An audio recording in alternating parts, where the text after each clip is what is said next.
Today's recommendation...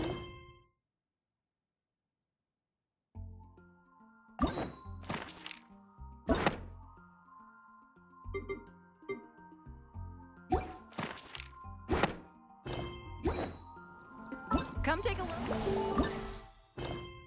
Try.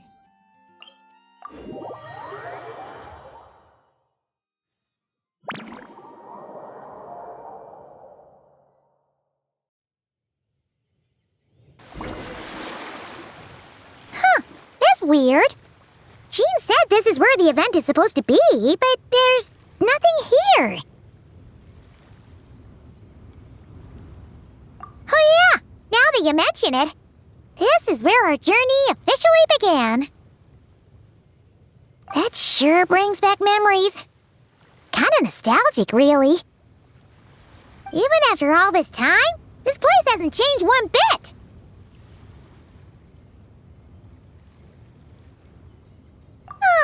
Worker's getting all sentimental and poetic. Well, we still need to find Jean and the others. Let's have a look around. Yeah.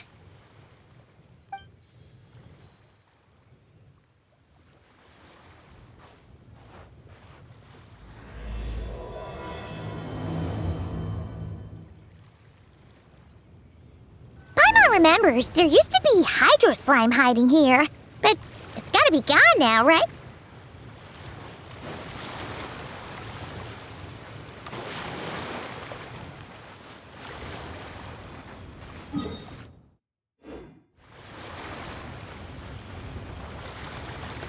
Whoa!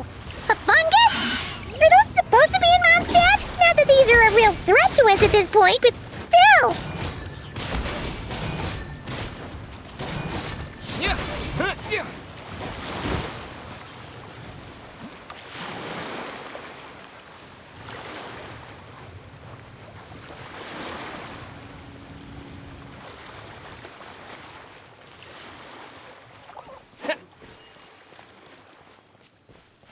Hear that? They said this isn't hard enough. Should I grab a geofish up for the next round then? Is this really the time to get competitive? Did you hear that, Paimon? Hear what? Huh. Must have been my imagination then.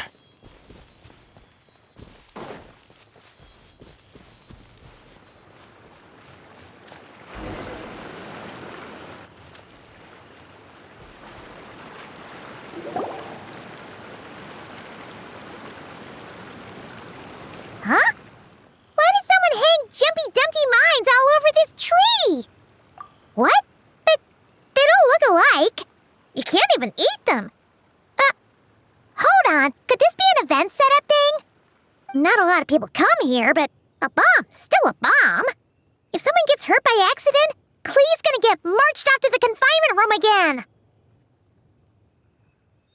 Yeah, but let's take a picture with the camera before we take them down. First the fungus, and now this? Something weird is going on. If it turns out not to be event-related, it'll be good to have a record of what we found.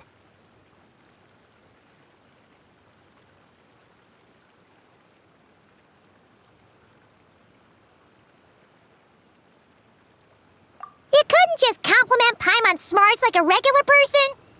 Whatever. Paimon will take it. Better than being called emergency food, at least. Anyway, it never hurts to be careful. We've seen through lots of tricks, but we've also gotten the short end of the stick a bunch of times, too. Paimon likes the optimism. Come on, let's get that picture taken.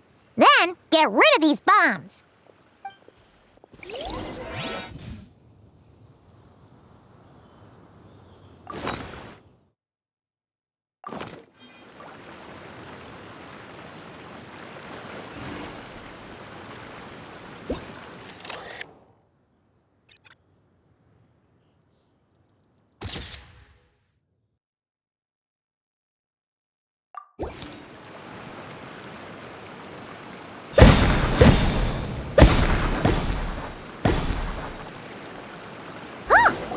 fireworks. Guess there was no danger after all. Were those meant to welcome us or something? Anyway, we should be good here. Let's keep going. Huh. What was it Paimon said back then? Ah, right. Oh, wow.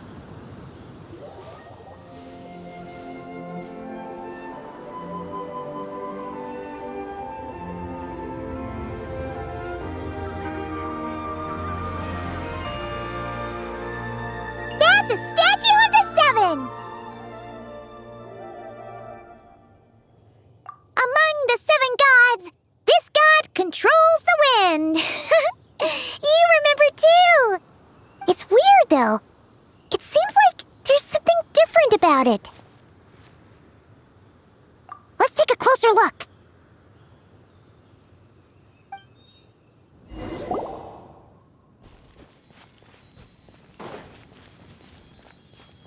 Huh. Paimon's next line was... As we all know, Right! Poetry and language flow like the wind!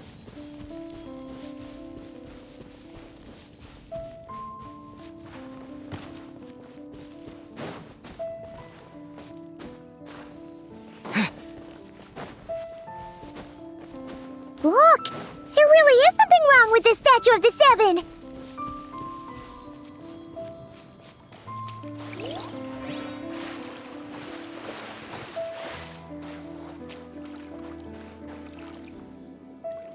Okay, Paimon's sure of it now.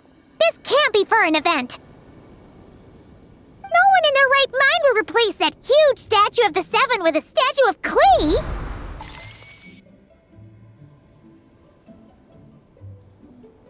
Yeah, and well made too. But that's not the point. You're not weirded out by this?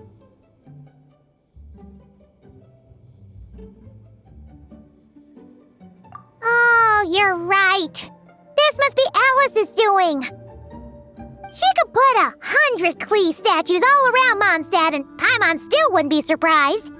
That explains the other weird stuff we saw up till now, too.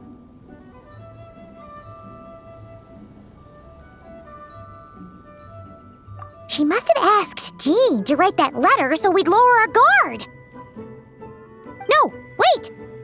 Maybe that was Alice just pretending to be Jean. Paimon wouldn't put it past her. Yeah, Paimon's not upset. The surprises were nice, and this statue is pretty cool. Plus, we got to take a little trip down memory lane. Makes Paimon feel all warm and fuzzy, remembering where it all began.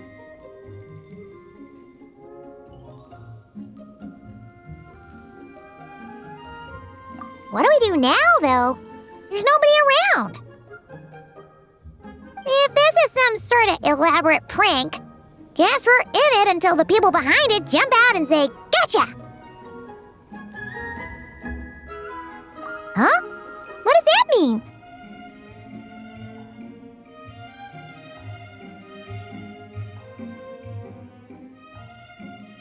Oh, yeah.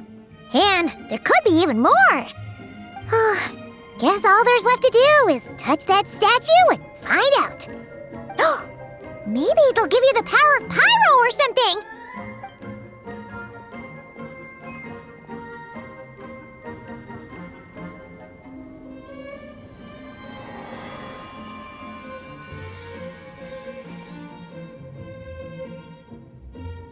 The world opens itself before those with noble hearts.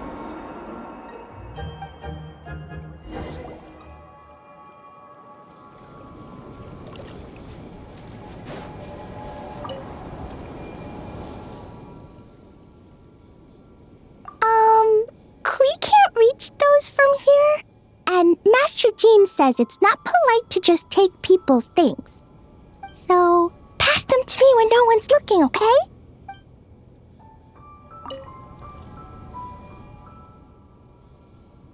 Resonate. What does that mean? Oh, wait! I know! It's like how I'm the Spark Knight and you're the Honorary Knight. So, we resonate.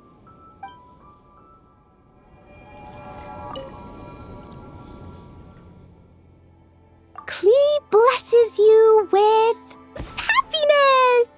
Have the best day ever, just like I am.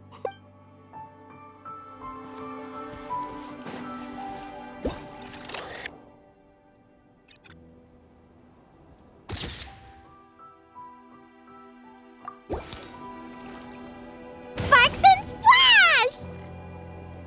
You were right! Alice is full of surprises. Good guessing on your part. Let's keep going and see what else we find.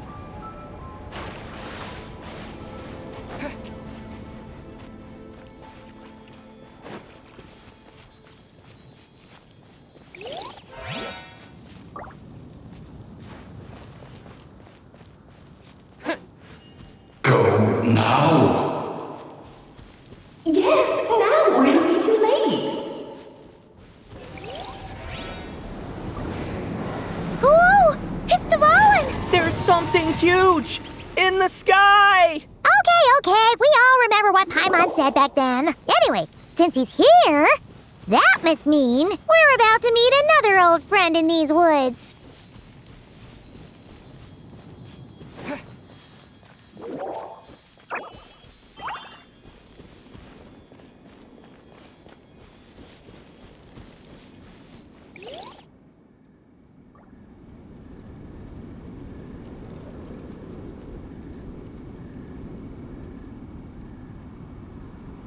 Look! There he is!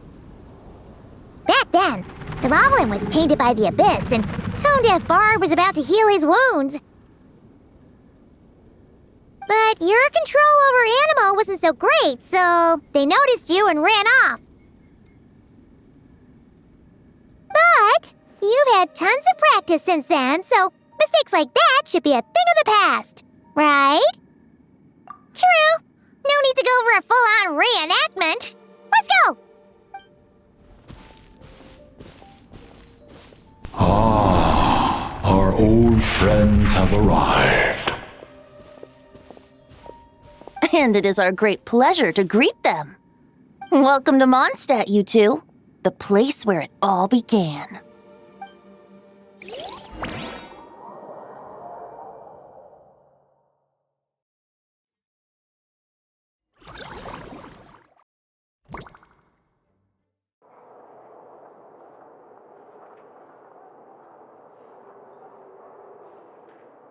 Lovely to see you, dearies. So what's the verdict? Did our special welcome ceremony meet the mark? It was very... you, that's for sure. Paimon can't believe the Knights of Favonius let you go that far. Where'd you move the real statue of the Seven anyway? Oh, gracious me. You still haven't figured it out. If I had actually done something to that statue, I would have been locked up in the teensy room next door by now. Certainly not my idea of a pleasant afternoon. So, what's going on here? Ah, now you're asking the right questions, Paimon. The answer lies over here. Nicole? You're here too? That's right. Our two lovely mages are here on vacation. In fact, everything you just experienced was their handiwork. But I'll leave the explanations to Miss Nicole. I trust you're well acquainted with her skill at explaining all manner of magic and phenomena. Yep. We experienced that firsthand in Noctry.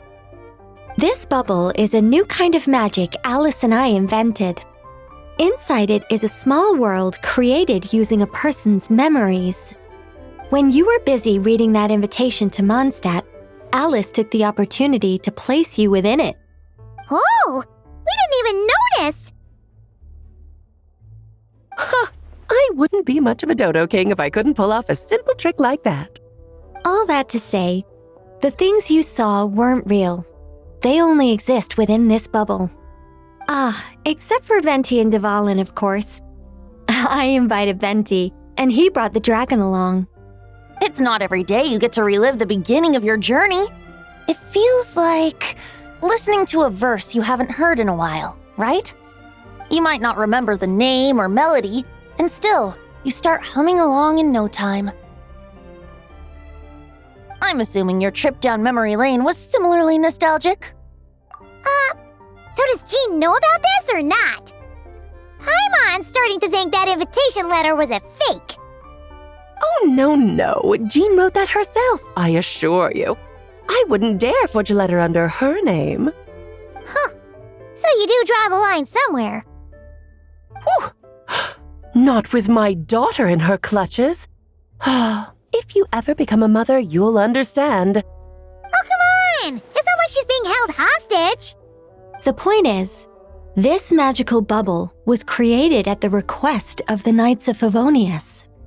With the expedition in Nodcry coming to an end, the Knights will be home before long.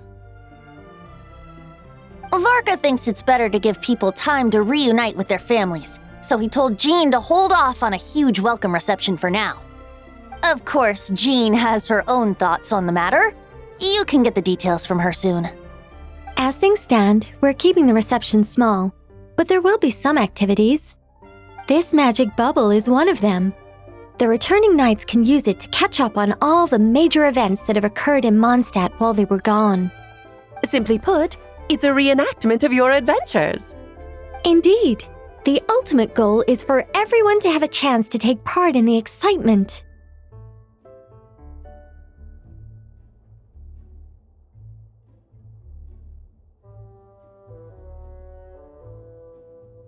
So, what about the parts that took a few, creative liberties? Oh, those were there because the bubble world is still being transcribed and debugged. Memories are easy to extract, and the resulting information density is fine, but it's not exactly a stable medium. If memories are the only thing used to recreate a world, it's hard to ensure a lack of deviations. For example, these memories belong to Venti, but even for someone like him, whose memories are quite reliable, there is bound to be some variance.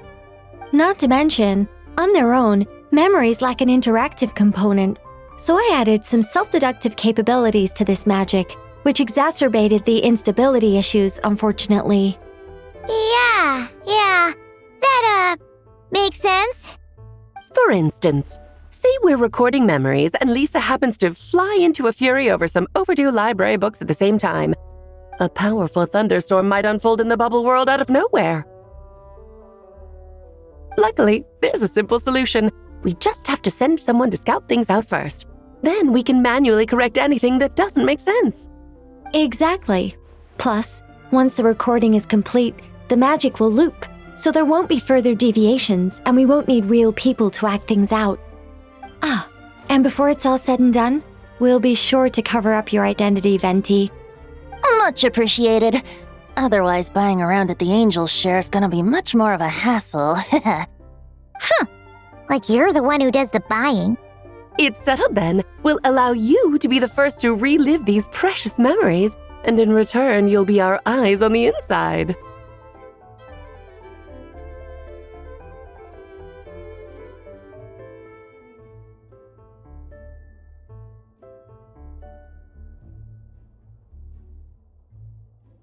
Yeah, but it sounds like fun. Besides, we already snapped a few pics of some potential bugs, like that weird statue of the Seven. Oh, no, Paimon. That one was entirely intentional. What? Seriously? As the creator of this world, I'm afforded a bit of creative license, I would think. Creating this bubble was no easy task. Is a little personal touch too much to ask for? I doubt anyone will mind. As far as I'm concerned, you're free to do as you please. This is Mondstadt, after all. Oh, well. Paimon can't argue with that. In that case, we'll be counting on you to continue testing our work tomorrow. It's still early. Why not check out the other events at the testing grounds in the meantime? Jean should be there too. Yeah, we'll go say hi. She's the one who invited us after all. I think nothing of it. Now that the world is at peace, you two are overdue for a vacation. Best to make the most of it.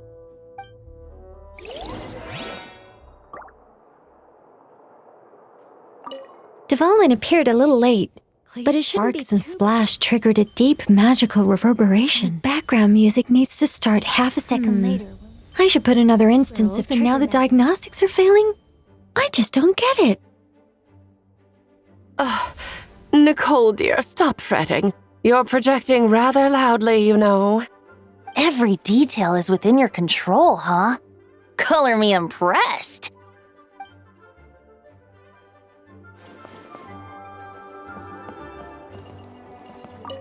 Oh, and didn't you say Kleiner would be making the trip with you this time, Alice? He's been delayed, I'm afraid. Troublesome happenings on another planet. And of course, just when he jumped through all those hoops to make it back to Tevat, Dottore starts causing trouble. The border is a terrible mess even now. So, unfortunately, his vacation has been postponed. Just yesterday, he did give us a call on the Dodo communication device, though. As you can imagine, Klee was pleased as punch to hear her dad's voice. I see.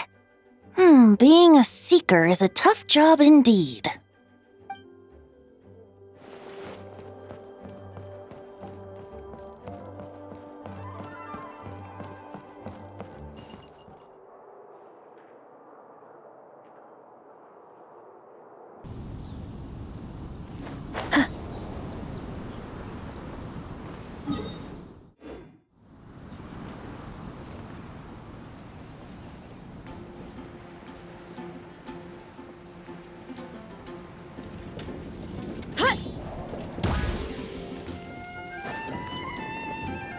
Yes, good work. We'll go with this setup. Hey, Jean! We're here! Honorary Knight, Paimon, welcome back. Did you have a good time in Alice's magic bubble?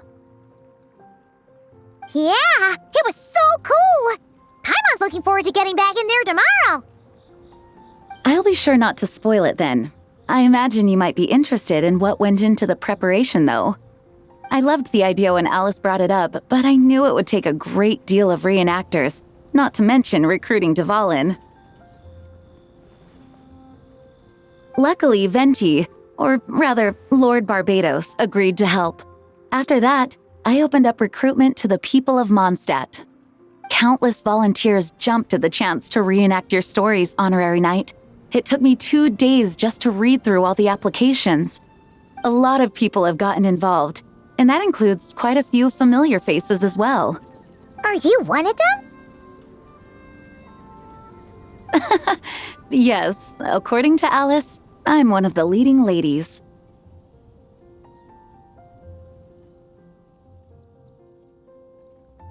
Yeah, there are other activities here too, right? Sounds like there's a lot on your plate. Well, such are the duties of the acting Grandmaster. I'm used to it. For those of us who have been holding down the fort, so to speak, the return of the expedition team is a matter of great importance. The Grandmaster contacted me and said not to organize a grand reception on their behalf, and I understand where he's coming from. I'm sure the team will be exhausted upon returning, and making a big fuss might just tire them out further. Paimon's sensing a butt in there somewhere. Tone Deaf Bard said you had other ideas. Yes, well, those of us here in Mondstadt have been awaiting their return for a long time. Resuming normal life after such a long expedition will be quite an adjustment. An official welcome might help them feel at home and reacclimate to life here. Not to mention, it's a chance for the people to show them no matter how long we've been apart, we're still family. Yes, absolutely. And I don't know, perhaps I am overstepping. I just hope the Grandmaster isn't too upset. So, besides the whole bubble thing, what have you got planned? Here, I'll show you. First, this is an arena we've set up to showcase Favonius blade work. The cavalry company is in charge of this one. I'm sure there will be some exciting sparring sessions. Ooh, that means we'll get to see Kaya on stage! That's right.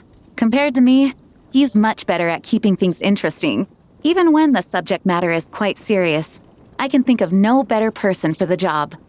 You're as modest as ever, huh, Jean? Over here, we're running a wind glider speed shooting event. It's not hard to guess who's in charge of this one, I'm sure.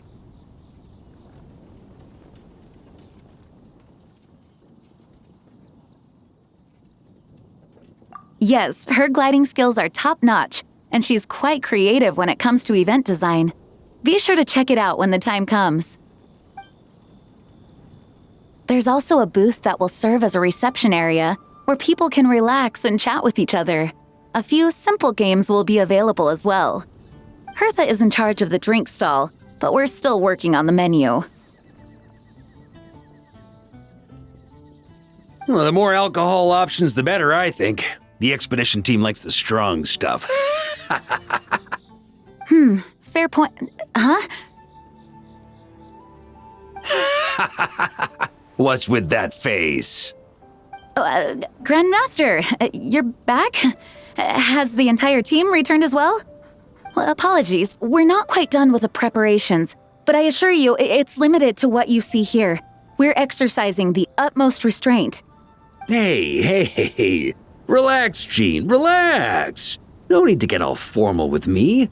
I split from the group to make it back first. Pretend I'm not even here. Besides, I knew you'd want to surprise us, no matter what I said. Oh, I see.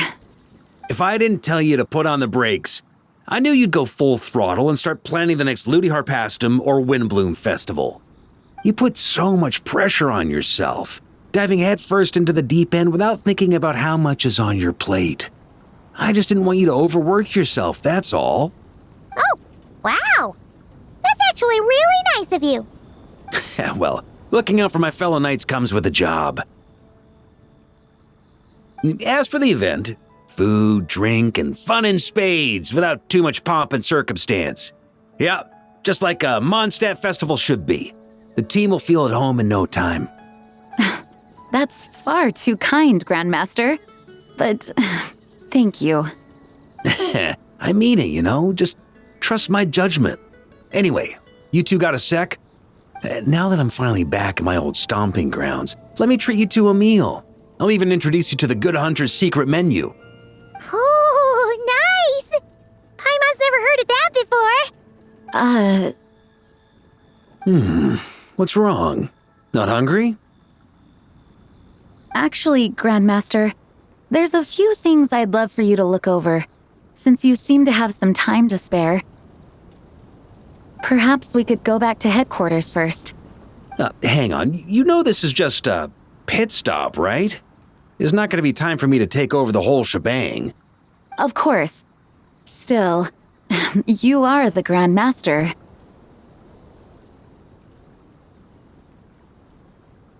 Oh, you have no idea what this means. I'll be trapped in the office until tomorrow morning. It's not that dramatic. If we make haste, we'll finish before dawn. As much as Paimon wants to check out that secret menu, you should at least do some work now that you're back. All right. Oh, let's go. Guess I'll see you tomorrow.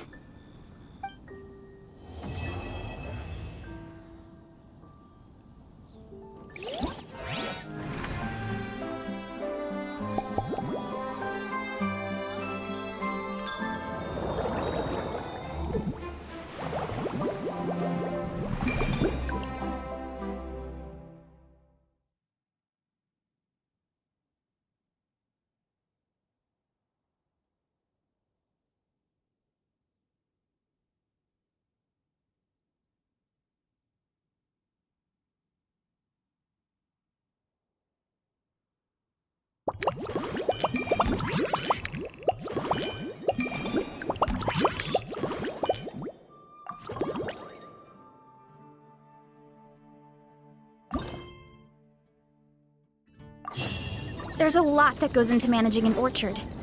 Watering, weeding, fertilizing the soil, making sure that...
Strength is one of those things where you gotta use it or lose it. So, wanna train with me sometime?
My parents always say, no matter how busy life gets, you should always sit down and enjoy a proper meal when you get hungry. What I like to do is stack my plate up high, then squash it all down, take a deep breath, and wolf it down in one go.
Animal hypostasis simulation!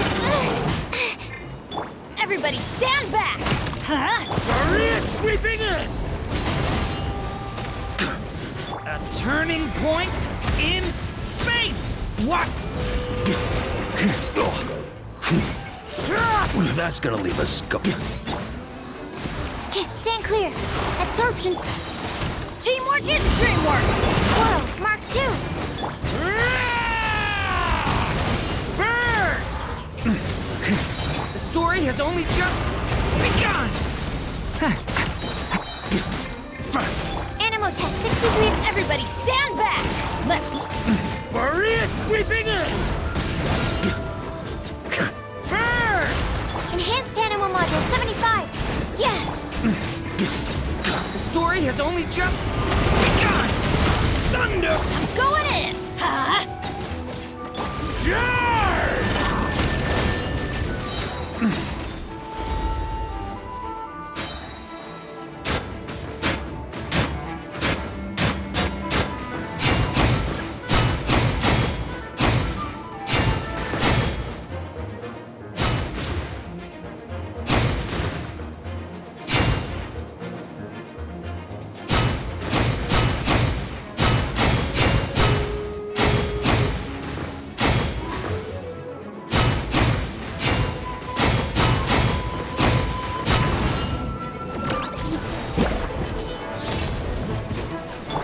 Turning point in fate!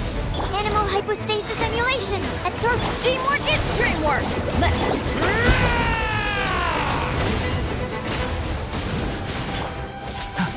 Stay back!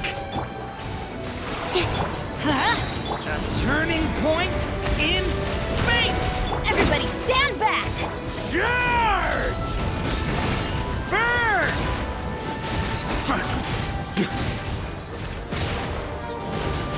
Up the ante! Enhanced animal module 75. Animal test 6308. Huh?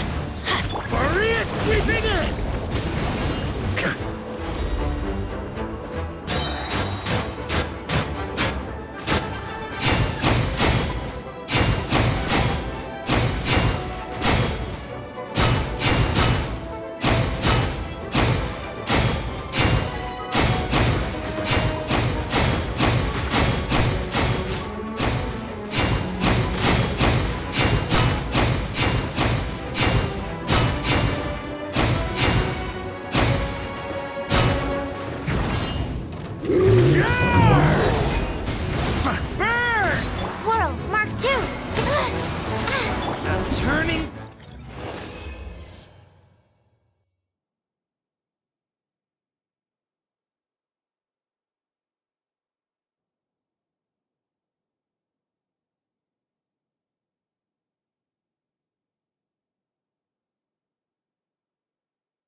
One fell swoop! Charge!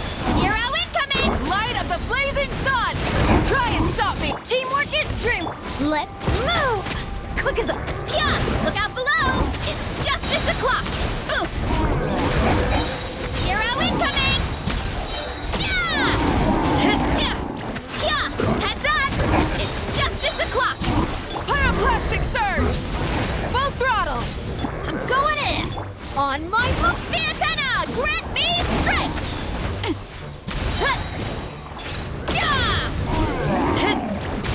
Faster! Stronger! Yeah!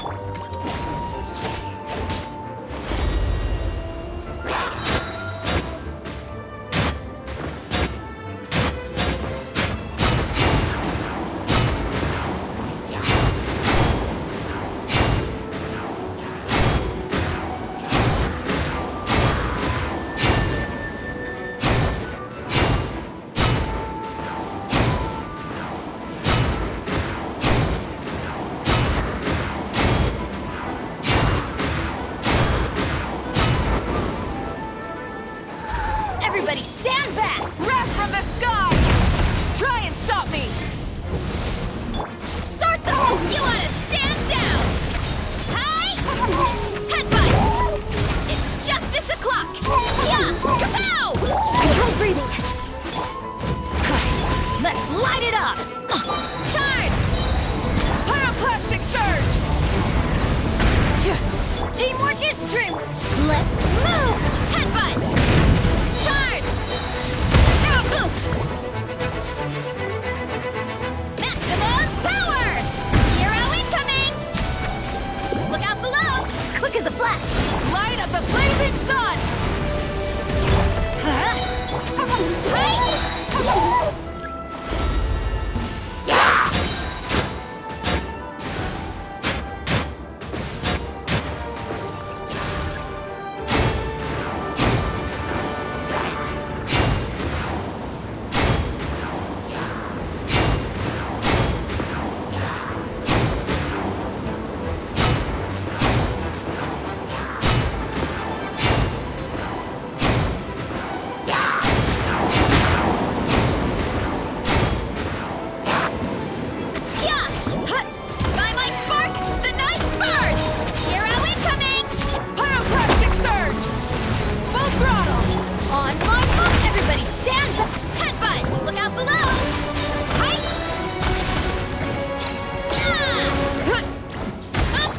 breathing. Oof!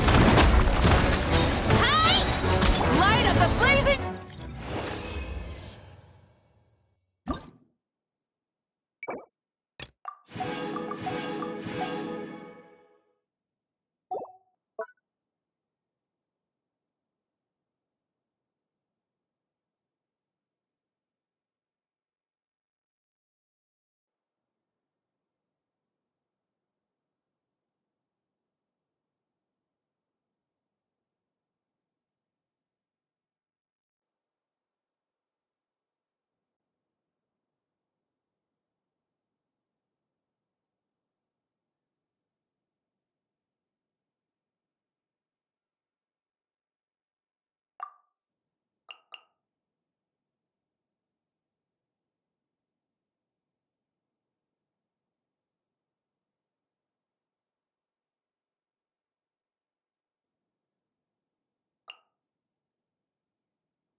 Annihilation mode. Installation change. The night cometh. Light compels you. All the light. Lofty wisdom will show us the way!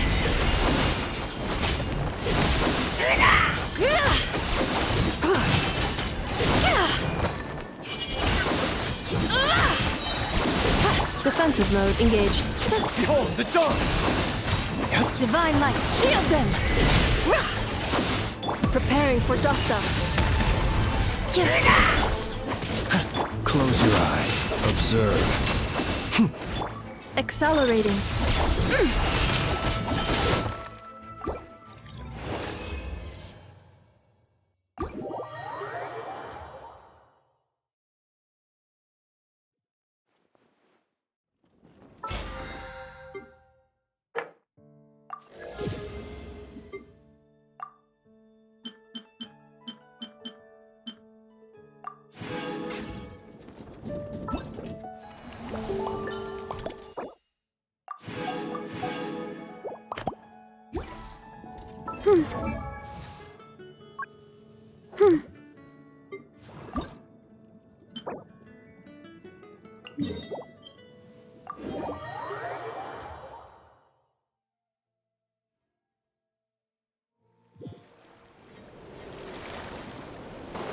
Time to roll!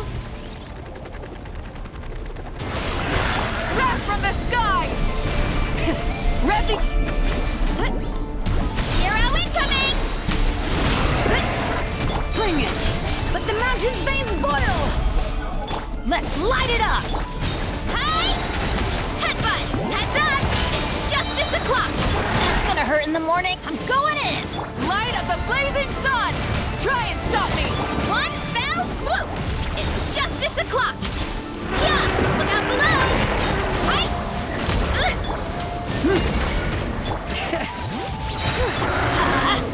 Letting brave names echo! Oof! It's justice o'clock! Pyroclastic surge. Headbutt! Charge! Everybody stand back! Kapow! Charge! Full throttle. Burn it down. Wrath from the skies. Let's light it up!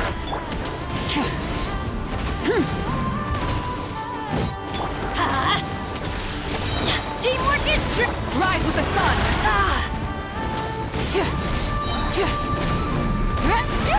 Light of the blazing sun.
here.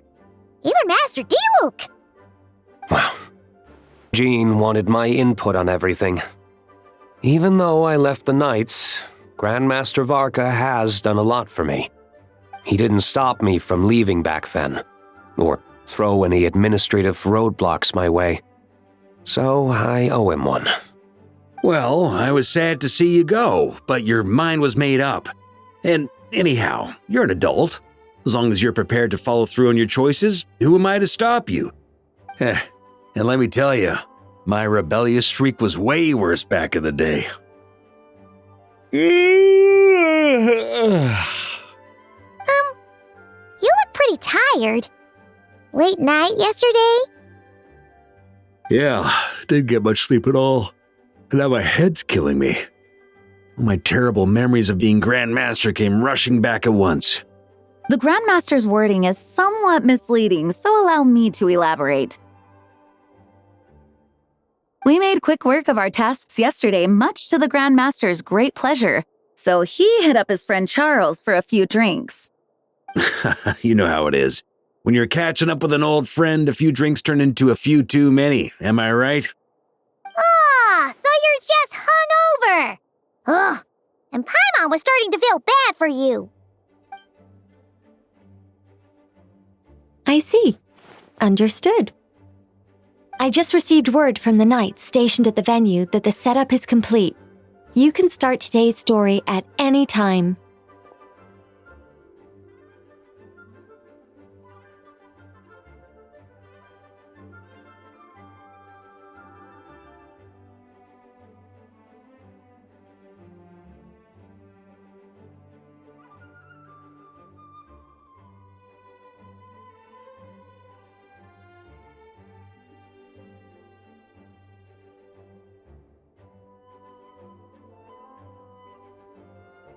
Ask away.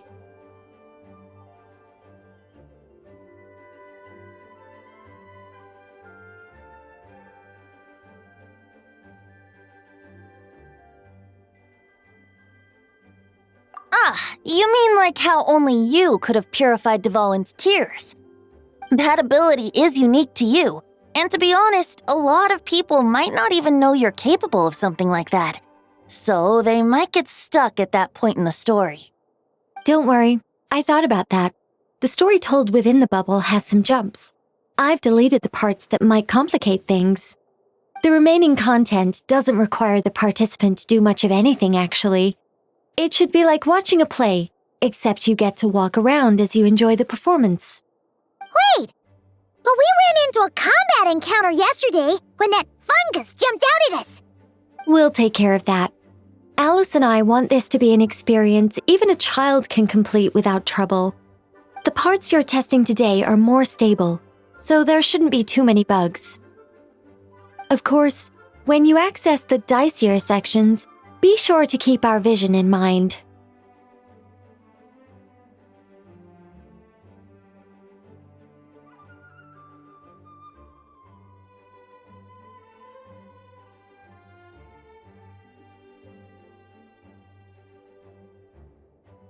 Speaking of Alice, where is she?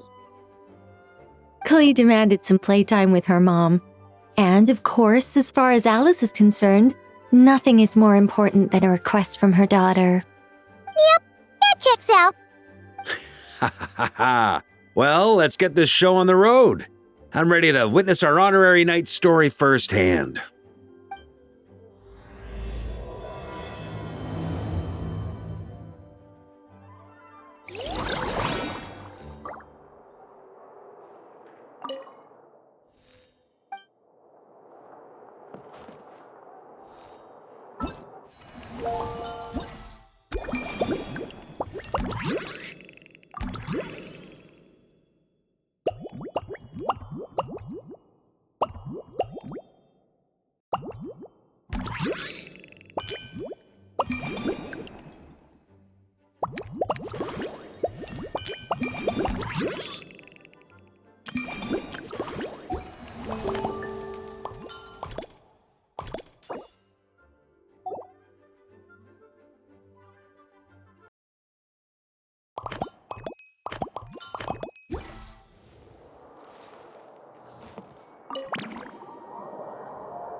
take some getting used to.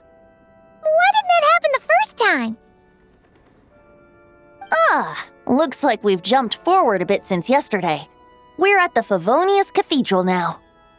Wait, is this the bit where we borrow the Holy Lyre? Yeah, I'm not sure about this. Also, why is Tone Deaf Bard the only one here? What about Varka and the others? Don't worry.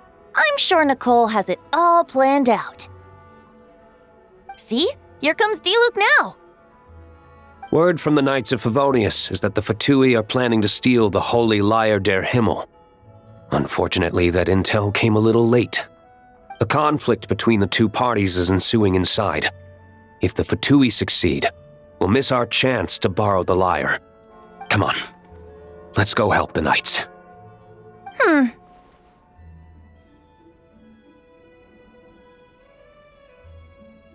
What is it? Oh, so that's how we're explaining this part. Huh, pretty convincing. It's all thanks to that committed performance from our good friend Diluc. I'm just reading the lines Miss Nicole gave me. You need to play along, okay? The cameras are rolling. Don't worry. Our operation isn't that strict. If there are slip-ups, I'll just delete them later. Feel free to take a relaxed approach. Wait, that was Nicole's voice? Where's it coming from? Probably that small bubble. That's right. This is a kind of communication magic. The same one the Knights of Favonius used to get in touch with me earlier. If you get stuck at any point, you can contact me through this magic, and I'll provide a few hints. How very convenient. I suppose, given how the story is progressing, we don't have to worry about borrowing the Holy Lyre then. That's right. Obviously, we're not including the stealing part in this version of the story. After all, the Fatui were the ones who ended up with it. Borrowing, stealing, leaving out that detail doesn't change the direction of the story. Anyway, the Knights are currently fighting to protect the Holy Lyre. Varka and Jean are already in the underground area. We should head over as well. This is like getting to read the script before watching the movie. I wonder what would happen if, this time, we managed to catch the Fatui thief in the act. That would complicate things. Worst case scenario, we might need to do another take. So if you could refrain from going off script, that would be great. Okay. Someone's got an axe to grind.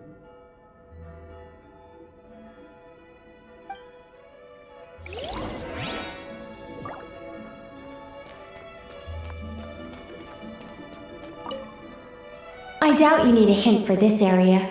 Go on now. The underground chamber awaits.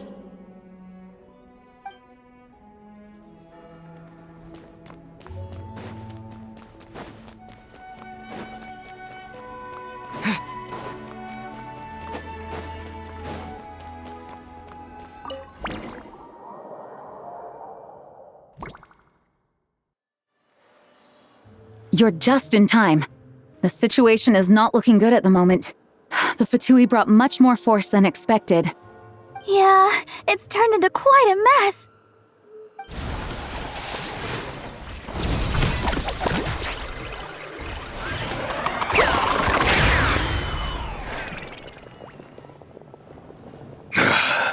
You're not bad, boy. Against the Fatui, though, you'll need to try harder than that. You ain't messing around, huh? Take this! Oh no! If this keeps up, the Holy Lyre's gonna be... Oh, sorry. Paimon can't do this. Nicole, shouldn't these people be wearing Fatui costumes at least? Yeah, it's kinda hard to get in the zone when our opponents look like average guild members. Let me see here.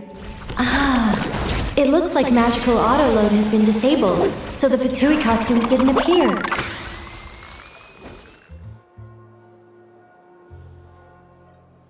get that fixed. Just ignore the problem for now and continue with the scene. Remember, this is a tense moment. Got it. In that case, I'll evacuate the members of the church right away. All right, thank you. As you see, Traveler, the situation is dire. We need to retrieve the Holy Lyre and get it back to headquarters. Looks like the Fatui are tied up fighting the Knights. I doubt they have the manpower to spare to deal with us. Which means, if we rush in, we should be able to retrieve the lyre.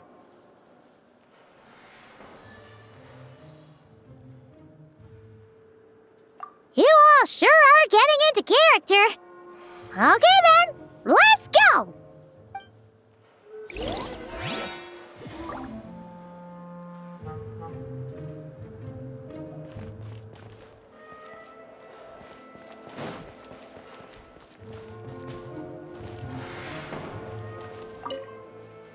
If the conflict really had escalated to this point back then. Just imagine the cleanup work. Yeah, good thing it didn't turn out like that. No use thinking about something that didn't happen, right? When your free time is as precious as mine, it's hard not to think about it.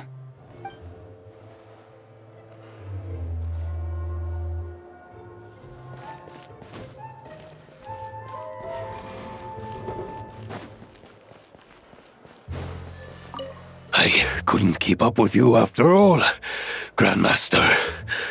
It's like you've gotten even stronger since I last saw you. Expeditions have a way of doing that to people. Ever consider taking your adventurers out on a long trip? I think I'll pass.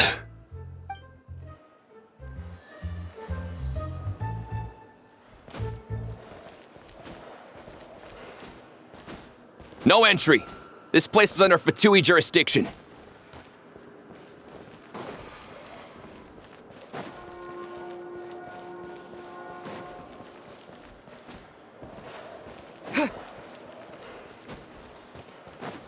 How dare you stand in our way!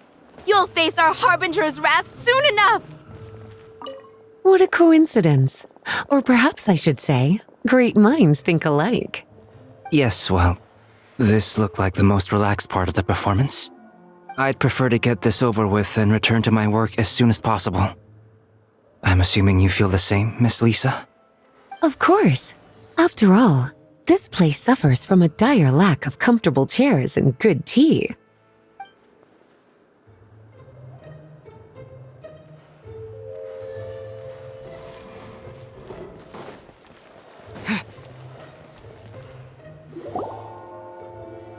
The Holy Lyre!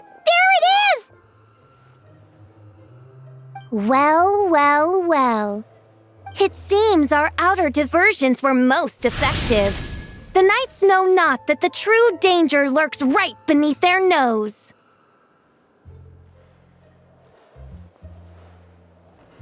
It's no wonder you're known as the youngest, most capable electro-Sisson mage in your unit. You can read our enemy like a book. No! We're too late!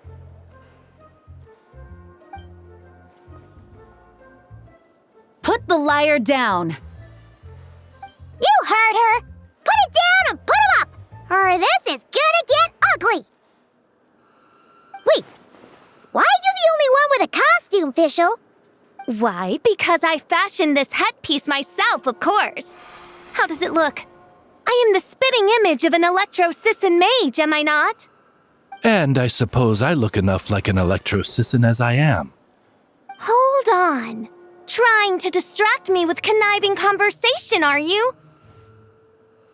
Ha! You underestimate me. To think I would appear before you without full confidence in my victory. Go forth, Oz.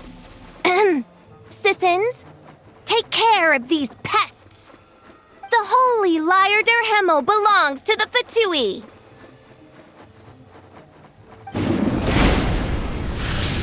Whoa, that was fast.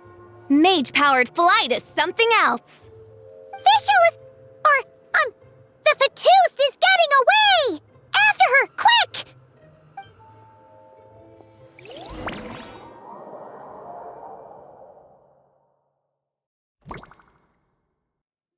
Here, take it away, and don't let them catch you.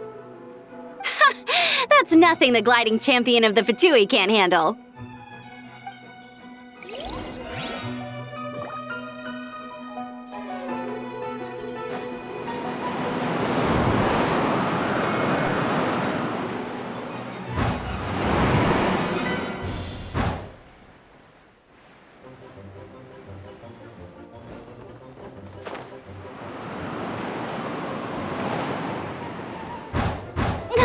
Hey! That goes against gliding regulations!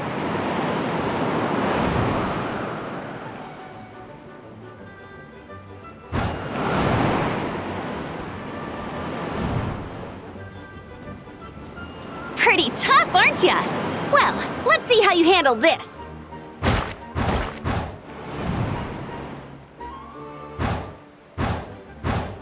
Oh. Paimon thought the Adventurers Guild were the only ones role-playing as Fatui. Just thought I'd lend him a hand. Fischl didn't have time to make me a cool hat, though.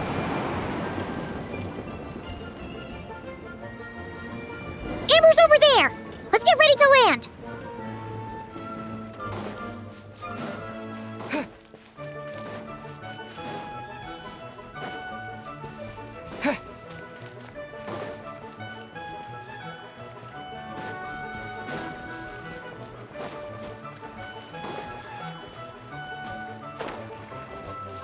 Here they come! Positions, everyone!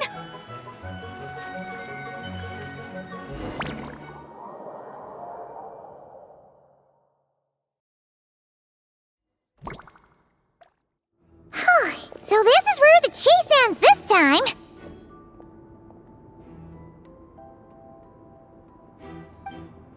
Wait a minute! This isn't what their hideout looked like! It's at least a few times bigger! Yes, I remember it being much more run down. This place has far more structural appeal. The Lawrence clan lived here for a time, but this doesn't look like their handiwork. And I know for sure it's not the work of the Knights. Must be a bit of creative license on the part of our dear mages, then. Alice said the original was too run down and didn't fit her aesthetic taste.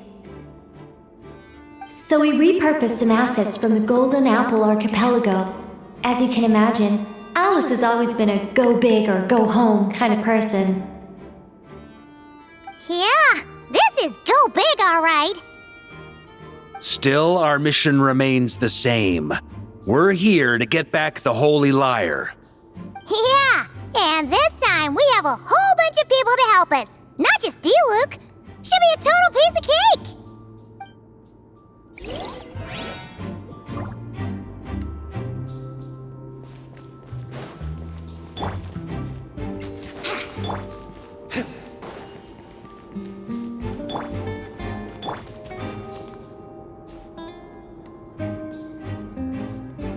A human never doubts what their eyes see or rejects the ground beneath their feet.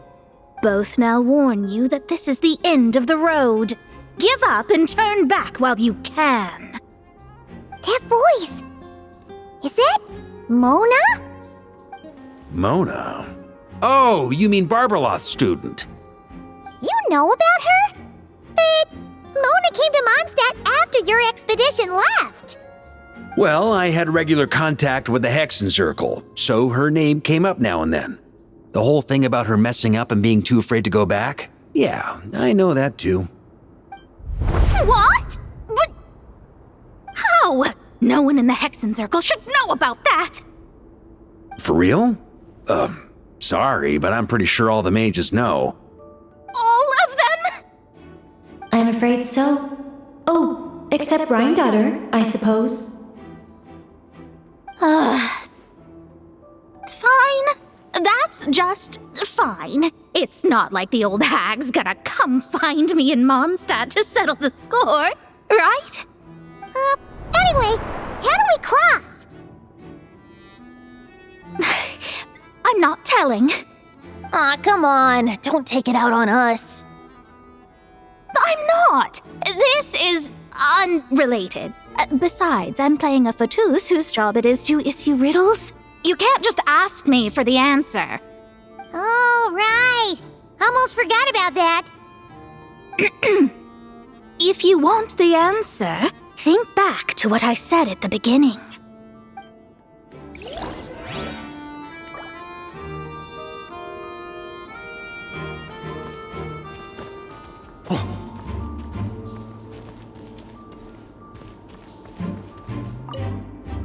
Mona's riddle was as follows.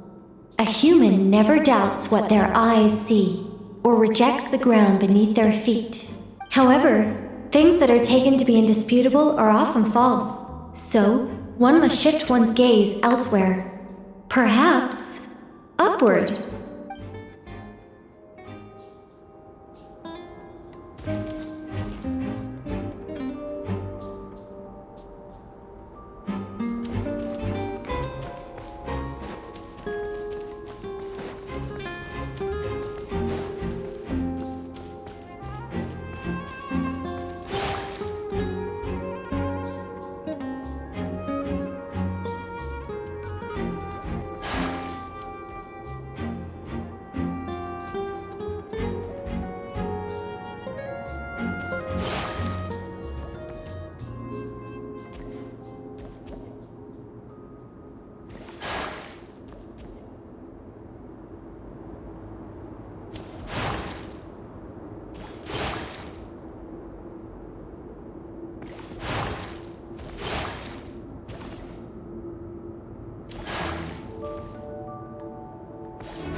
Nice! We made it!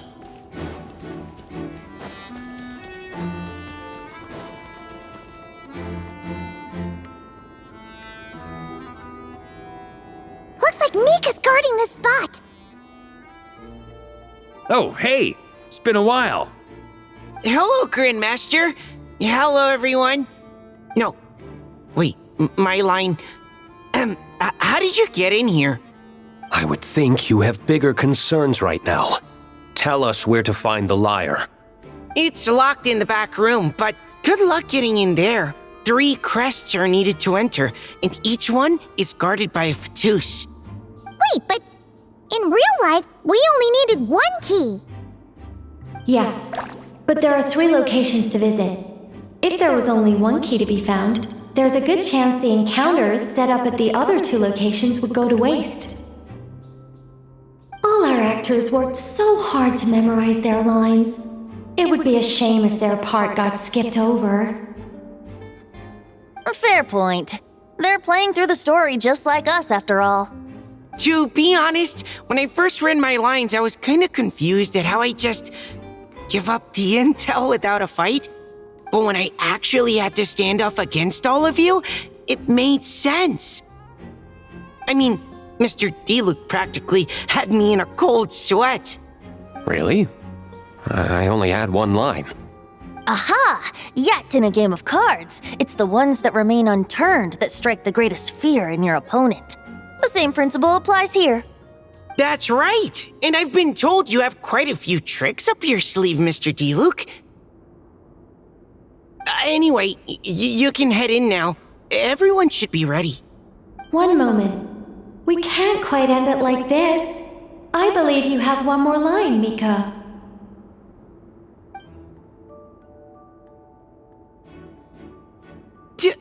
Do I have to say it?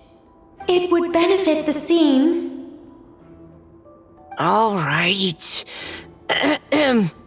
I told you everything I know. Now leave me alone. And off he goes.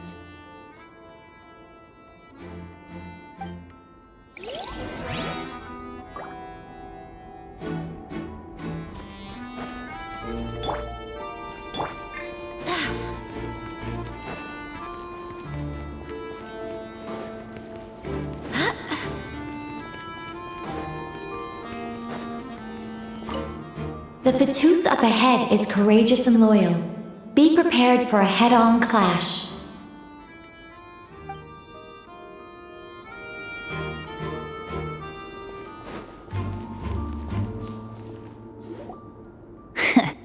Looks like we were followed. Guess Mondstadt's elite aren't to be underestimated, huh? Stand aside. This one's personal. But this time, I'm fully locked and loaded! Come on, kid! Let's finish what we started!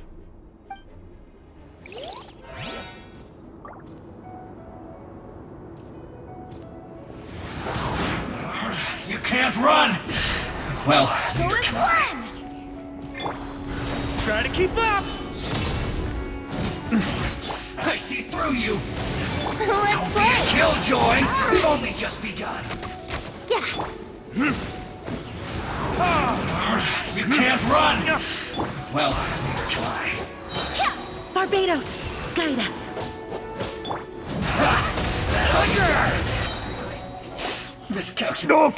Okay.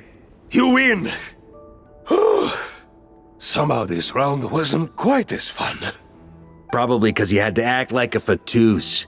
At this point, I could take down those with my eyes closed. True. Guess I didn't stand a chance, huh? Oh, so you were the one in the Fetus costume. Does that mean the auto-low bug is fixed now, Nicole? It would seem so. Man, their armor is heavy and not breathable at all. You're telling me the Fatui in Sumeru and Natlan also wear this stuff? I can't even imagine. Rumor has it, Fatui recruits undergo rigorous training. I feel like there's some truth to that after all.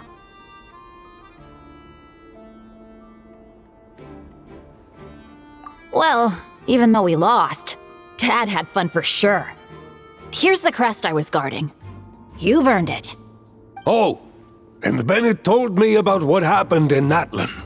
How you helped him navigate his past. It's hard to believe we finally have answers after all these years. So, on behalf of all the adventurers in Mondstadt, truly, I can't thank you enough. Well, that's what friends are for, right? Speaking of, how have things been since you got back, Bennett? Same old, same old. Bad luck included. But that part's nothing new, so I don't mind. I do miss the Asha, though. I hope I get the chance to show them Mondstadt someday.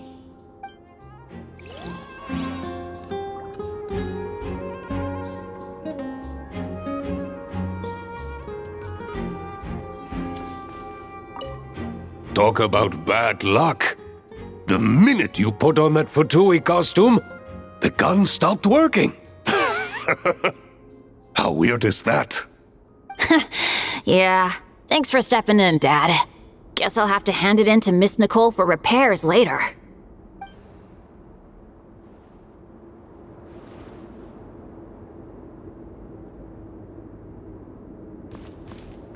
Huh?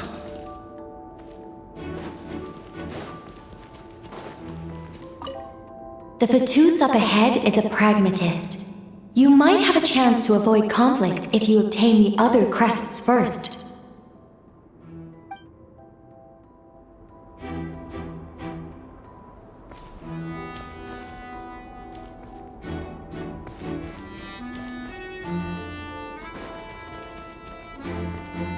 The Fetus up ahead values wealth above all else. No bargaining chip is off the table. Luckily, I've prepared a negotiation multi-tool for this situation. Don't forget to take it with you.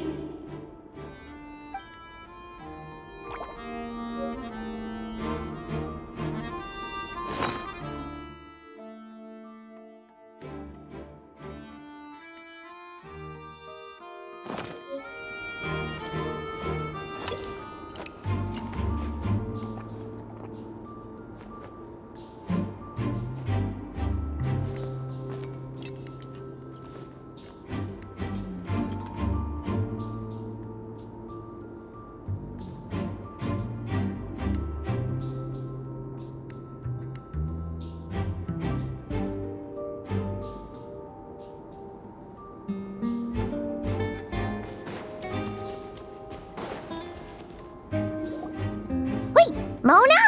Again? What? The more roles you play, the more you get paid. That's what Alice said. I was hoping to do even more than this, but it is what it is. Anyway, the crest is with me.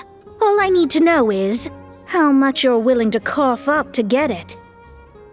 Let's talk business, shall we?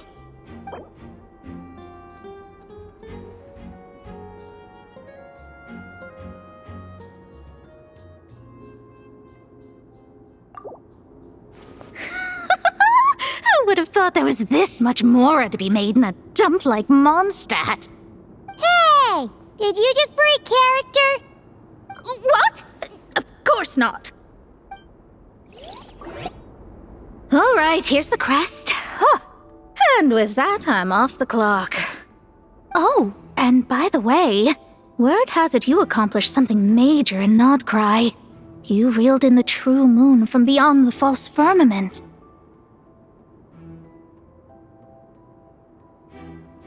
Well, I spend most of my time staring into a scry glass after all. If something changes in the sky, you think I wouldn't notice? Hydromancy uses the false stars to reflect true fate within the water. Now, I can't help but wonder what I would see if I cast a reflection of the true moon instead. Of course, I need a whole new set of equipment to look into that, which means shelling out a whole lot of mora. So I've been taking on a lot of odd jobs. No wonder Alice gave you quite a few parts in this. Generous compensation, minimal manual labor. It's been a good gig. Plus, the Hexen Circle never promises an amount they can't deliver. Even though her daughter is, in some part, responsible for my predicament. That was a long time ago, and I know Klee didn't mean it. Huh. I guess the moon's a big deal in hydromancy. Just spitballing here, but it kind of sounds like your progress would be much faster if you, I don't know, just contacted Barbeloth directly. Oh, come on. Enough about that old hag. You're doing this on purpose, aren't you?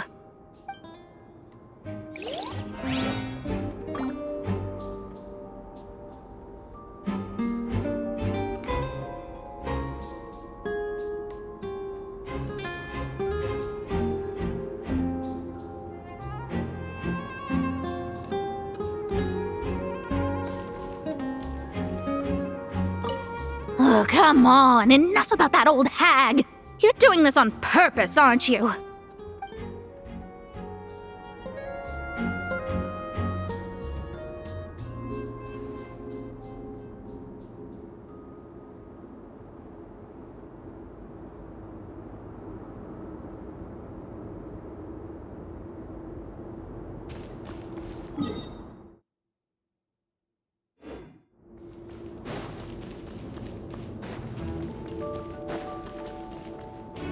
On me. Oh, the road ahead is almost completely blocked. Looks like this person isn't taking visitors. Yes, we'll just have to be careful. We need that crest.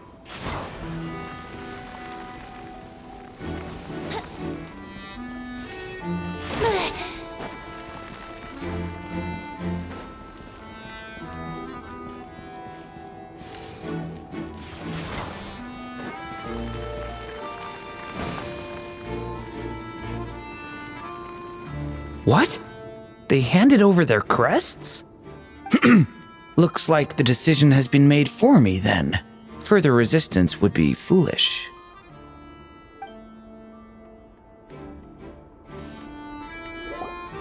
Gotta say, Paimon didn't expect you to play this kind of role, Durin. Well, actually, Aunt Alice was planning for me to play Dvalin if the dragon himself didn't agree to take part. That was the backup plan. Apparently, there's a spell like the one used to make Simulanka that could change me back into an evil dragon. That does not sound like a good idea. I have to agree. That sounds like a disaster waiting to happen. I don't think I'd be very good at playing the evil dragon anyway. I'm not intimidating enough. Luckily, Dvalin agreed to take part after all, so my role was switched to Timid Fatui Guard B, and I got to wear a costume instead. Wow, that's a pretty huge change. Why B, though? Oh, because Mika is guard A. As expected, Alice has got it all planned out. All right, we got all the crests. Let's head back and look for Mika. I'm just glad I didn't have to play the evil dragon in the end.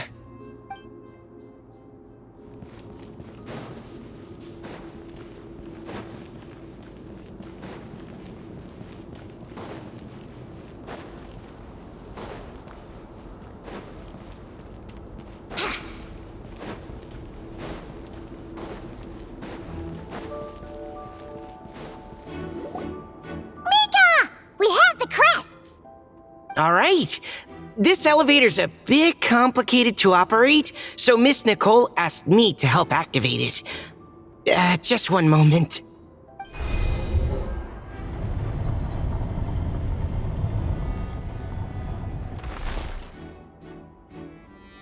Thanks. No problem. Best of luck up there. Huh. I don't remember Fatui being this nice. Where's the fun in that? Of course you want to make things difficult. Come on, let's get out of here.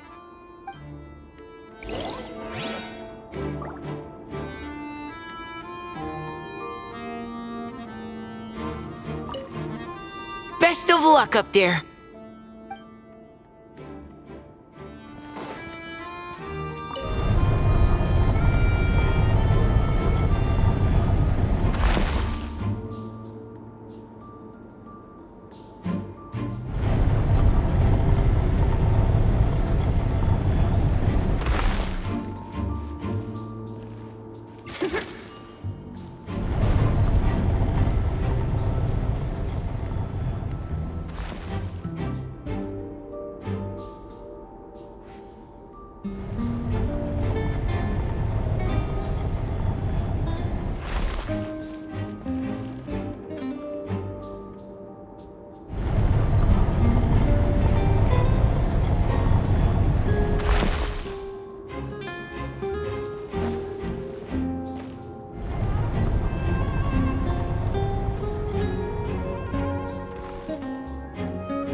Security's tight around here.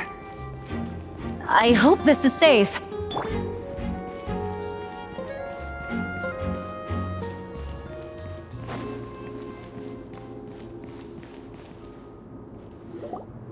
The Holy Liar! There it is! Wait, but Paimon remembers something about a...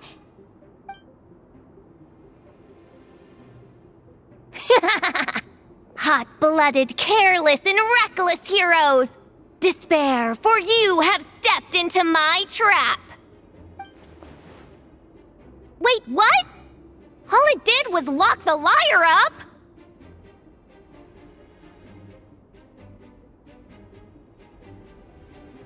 Well, I wasn't the one who designed it! All Alice said was that activating it would turn the tables. I see. That checks out. They laugh as if they already know what is to transpire. I do not have a good feeling about this. Allow me to clarify before we proceed. How was it that the liar was retrieved back then? From what I've heard, the Fatui agent guarding this place was given a thorough beating, and then the lock opened. So then, I'm the one who walked into the trap? Do not despair, mein Fräulein.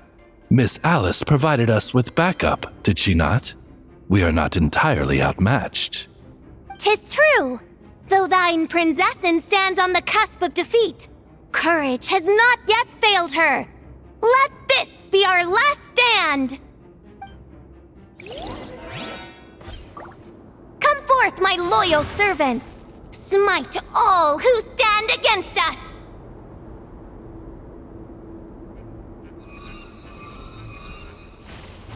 Look, the ravens get confused if they don't hit anyone. Now's your chance! Group 2, reinforce! Yahoo! Time for takeoff.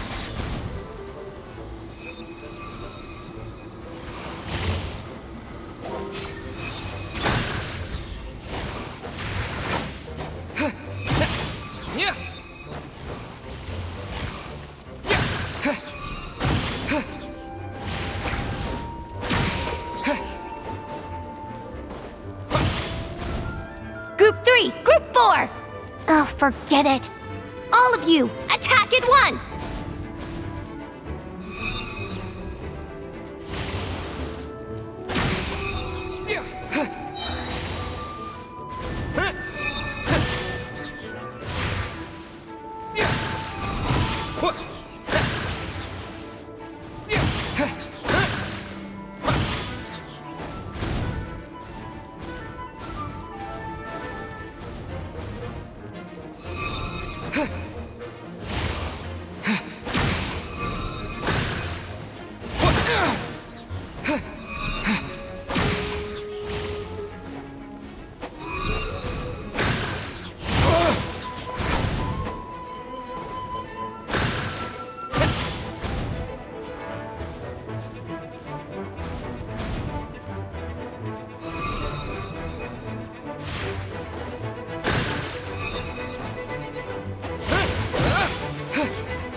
Well, well.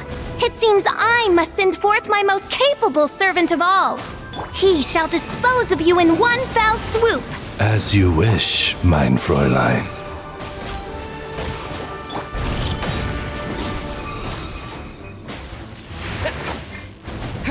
Here we go. Up the ante!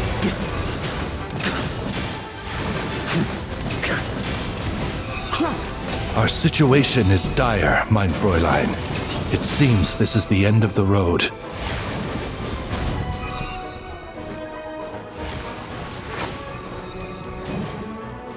On me. Huh?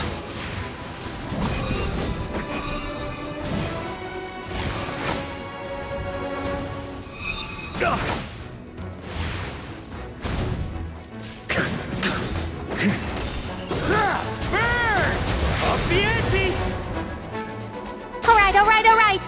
I give up. Just don't hit. Alright. I know when I'm beat. You win. You were brilliant, Miss Fischl. The recording was fantastic. I'm certain future participants will have a great time. Yeah! This role was perfect for you! Huh. Your praise is a compliment to your own good sense. Yet know that this is but the least of your princess's abundant talents. Huh. It doesn't look like the lock is opened, though. True. This isn't what we were told would happen. I doubt the mages want us to just break it open. It's not their style. Perhaps we haven't met a certain condition then?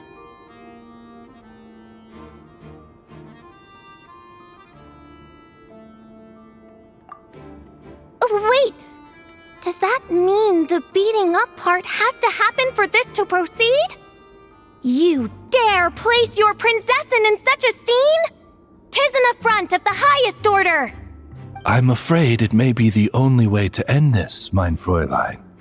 But not to worry. It's all pretend, after all. Very well. I shall allow this trespass, if only to bring this to an end. Just be gentle. Huh? Oh, right. Paimon's the weakest one here. Here goes nothing.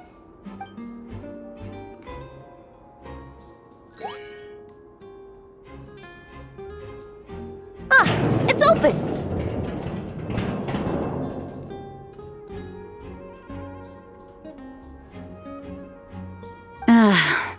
Miss Alice does love to tease, doesn't she?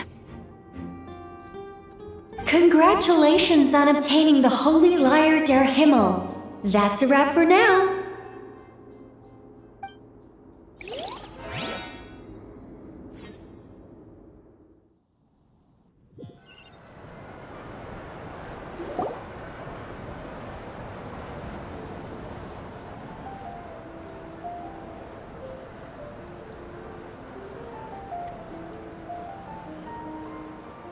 Wow! This is quite the gathering. And do you smell that? Is that the secret menu Varka was talking about?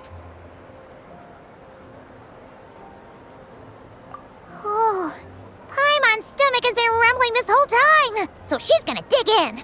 Don't forget to grab some food before it's all gone, okay?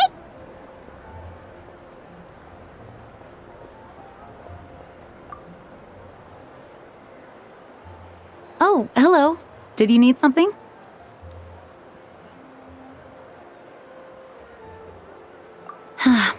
You know, we often threw banquets like this when I was little. But then, as more and more of our ranks left on expeditions and I was left in charge, the number of celebrations decreased. I'm not the most natural entertainer after all. Now, seeing a gathering like this after all this time, I can't help but feel a bit regretful for not keeping up the tradition.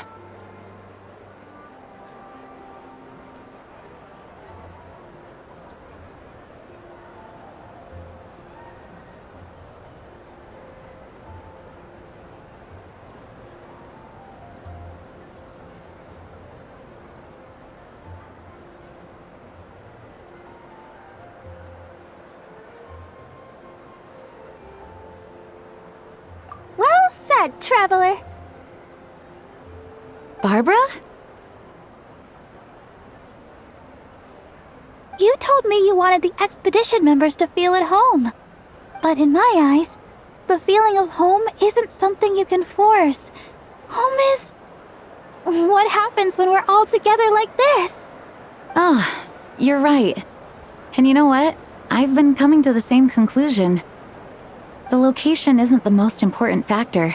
No matter how far we get from Mondstadt, home is wherever we're together.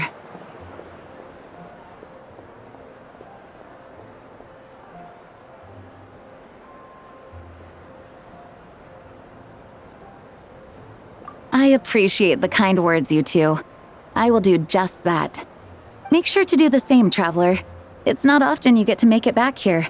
There's a lot of people waiting to catch up. Now that we're outside the bubble and no longer in character, there should be plenty of time. Hey! Honorary Knight!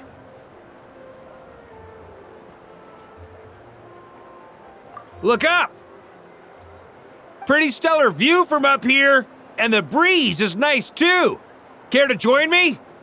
Oh, of all the places to sit, it just had to be there.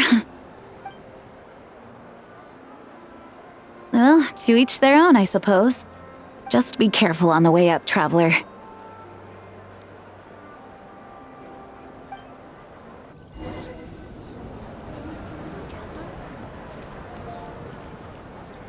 Burn it down!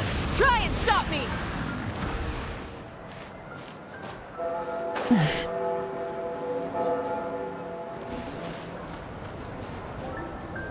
Hip.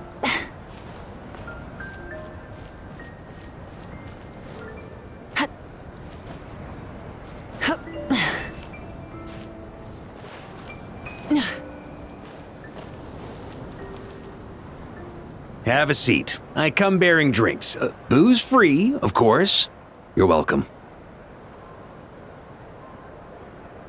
Ah, well, that's what being home is all about, right? Letting go, feeling at ease. Figure we both deserve that after all this time.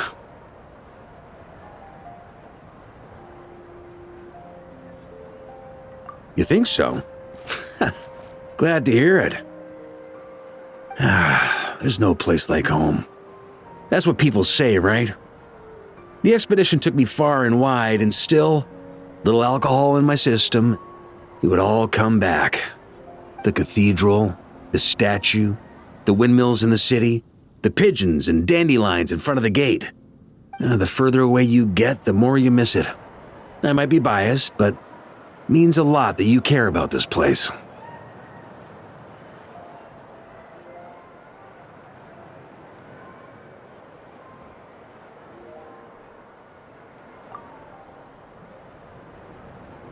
I get that. The people are what make Mondstadt what it is, too. All the carefree kids running around, livening up the place. Which reminds me, I never thanked you for helping Mondstadt out back then. It takes a special person to do what you did. Most people are helpless in the face of abyssal corruption. Considering their target was Dvalin, things could have been bad.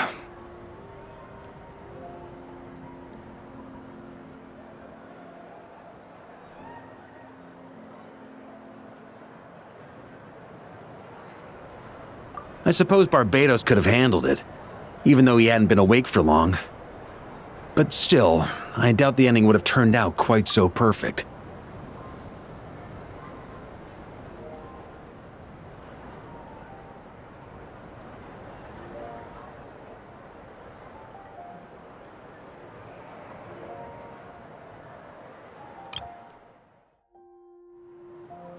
Dvalin is family to him, you know? Having to choose between the dragon's life and Mondstadt's safety, that would have been cruel. Not to mention, the Wild Hunt would have reached our borders sooner or later. We'd have been stretched thin without your help. Maybe you've never put two and two together, but what you did in Natlan also helped reduce the threat of the Wild Hunt. If Natlan's crisis hadn't been resolved, the two abyssal powers might have joined forces at some point, making our situation even more dire.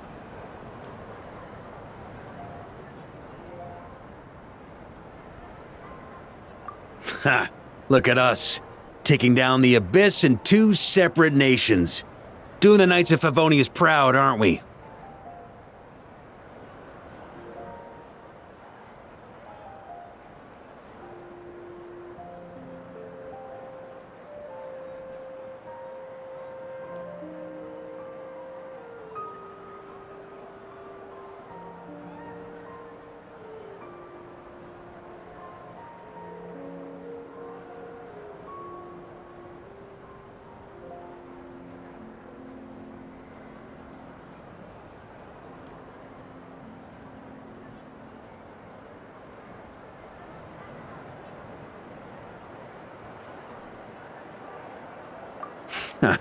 I guess not.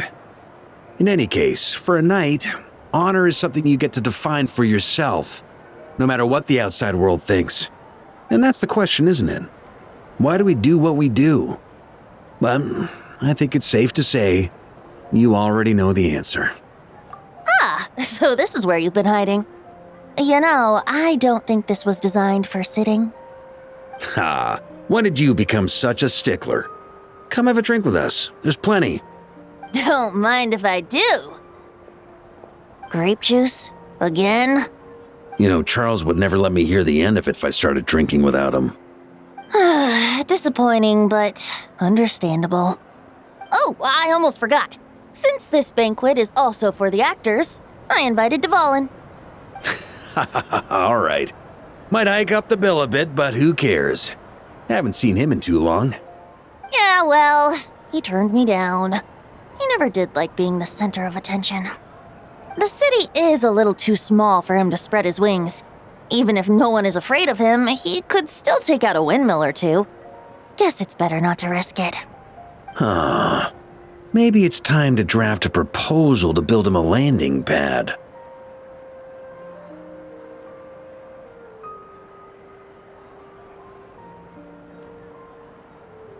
The Traveler's right. If this is what makes him comfortable, might as well let him be. In the meantime, I propose a toast to our honorary knight. To our honorary knight. I often think about our parting at Windrise, you know. And now, almost in the blink of an eye, the final stop on your journey is just around the corner. Snezhnaya. The Tsaritsa's plans have continued to advance. Now, only the Pyronosis remains free from her grasp. But if even the captain couldn't take Malwika's Gnosis by force, I guess we don't need to be concerned about its safety for now. So that's good news, at least. You wouldn't be taking a dig at someone else's ability to hold on to their Gnosis, now would you, Grandmaster? Haha, of course not. I'm not one to rub salt in old wounds. Her harbingers do often tend to take a rather extreme approach. Just look at Child or Senora. But we would be mistaken to ignore the fact that Senora did not win the Geonosis using force. Right. You told me about the contract Morax signed with her before his death. You're saying she didn't need to resort to violence in Mondstadt either? That's right. If she was able to provide a reason convincing enough to persuade Morax, she could have persuaded me no problem. I suppose she just didn't think there was a reason to negotiate. I had just woken up, so I must not have seemed like much of a threat. Honestly, the Gnosis was of no use to me. I didn't care who it belonged to or what means were used to take it. I just knew if I fought her in that moment, the cathedral, perhaps even the entire city, might have become collateral damage. True. I wouldn't put it past Senora to take civilians as hostages either.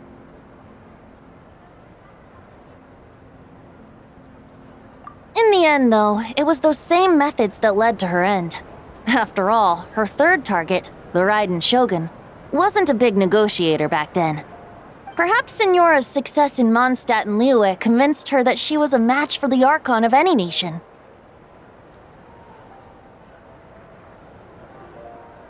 You did the right thing. It pained me to see Inazuma as it was back then. I'm glad things have changed since. Of course, now the elite force of Harbingers has quite a few missing from its ranks, so I suspect that Tsaritsa no longer has the means to meddle in other nations like she used to. Who knows? Perhaps a chance to formally meet her in Snezhnaya might come sooner than we think. Some of our knights remain stationed in Not Cry. If you need help, just say the word, and we'll be there.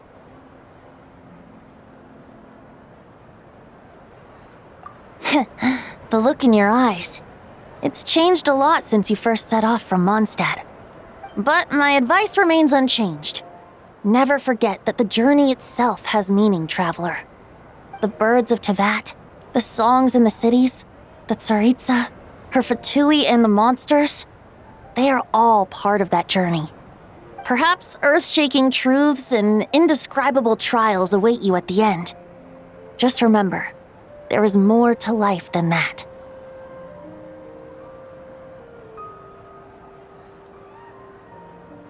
Alright, that's more than enough acting like a real Archon for one night. And still, not a sip of drink for dear old Venti at a time like this? You're no fun, Varka.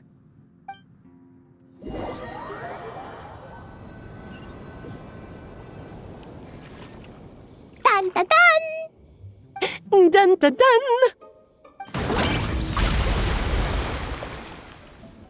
Da da da! Da da da!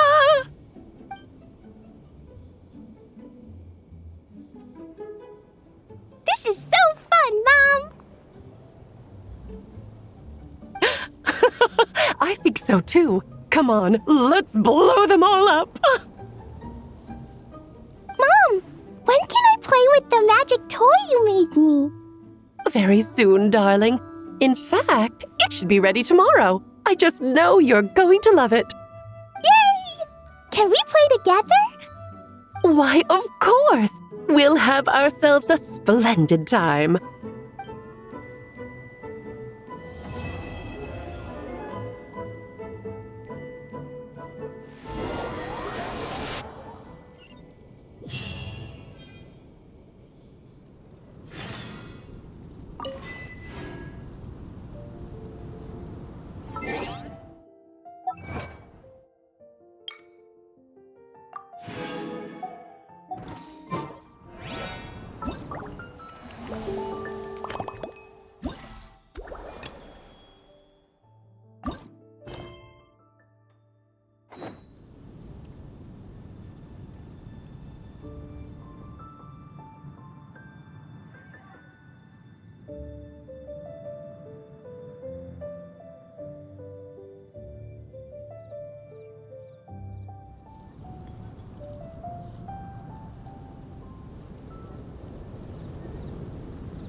Alright, we made it! Time for round 2! Huh? Was this bubble this color before? Is something wrong? I'm not sure. It was like this when I came to check on things this morning.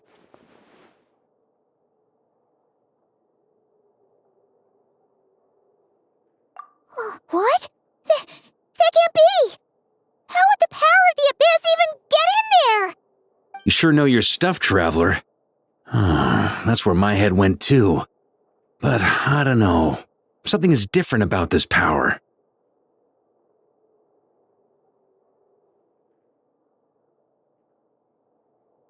What does that mean? It seems to be in an embryonic state. Like an egg that hasn't hatched, the dark clouds before a storm, or an omen before disaster strikes. Of course, the world within the magic bubble is imaginary, so the same should be true of this abyssal power. At least for now. You created this magic, right, Alice? Do you have any idea what's going on here?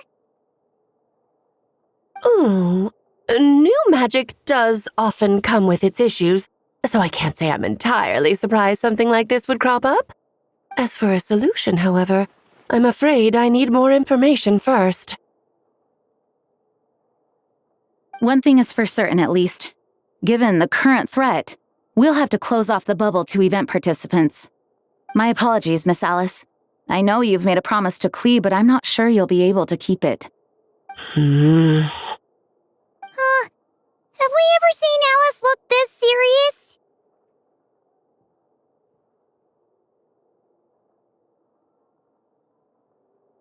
Unprecedented crisis notwithstanding, it's too soon to just throw in the towel. What we should be focusing on is how we're going to fix this. Are we talking about the Klee situation or the Abyss situation? Both. Now, I have my suspicions, but I'll need someone to head into the bubble and confirm a few things.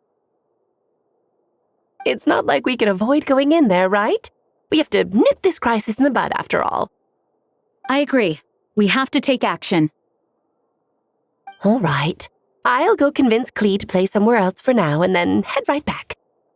In the meantime, Nicole, be a dear and keep observing the bubble from out here. Oh, and provide any fixes you can while the rest are inside. I don't know, Alice. There are quite a few unknowns here. It's not like I can force people to head in there and take that risk. We angels aren't miracle workers. You sure about that? Fine. I'll do what I can. Just be quick, okay? This is your magic, after all. Well, guess this is our best option. We're definitely not going to sit back and watch.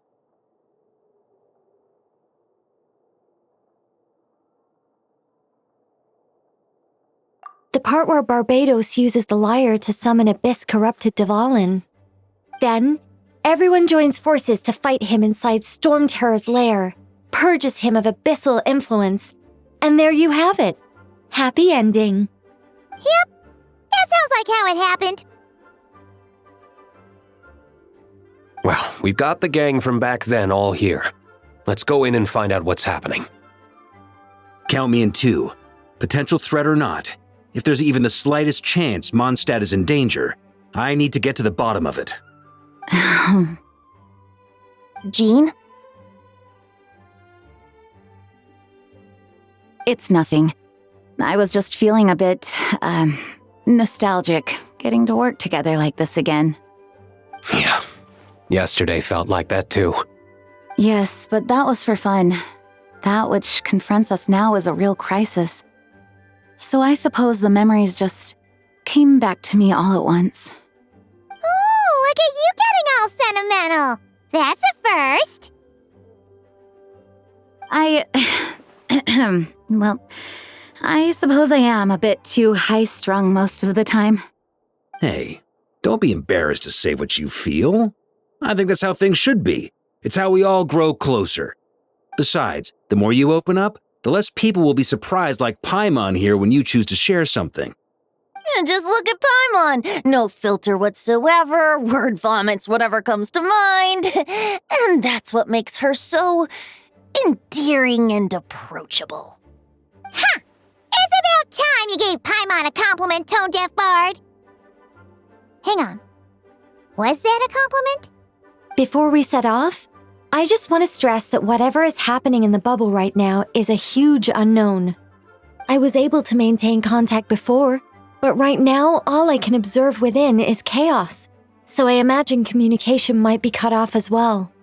It might be difficult for us to guide you, so proceed with caution. Don't worry. This isn't our first time leaping headfirst into a dangerous situation. There's also a last resort I can fall back on if worst comes to worst. Though it would mean all our recent hard work going to waste. You mean destroying the bubble entirely? Yes, if it comes down to it. All right, I'll monitor the situation from outside and provide whatever external fixes and support I can in the meantime. Understood. Prepare for the worst, hope for the best. Sound good? All right, let's go.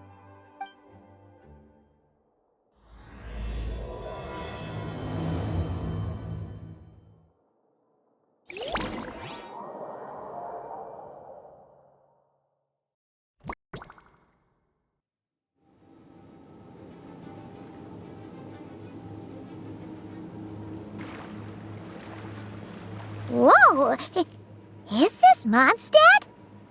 Didn't we all come in at the same time? Where are the others?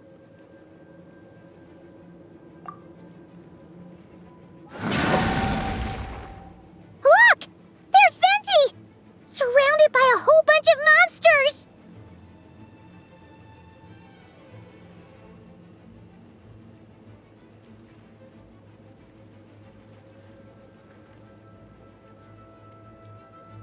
Yeah! Ah, perfect timing. Come on, let's show these unwelcome guests the door.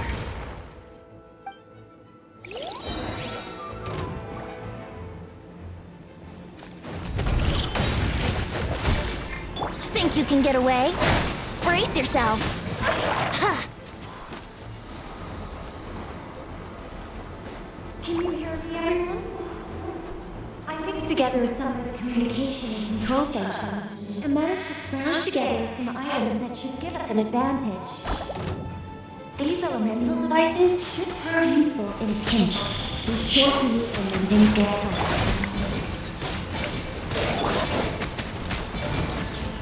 Yahoo! Yeah. Time for takeoff. Brace yourselves.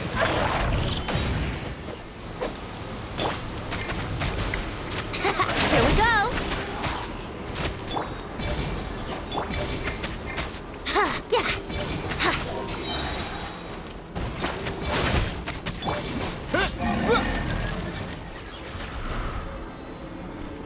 All good, Venti? Very much so, thanks to your timely arrival. But Mondstadt looks like it's in bad shape.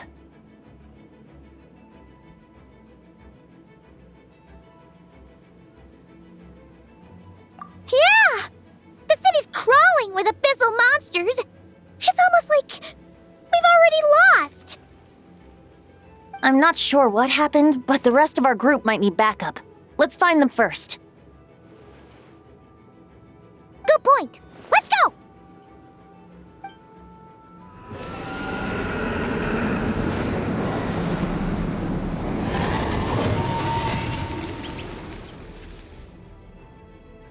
Look! It's the Volin!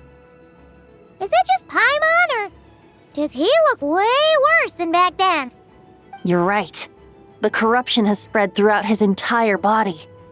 If we had failed to purify him in real life, I imagine this is what would have become of him. Wait! It looks like something's falling! It's his tears. Like the ones we purified in the past? Yes, but at this point, these tears are essentially crystallizations of abyssal power. If left unchecked, they will continuously summon abyssal monsters, and this disaster will never end. We also need to get our hands on one of them.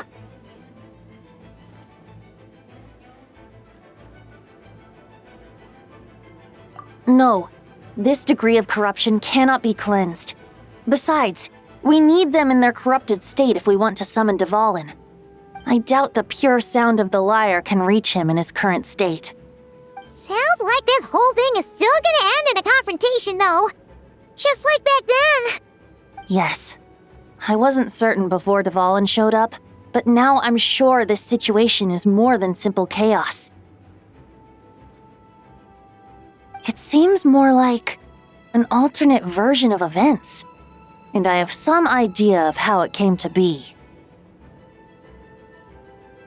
Well, monsters abound no matter where we look. You choose where to go, and I'll follow.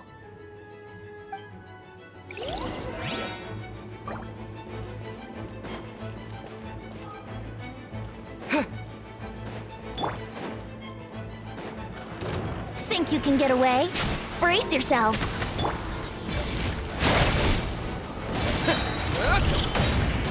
Here we go.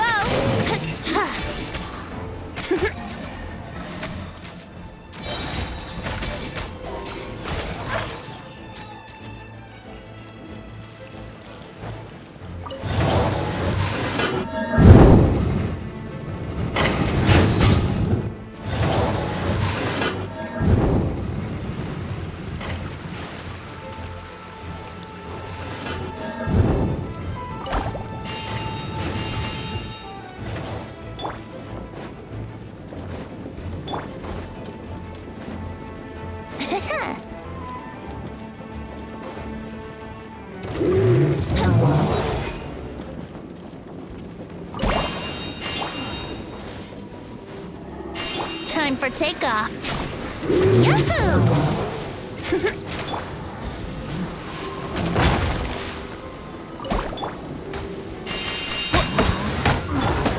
Here we go. I'm not in the... Yahoo! Yeah.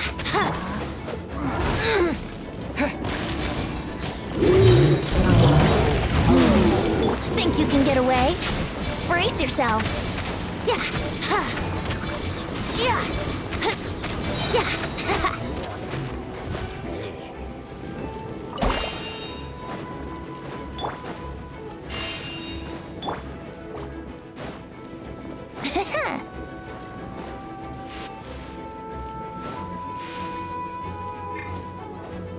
Huh?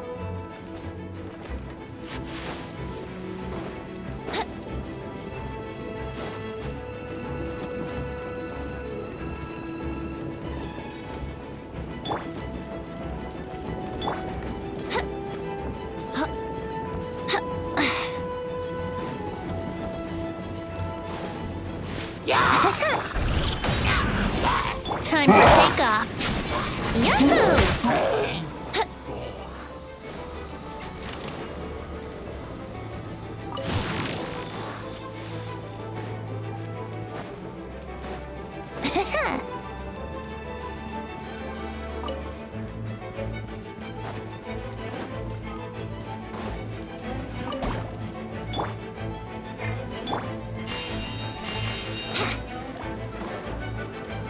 Wouldn't gliding be faster?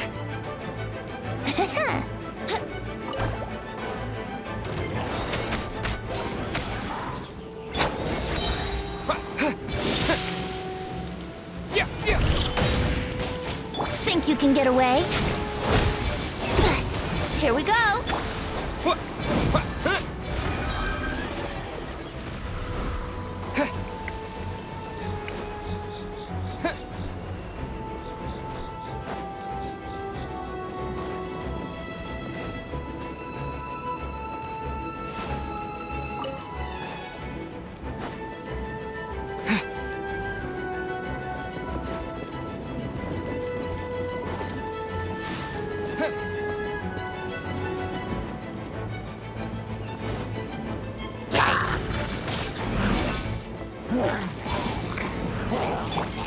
Brace yourselves. Yeah. Time for takeoff. Yahoo!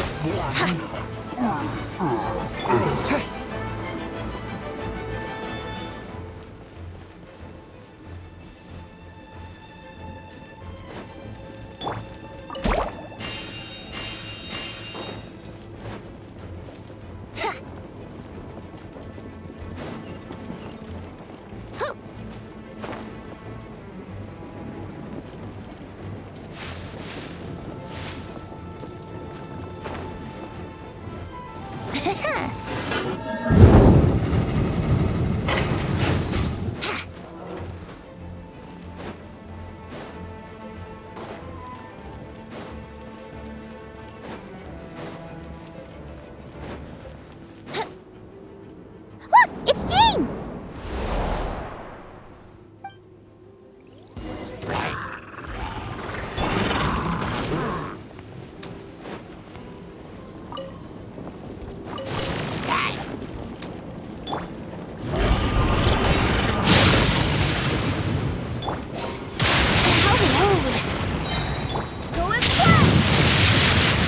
Think you can get away? Let's play! Wind, hear me!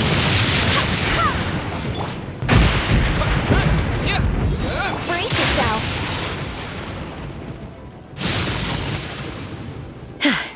Thanks for the help. I know everything we encounter in this bubble is imaginary, but these monsters sure fight like the real thing. It's a bit too true to life. Don't worry. As long as we collect Dvalin's tears, we can use this abyssal power to our advantage. I see. In that case, let's get moving. Have you seen Vorka, by the way? We haven't found him yet. No, he might be at the upper levels. Let's search together. Ah, right. I remember seeing D-Luke on the other side of the city. We should go help him first. Sounds like a plan. Let's go!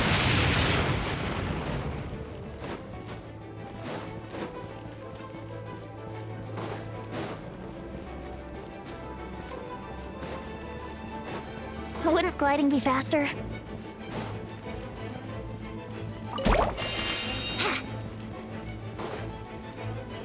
Hey! D-Luke is over there!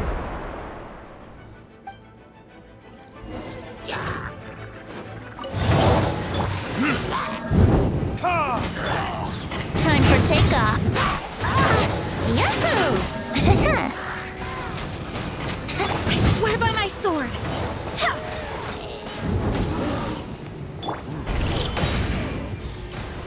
Time for retribution!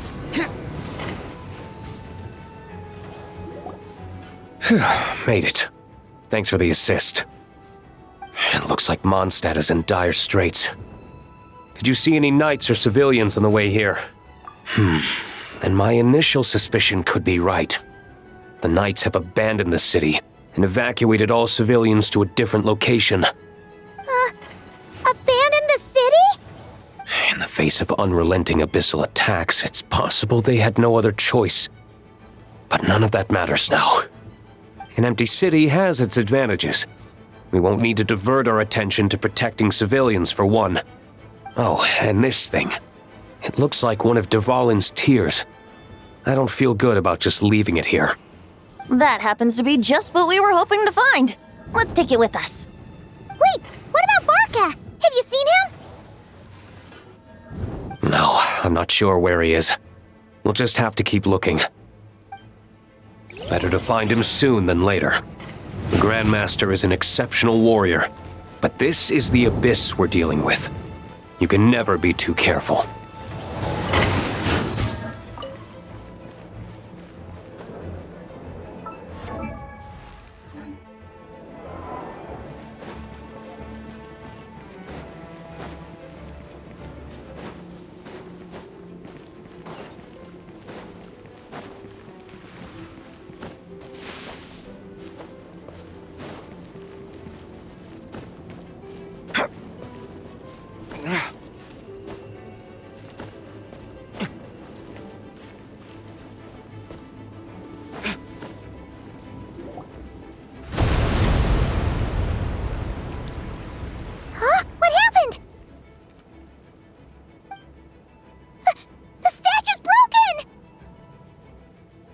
The Grandmaster should be over there.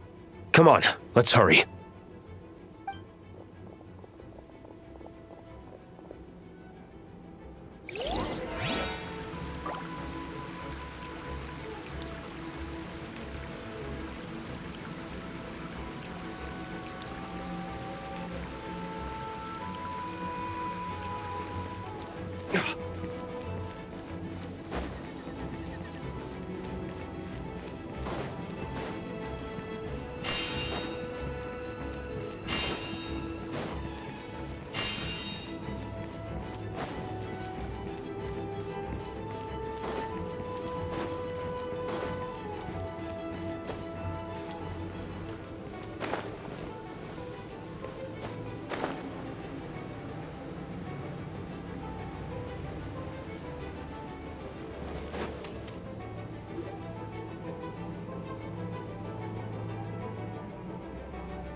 We're here to help. Perfect timing. Let's do this.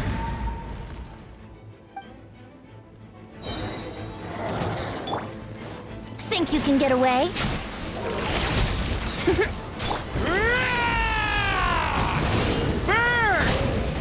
Burn!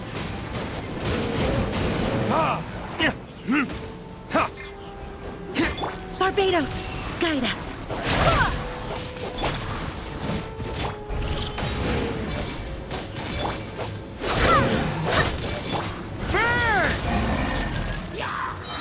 Maria sweeping in! Time for takeoff. Here we go. Ha. Yeah. Time for retrip. Looks like we're all back together. Everyone in one piece? Yes. The honorary knight arrived just in time to help us out. Now that we've collected Dvalin's tears, the monster attacks appear to be easing up too. I'm sure you've noticed, Varka, but the city is pretty much a ghost town at this point. Yeah, we should get out of here. No sense wasting our strength.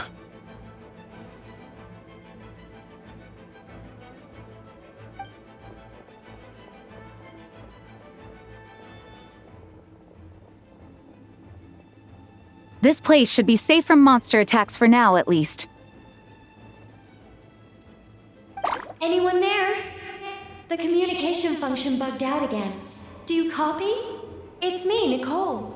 Alice just got back too. Yeah, we can hear you now! What's going on?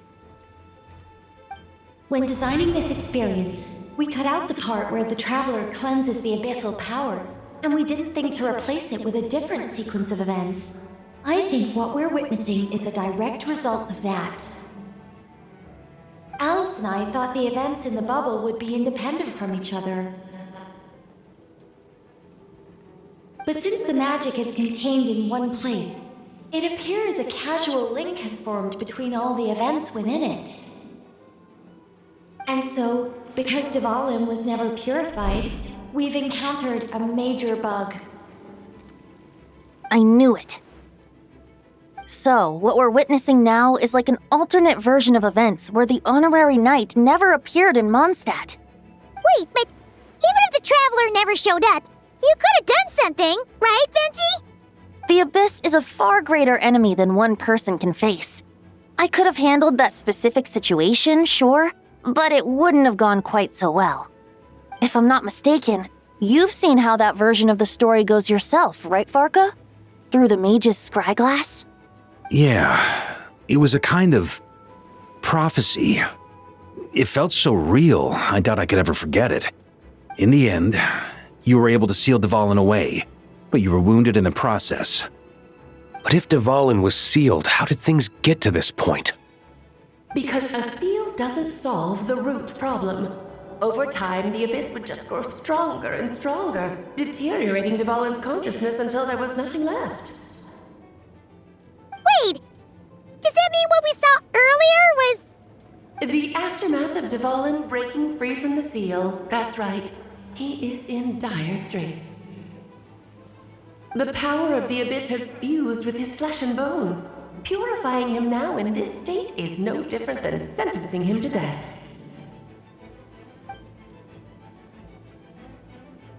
So, if we want to resolve this crisis, We have to kill Dvalin.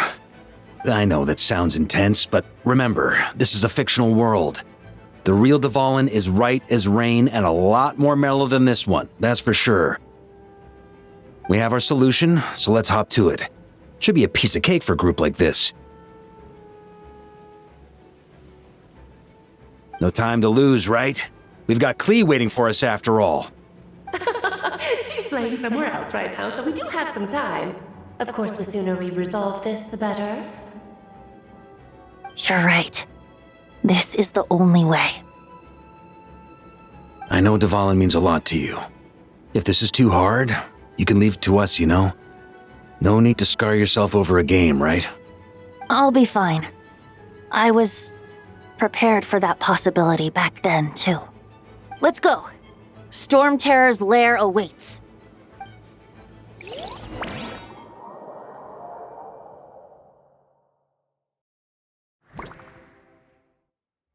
This is it. Ready, everyone? More than. of course. I just hope I learned a thing or two since the first time around. Ha! Guess I'm the newbie, huh? Good thing I'm a quick learner then. What about you, Traveler? This was your first big fight in Tibet. Were you nervous back then? How about now? I'm not nervous. We've all grown a lot since then. We overcame this challenge once, and we can do it again.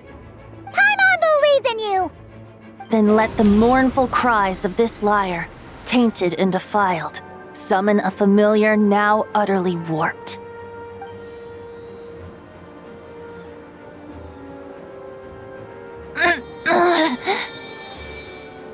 You alright, Barbados?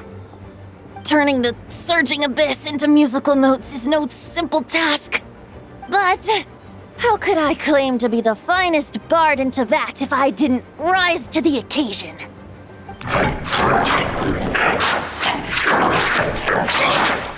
I have heard enough.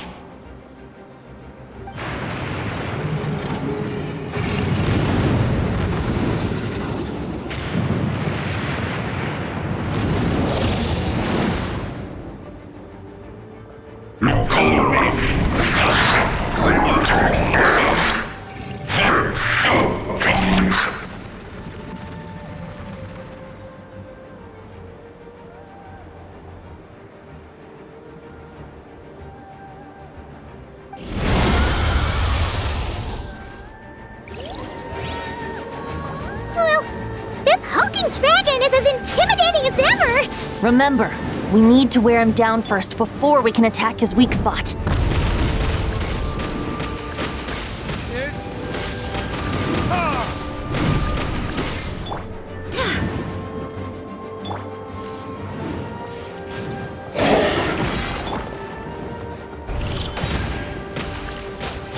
Wind, hear me.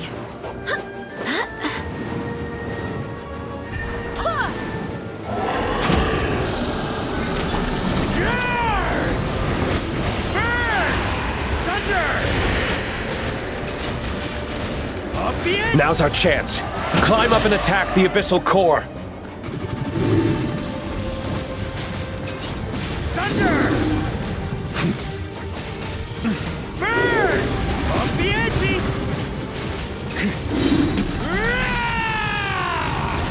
Off the edges! Nice job! One more to go!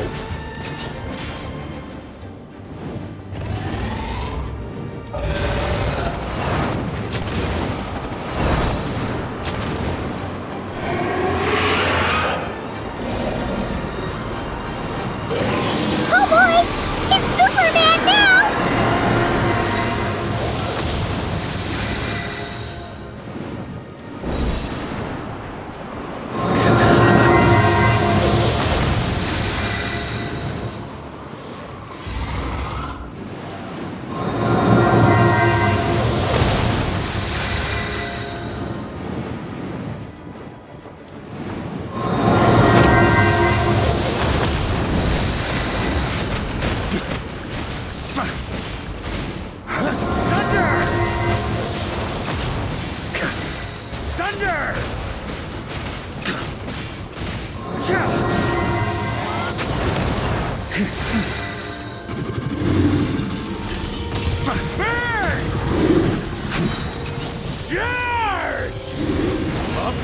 ante! Thunder! Up the ante!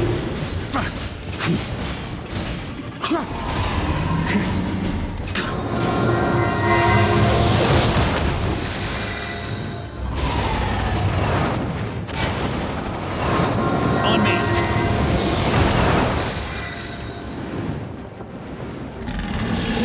Time to switch positions.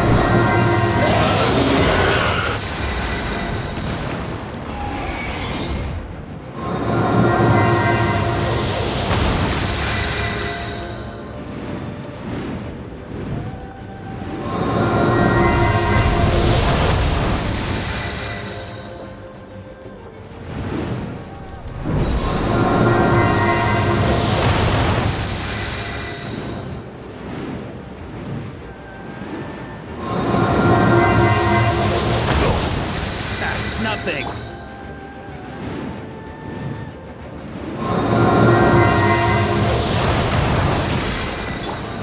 I swear by my sword.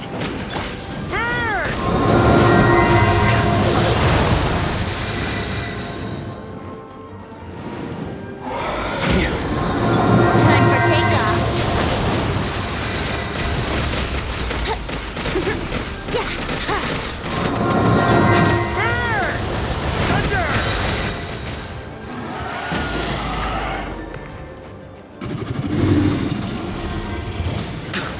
Maria sweeping in!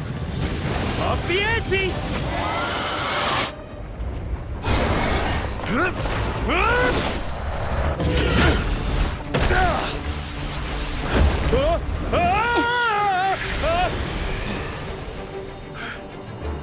Thanks, Gene.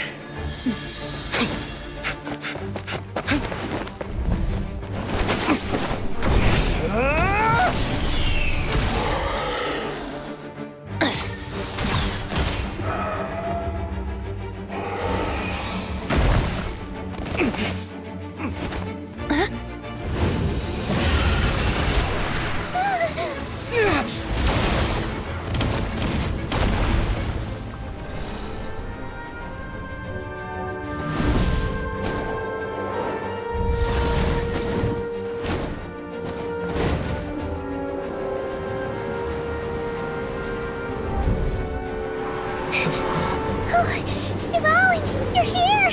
I follow the lyre's song, wherever it leads. Thank you. Looks like the mage's tale isn't over yet.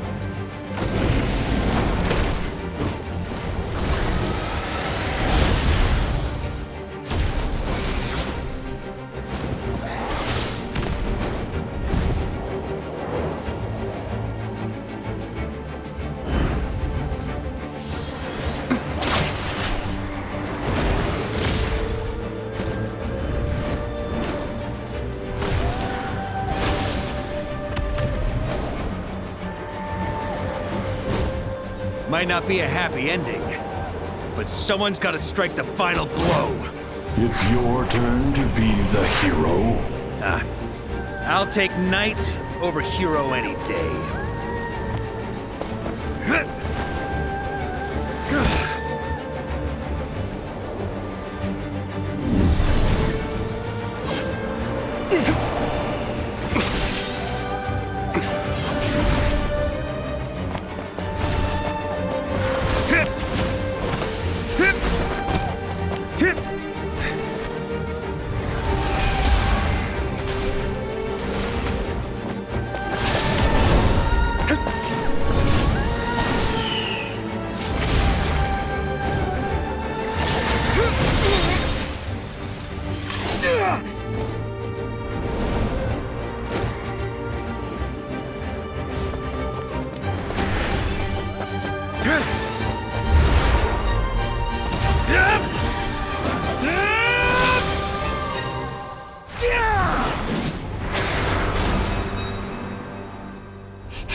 like it was a happy ending after all. It was kinda like a choo-choo car ride. It had its fun moments and its thrills. All in all, Paimon had a great time. Guess it wasn't without some collateral damage, though. Sorry about the window, Jean. It's fine. As long as the building itself is intact, I consider that a win. I'll arrange for the window to be replaced at a later date. In any case, we were lucky Dvalin arrived when he did. It would have been tricky to deal with a flying opponent otherwise. I suppose I could have created a gust of wind to whisk us up, but I'm not sure our gliders would have survived the process. Honestly, after everything we faced, I can't believe Alice still decided to bring Klee in there to play. She's a daring one, that's for sure. I mean, can we be certain there aren't other bugs that just haven't cropped up yet? I suppose that speaks to the confidence the mages have in their magical mastery. If I know Alice, the whole bubble could have been blown to bits, and Klee still wouldn't have had a single scratch. Her abilities do speak for themselves, I suppose. So, what now? Anyone down for a drink? My treat. Sounds like a great idea. But tonight it's on me. I happen to have a bottle of fine wine set aside just for the expedition team. Haha, even better. Count me in. Say no more! You had me at fine wine. All right, let's head over to my place then. You're coming too, right, Jean? I'm afraid not. There's still a lot of work to do. So what? The world's not gonna end if you push it off? Come on, we never get a chance like this. I suppose that wouldn't be a problem if you head back to headquarters with me after we're done and help make up the work. On second thought, how about you just join us when you're done with that? What about you, Honorary Knight? Gonna tag along?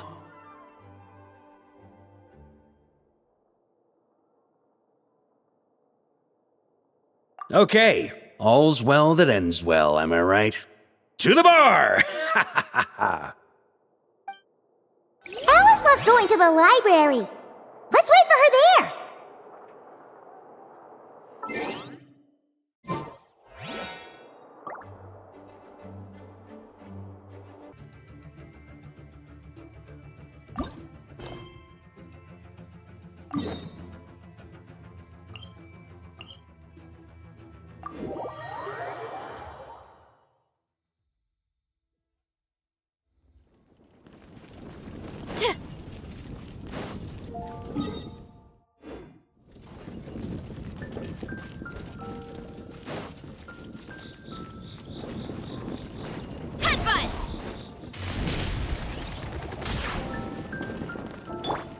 Rise with the sun!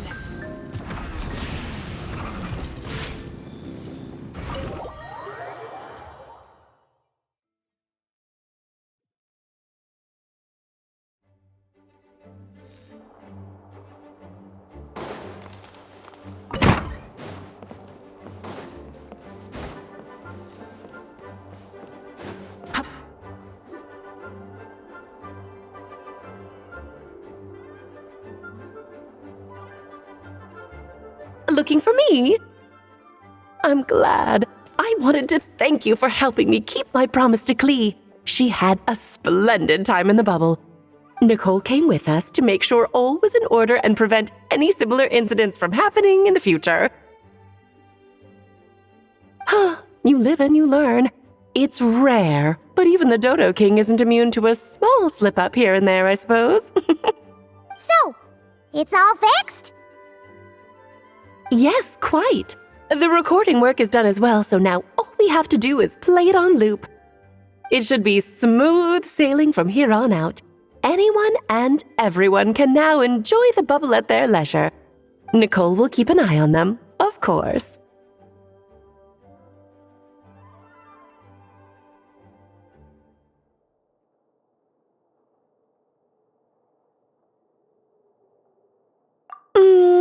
I wouldn't put it quite like that. It was more like a fate that will not come to pass. Huh? What's the difference between the two? Let us not forget the courageous dragon slayer in the story. Well, in real life, he had already left on an expedition to Nodcry at that time. Of course, that doesn't mean Dvalin would have escaped his destined death, for another hero would have come along and paid a painful price for victory. But what we saw in the bubble was what happened after Dvalin broke free from the seal. So, couldn't Barca have been back by then? Dear Paimon, you're free to ponder such questions yourself, of course, but it's of little use to ask them aloud. Word to the wise, do not lose sleep over all those what-ifs, over the fates that will not come to pass. It's an exercise in futility. Those who can observe fate see both the good and the bad of what could have happened. But all that matters is what did happen. Those alternate fates are nowhere near as important as the world that exists in the here and now. All right.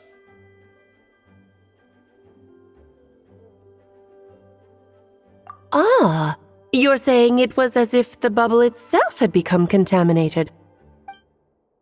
I suppose some gunk could have stuck to my luggage while I was wandering the border and got mixed into my magic without me noticing.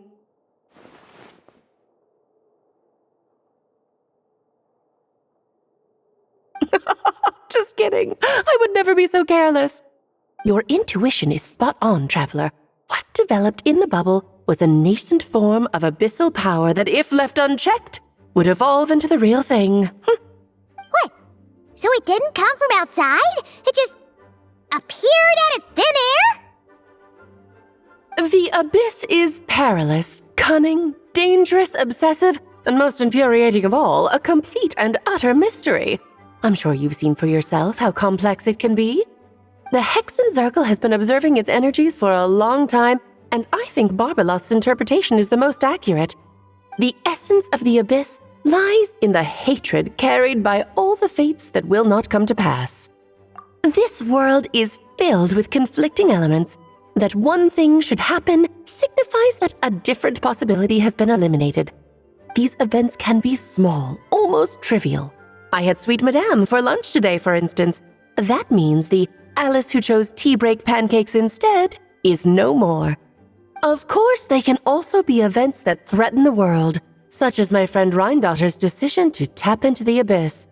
In that instant, the tale of a future in which she remained pure was gone forever. So then, the question at the heart of it all is this: why must these fates be the ones to disappear? Paimon gets it. It's hatred that stems from not being chosen. Precisely. The magic we wove this time involved recreating the past. However, some of the variables we added allowed a certain amount of these unchosen fates to come very, very close to reality. And thus, the abyss showed its teeth. Of course, much like always, it is not existence that it seeks, but the destruction of all. In the end, though, it wasn't a huge issue. Things like this happen on the border all the time.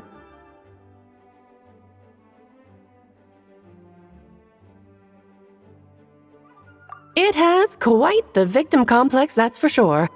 It's obsessed with entering this world at all costs. And that is precisely why we must protect our lives and those of our loved ones. Because when you think about it, to exist in this world is to be a spark of luck amidst countless possibilities. How precious is that?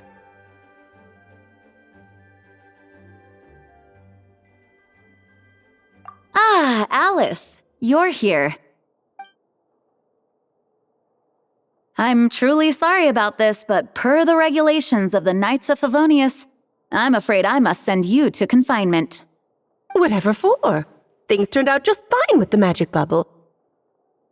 Besides, if that's what this is about, shouldn't Nicole come along too? It's not about the bubble. We received word that a number of fish have been injured as a result of explosions near Starfell Lake. As I'm sure you're well aware, fish blasting is strictly prohibited. Oh dear. Run, Klee! Save yourself! She's already inside. Guess it's a day of first for the Dodo King, huh? Oh, farewell, forever traveler. You shall never see me again.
Yeah. Shield them! Be cleansed! A moonlit night for all. Blame. Begone, shadow of darkness! You got this! This is order! For Quake! Foolish! Without further ado,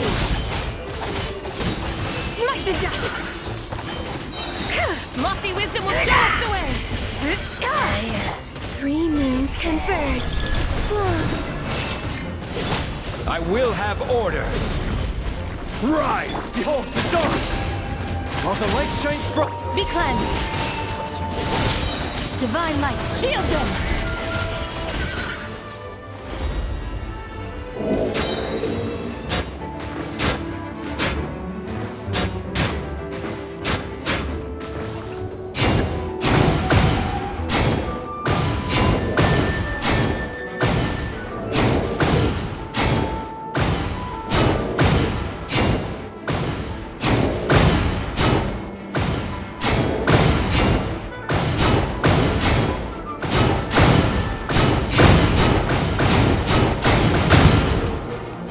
Lofty wisdom will show us the way!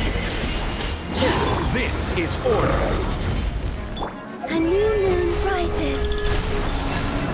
Begone, shadow of darkness!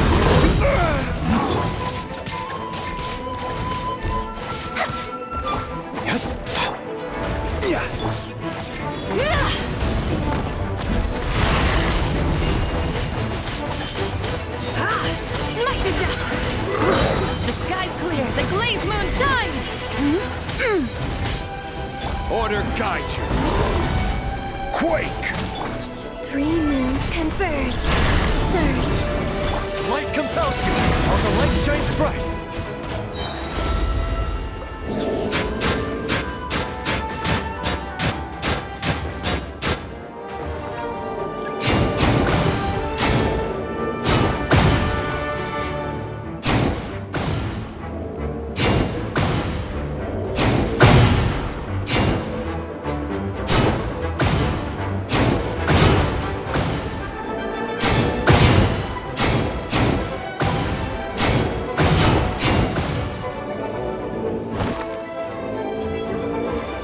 The dawn!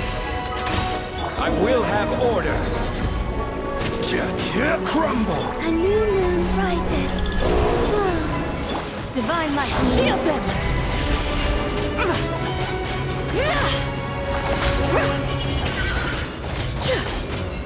Smite the dust! Smite the dust!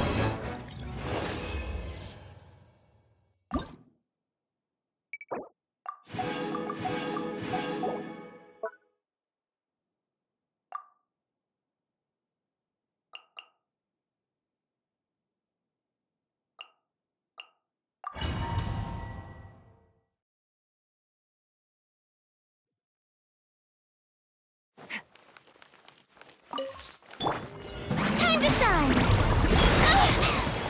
Strike up a bug, you two! Time to end them! Witness the power of Gugwa. Know my sword. Another star goes out!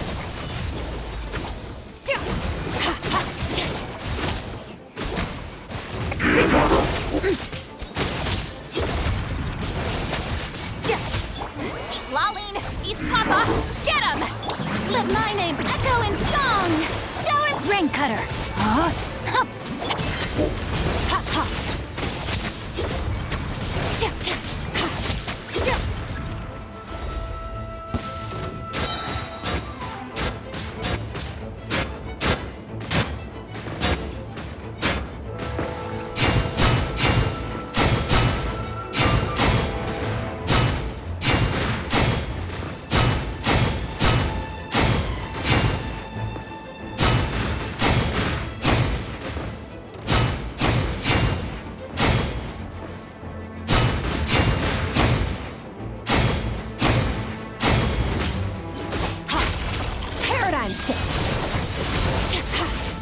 Witness the power of Gugwa. Know my sword.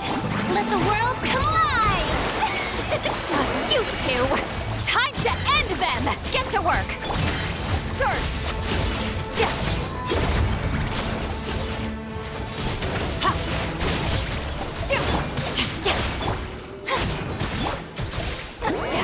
Suffer the wrath of Eastleigh! Let me weave you a verse.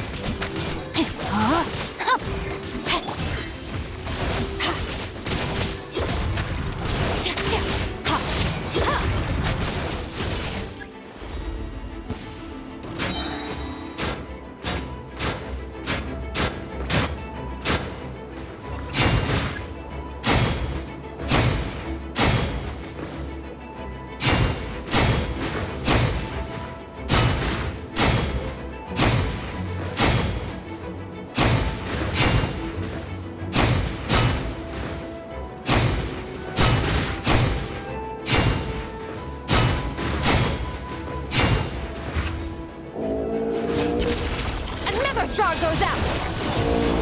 Extinguished! Ring Cutter, know my sword! Time to shine!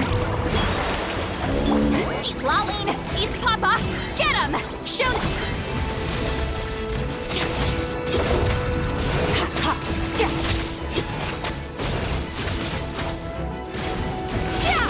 Let the world collide!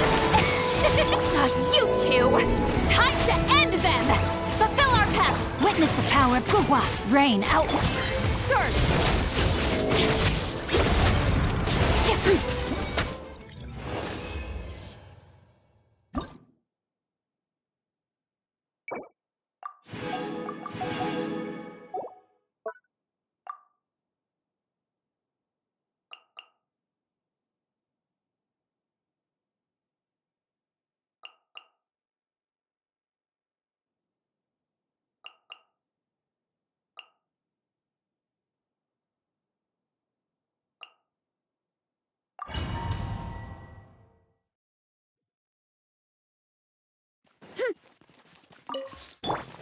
On my mark!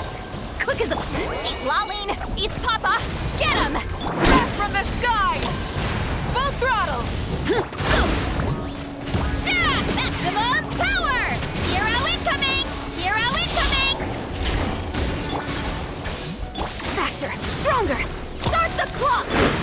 Show no mercy! Headbutt! Hi! You two! Time to end them! Hi!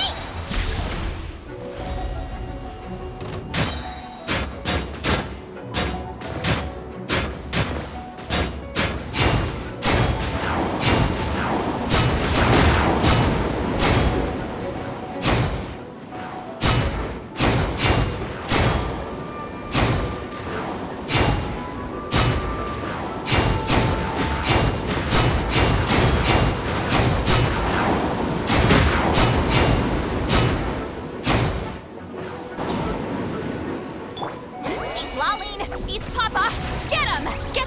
Let's move! Light of the blazing sun! Try and stop me! You want to stand down! Hero incoming! Oof! Kapow! Charge! Headbutt! Charge!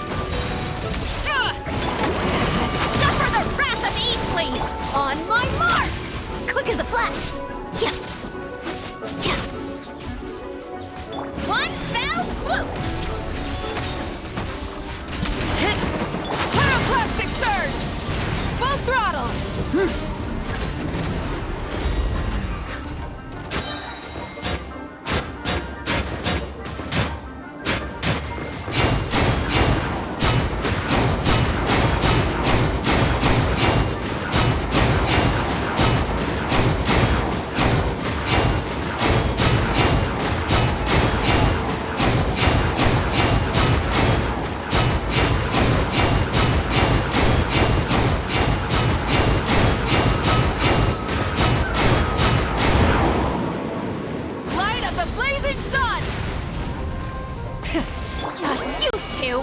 Time to get to work! Start the clock! Faster, stronger! You wanna stand down! Height! Yeah! Heads up! Justice o'clock!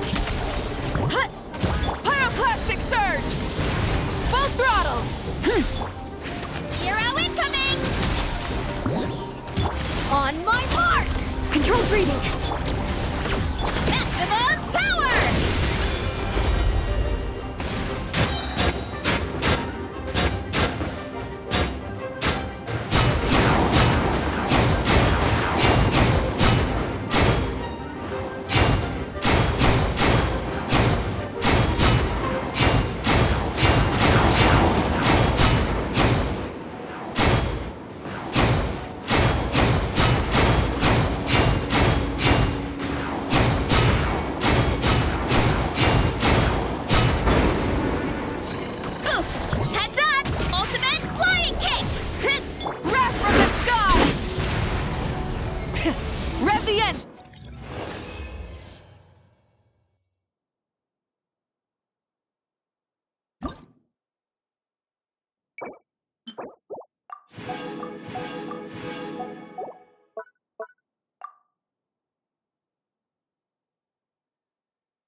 Let my name echo in song!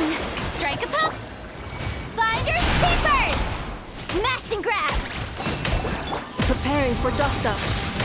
Insulation chamber deployed. The long sleep beckons. Observe.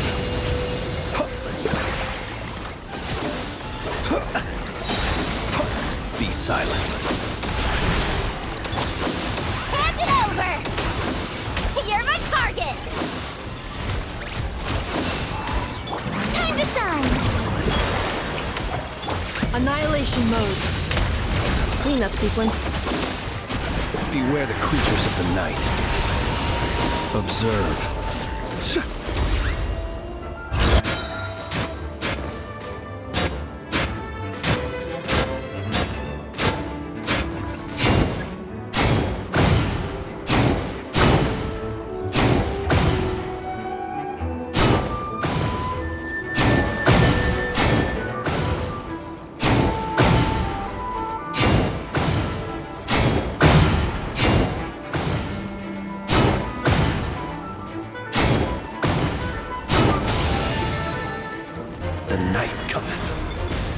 Close your eyes. Let my name echo in song! Yoo-hoo! Finders keepers! Preparing for dust up. Insulation chamber.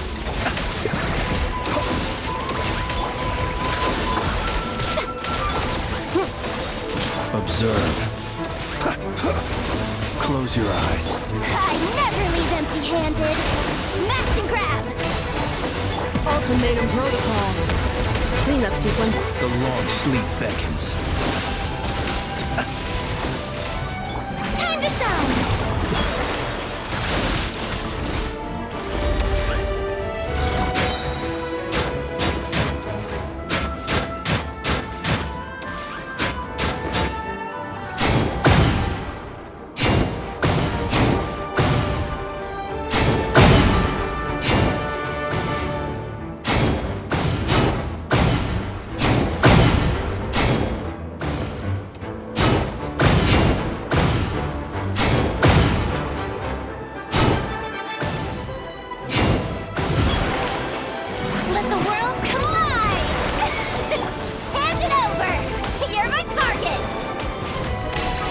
Annihilation mode. Defensive mode. Beware the creatures of the night. Observe. Be silent.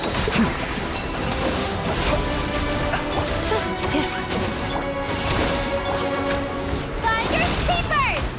Smash and grab!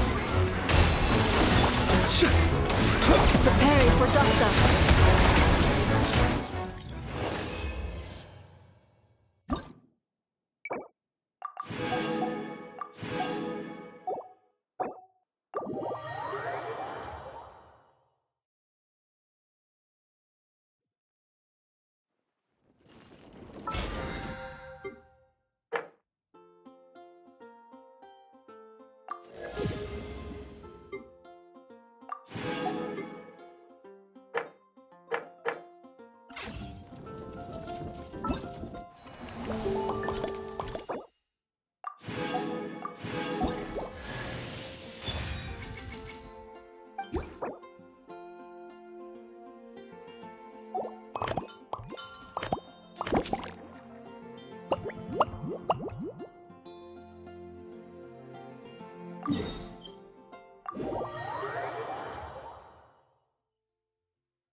Hurry up, Grassa!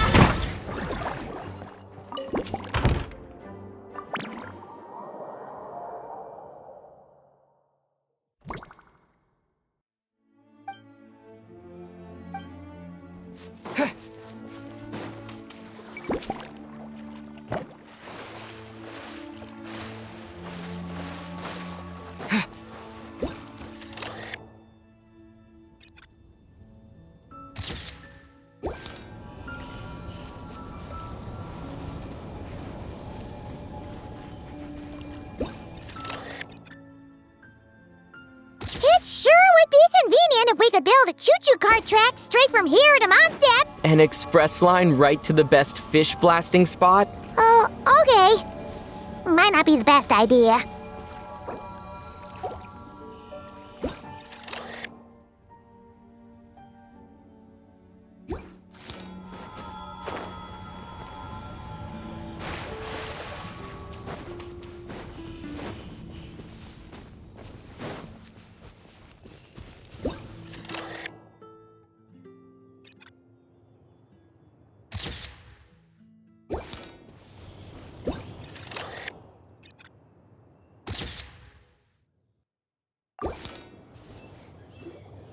Oh, it's Eula and...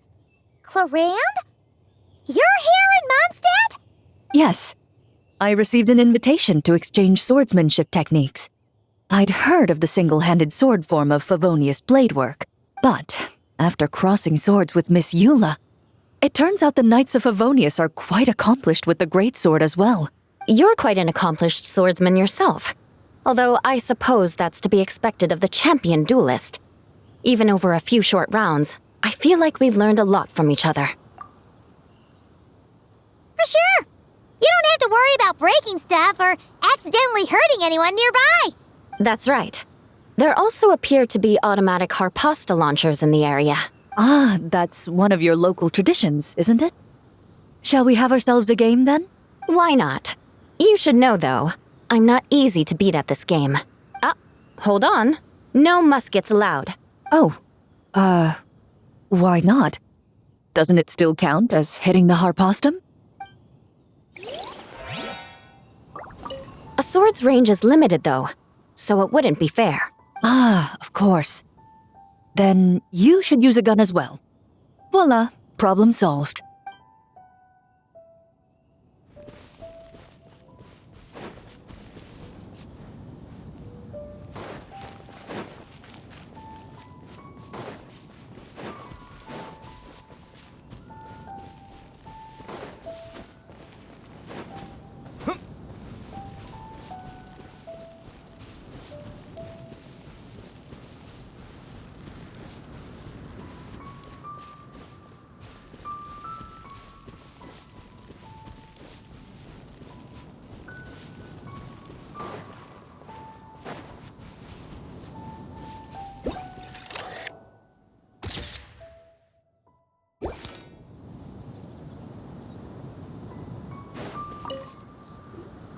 Razor? What are you doing here? And shouldn't this thing be in Wolvenden? Fiery woman came to take Lupacol. I said no. She backed down, but then said I would do just as well. This sword is here, for now. I am here to protect it. Hold on, let Paimon get this straight. Alice was planning to bring Boreas here, but you stopped her. So, she took the illusion of the sword and left you to guard it instead. That would make the trial of Boreas the trial of Razor now, wouldn't it? We fight. I protect Lupacol. Wow! Looks like Paimon's guess was spot on. Don't worry, Razor. No one's gonna take this sword. It's not even real. Not real? Alice's scheming claims another victim, huh? Let's take the photo and get Razor out of here.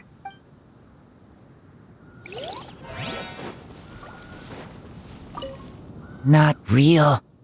I don't get it.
Hey there, friend! Well, we couldn't just drag Catherine in here, could we? What would the Real Adventurers Guild do without her? Not that she ever shows it on the outside, but she's one busy bee, that's for sure. I mean, just think about how much time it must take to travel between all the different nations. Anyway, I heard this whole world was constructed for magic. Incredible stuff. Even the books on this shelf are real. Not a single prop to be found. I really gotta take a better look around once this gig's done. Not today, I'm afraid. The funds I need haven't transferred in yet. Once I've earned enough more from this trip, I'll open up shop at the usual spot. True, but it doesn't seem like the people who created this place set up anything like that. Hey, why don't I go ask for some and then we all can have a few? Huh. But could we even take them back into the real world? That's the question.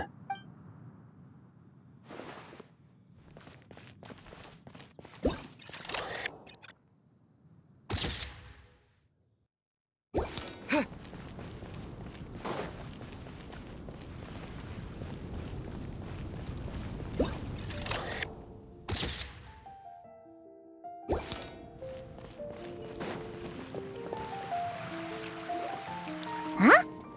Weird. Did Mondstatters always raise boars around here? Found it! Barbara, over here! Coming! Oh, how did this happen? Barbara and I were just grabbing some food at Good Hunter.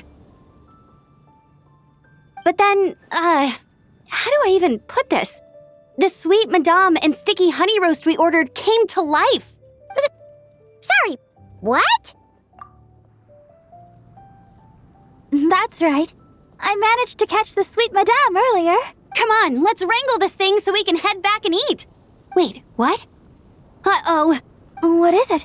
More pigeons and forest boars! The rest of our lunch is making a break for it!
So that's where it was. Diona?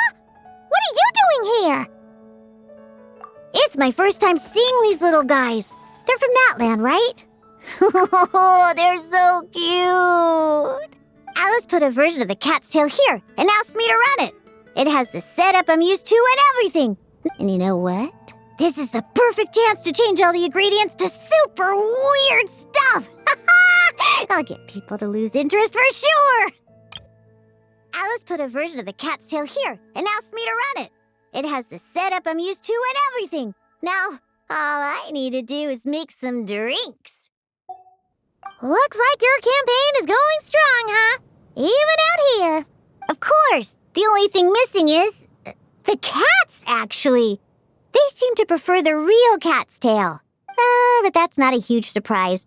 Cats are sensitive about where they live. Even if the place looks exactly the same, they'll know something's off. So, Alice said she would find different staff instead. And then these little saurians appeared. Aww. Bennett gave me a few pointers on how to get along with them.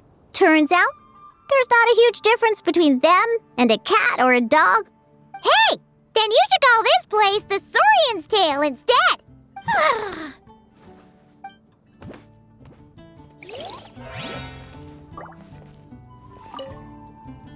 Huh. I think I've seen saurian-shaped cookies somewhere before, too. Maybe I should bake some to sell around here.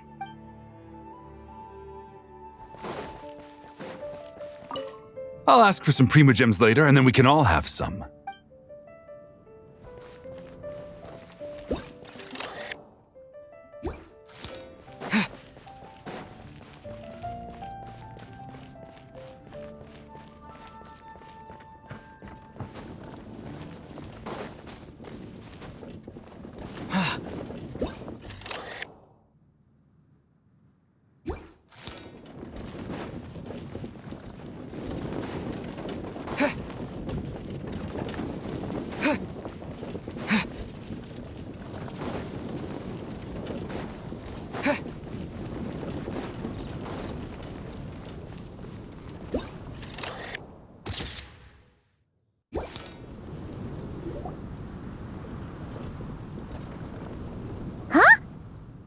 Fatui tent?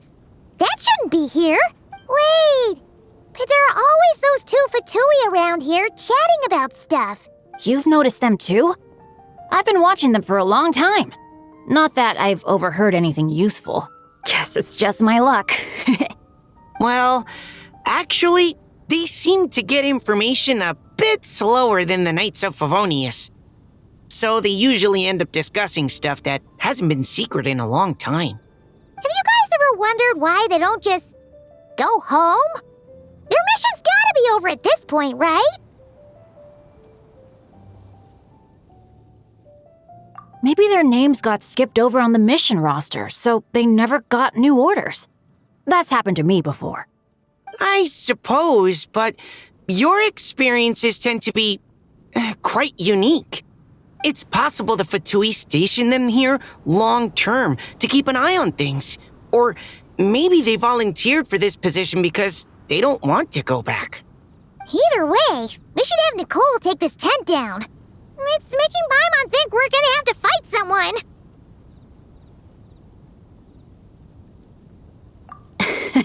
I guess you're right. We don't want people getting their hopes up.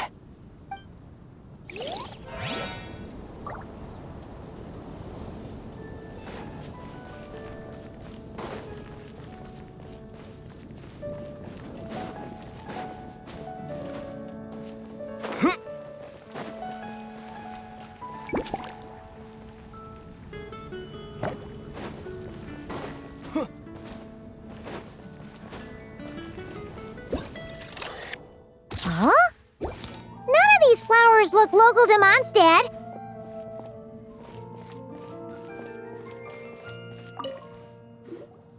Wait, Emily? Huh, it's been a while. Hello, you two. Looking to buy some flowers?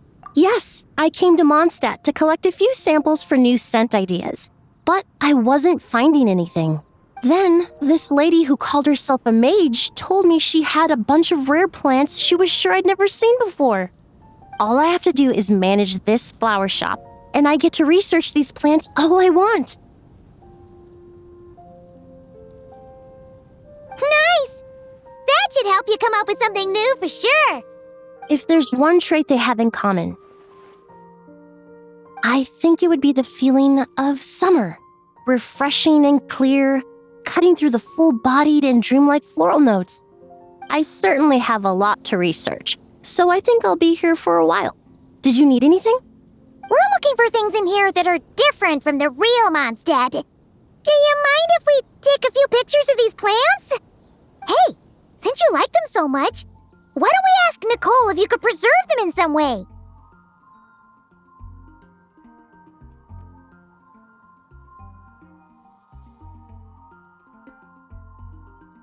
Really? That would be amazing. This is my payment after all.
Such a succulent fragrance of grapes.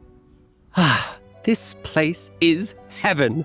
Had I a mouth that could move, I doubt I could resist eating them right off the vine.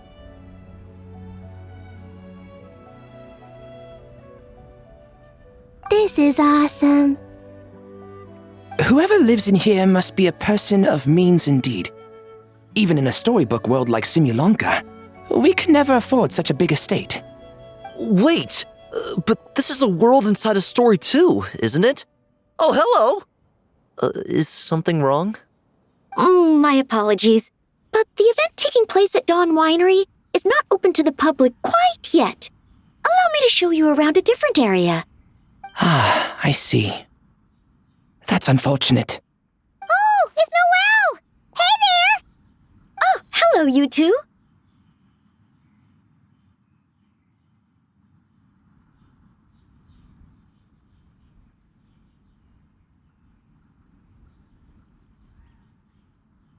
Well, Miss Alice thought things might get complicated around here, so she said she needed someone capable who could get the job done.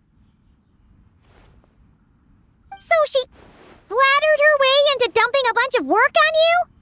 Stuff that isn't even related to the Knights at all? Oh, no. Mr. DeLuke was there too. He said he would appreciate some help guiding the tour groups from different worlds that are here to visit. Tour groups from different worlds? Oh, right! The Golden Apple Archipelago, the Valurian Mirage, Simulanka. The gang's all here! Oh, it's all right. I'm happy to help.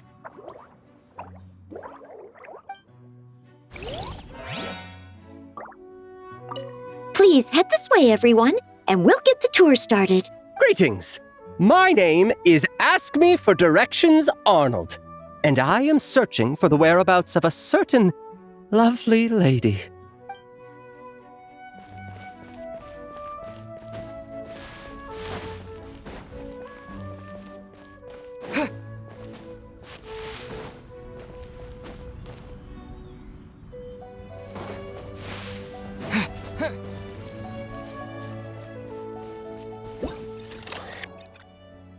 Oh, there you are.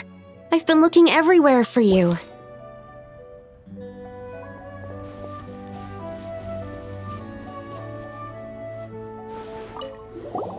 Something wrong, Sucrose? Oh, no. I was just looking for a piece of alchemy equipment we needed for the event. Master Albedo has always been careful with our costs. We maximize the use of every piece of lab equipment we have. So if something hasn't been used in a while, it's usually pretty old. Take this, for example. We've used it a few times before, but we found the effectiveness and ease of use somewhat lacking, so it was sidelined quite quickly. According to the mages, it was meant to be placed in the city, but it went missing after being tossed into the magic bubble. Luckily, I found it. I just don't know why it ended up here of all places. Well, all that matters is that you found it in the end, right? We'll contact Nicole and get her to send it back to the right spot. Great. Thank you so much.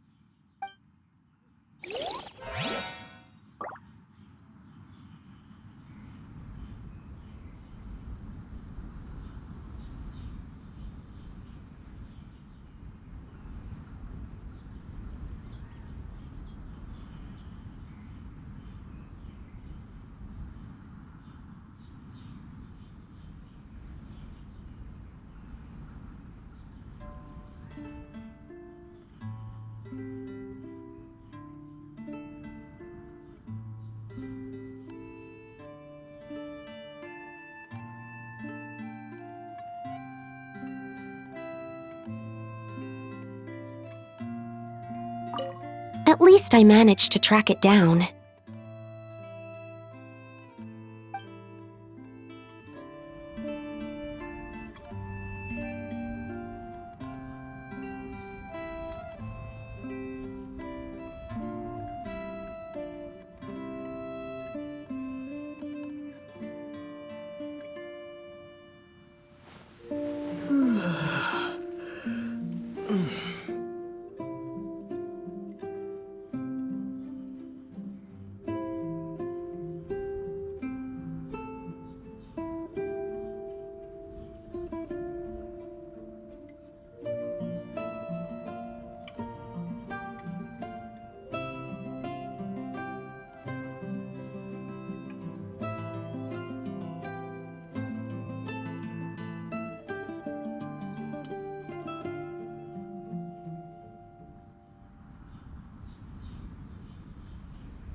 A tent tortoise?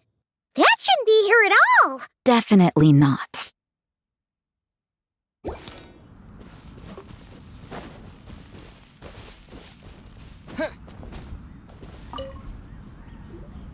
Wow!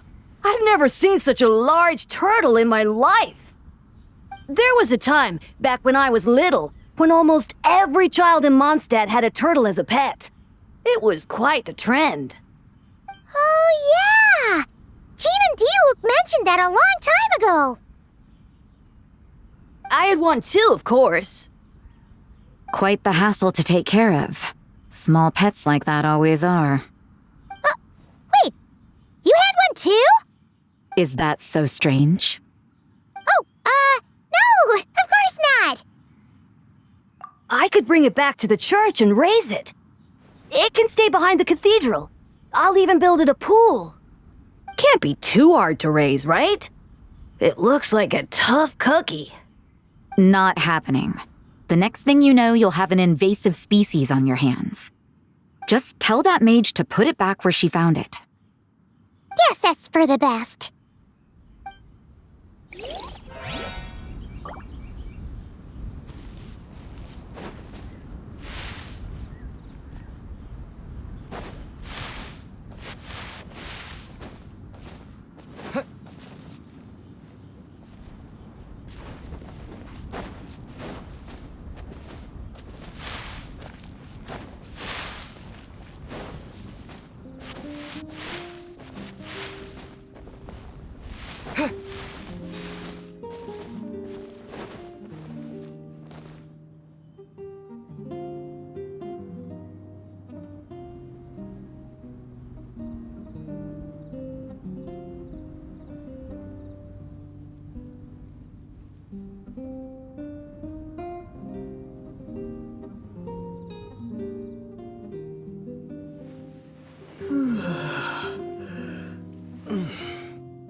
I heard this thing was terribly ineffective when first invented. You could only catch 10 in a week. Why, the research staff barely wanted to touch it, let alone improve it. But for some reason, it gained traction among adventurers once it entered the market. True, it takes time. It beats having to do it yourself, I suppose. But there are so many crystal flies around here. Surely it's not that difficult to just do it the old-fashioned way? It's a bit far, though. Just imagine how tiresome it was back in the day, having to come out here over and over again, and no gadget to help. Does that count as trespassing on private property, I wonder? I suppose it hardly matters anymore. Adventurers aren't quite so keen on crystal flies nowadays. The times they are a-changin', eh? So it would seem. What are they mumbling about?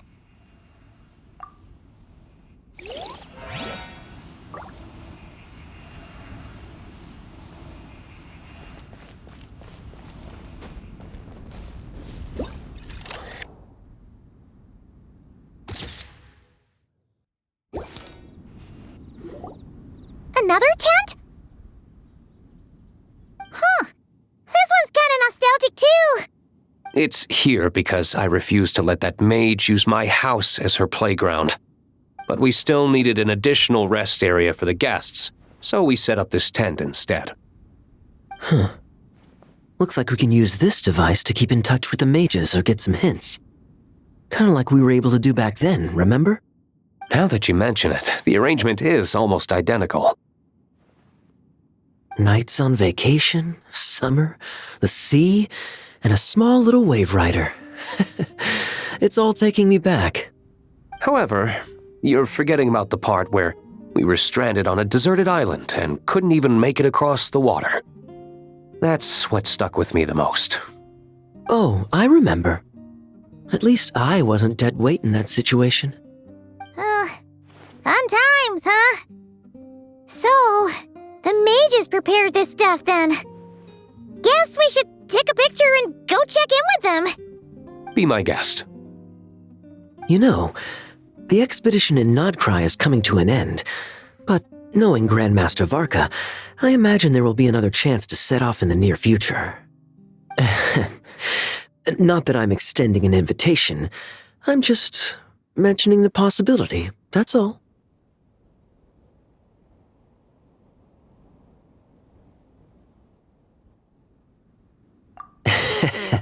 That's our honorary knight. No matter the mission, you always have a place among our ranks. Come talk to me when you do have an official invitation, then. I have other things to do in the meantime. The intel I have on hand is pulling me in 100 different directions, but unfortunately, time off isn't one of them. That's a shame. I take vacation whenever I can get it, and it's still never enough. I'd visit the Golden Apple Archipelago again in a heartbeat. For once, I feel the same.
Hello there, Honorary Knight and the Helper in White.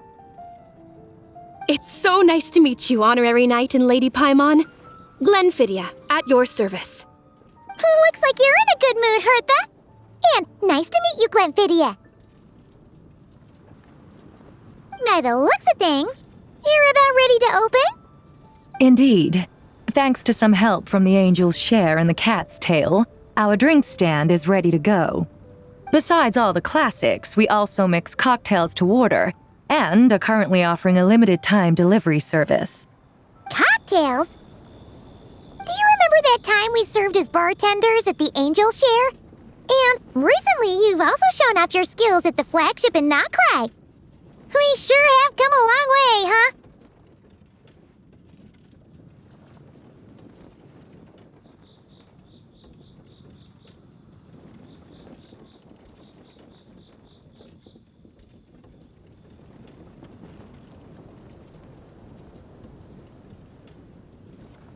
The only thing is, our current drink selection is quite traditional, and it stopped feeling fresh long before the expedition began.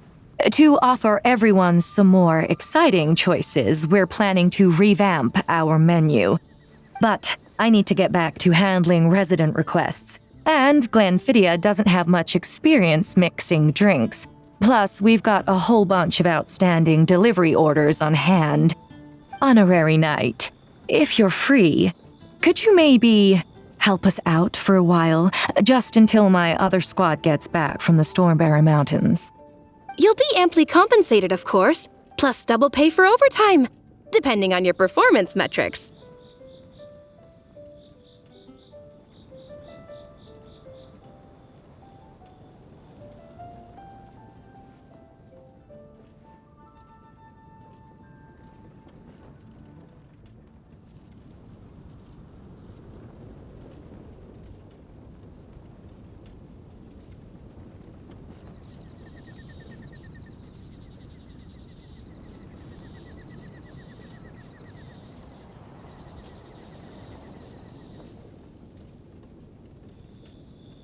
Paimon's not sure what performance metrics are, but she's happy to help with deliveries. As the best guide into that, Paimon needs to keep up with the changing times. Besides, this'll give her the chance to explore the city and stay up to date with all the recent goings-on. Working with you two is always such a breeze. I'll do my best to support Lady Paimon in any way I can. I'm very skilled when it comes to things like portioning out drinks. All right. Well, if you're ready to, then let's get to work.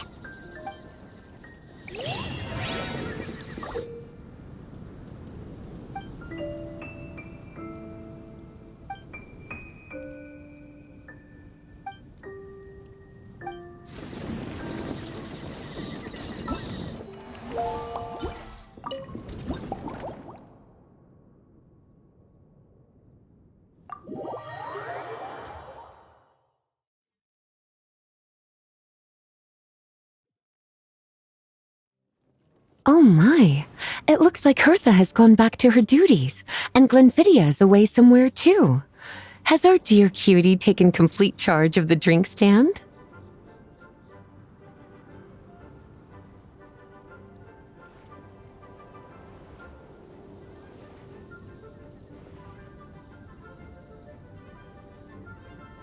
Wonderful. Now I can order without worrying about ending up with one of the logistics company's specials. The type of drink that keeps you awake all night, leaving you no choice but to pass the time working.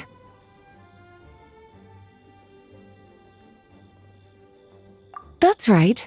I'm just a carefree librarian now. If only there weren't so many people with overdue books, and I didn't have to go door to door to get them back. I would have dropped by to chat with you sooner, and try out your delightful creations, of course. Let me think. I don't really have a favorite drink. Just rustle me up something rejuvenating that'll lift my spirits. And if it could help me nod off to sleep later, that would be even better.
Here's a snow-kissed dawn.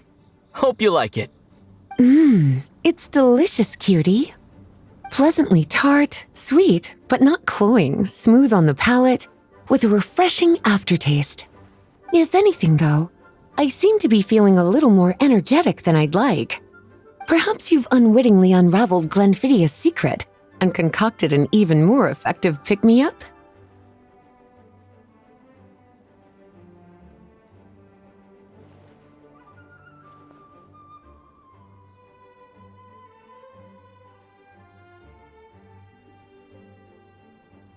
Don't worry, there's no rush. Your eyes are aglow with curiosity, as though you have many more questions to ask. Let's chat for a while. Take your time. Inspiration will come soon enough.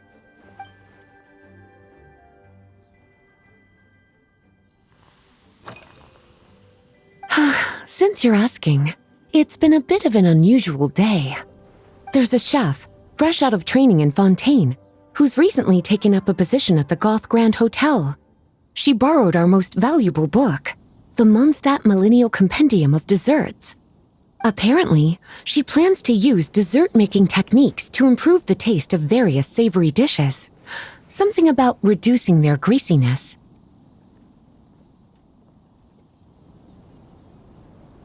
Indeed, and judging by the results, she rather overdid it with the caramel sauce.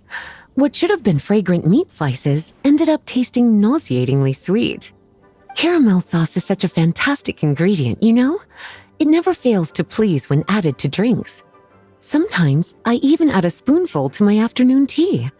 Improving food, I suppose, isn't always about being as creative as possible.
Oh, this? That was for another of today's little errands. A large contingent of the expedition team will be returning to Mondstadt soon. They've been away for such a long time, so there's a good chance many of their tastes have changed. Jean asked me to visit some of their families to try and get a better understanding of what new ingredients might satisfy our knights' changing preferences.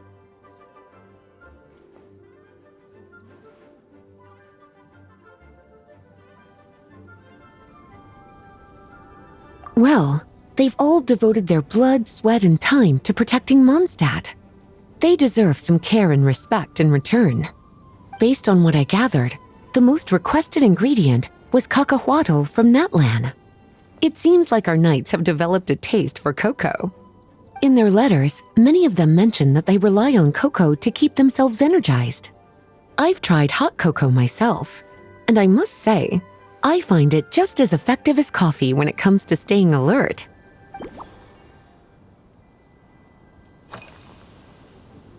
Lately? So careful with your wording, cutie. Is that because you think that I, too, might have changed since we last met? Or simply because you can't remember? Not bad at all. A flawless answer. Back in my student days, I might have been drawn to every new and exciting ingredient I read about, constantly expanding my horizons and stepping out of my comfort zone. But now, I've grown accustomed to a life of comfort and routine. To paraphrase a certain Leewed legal expert, my life is fast approaching a state of living out one's golden years in peace and comfort. I'm no longer so easily moved by adventure and excitement. I'm sure you remember, a few years ago, when we were adventuring together, you found me that sweet-tasting alchemical ingredient. Well, my tastes haven't changed a bit since then.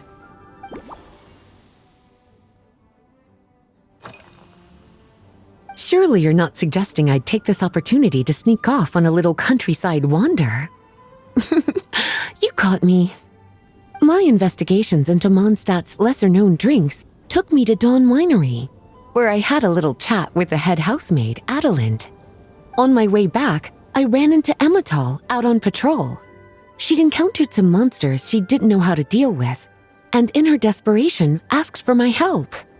I accompanied her on a detour to Wolvendom to teach some raving hounds a lesson. It's been a while since I've had such an invigorating workout.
As expected, cutie, your brilliant mind has grown even sharper. Just a few gentle hints were all you needed to light that special spark of inspiration.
Finished! A new creation, custom made for you.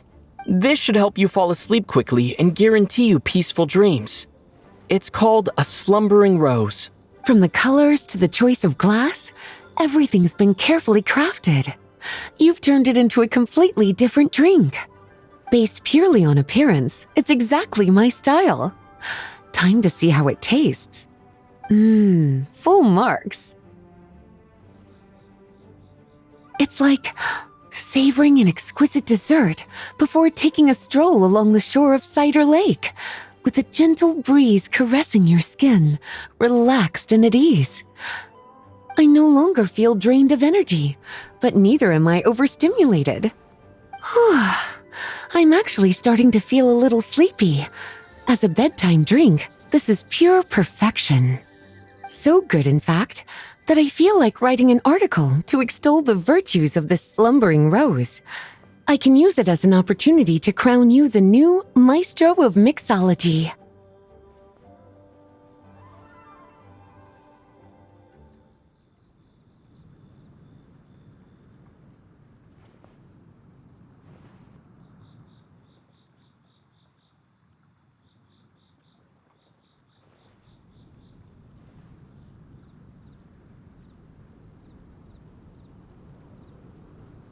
Speaking of lakeside strolls, why don't you join me next time there's a clear, warm day, when the sun is bright but not too harsh? Any walk would be more relaxing with you to talk to along the way, cutie. Then, when we get back, you could fix me up another glass of slumbering rose.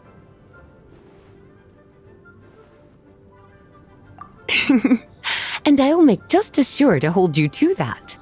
When the time comes, I won't accept any excuses.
Good afternoon, traveler.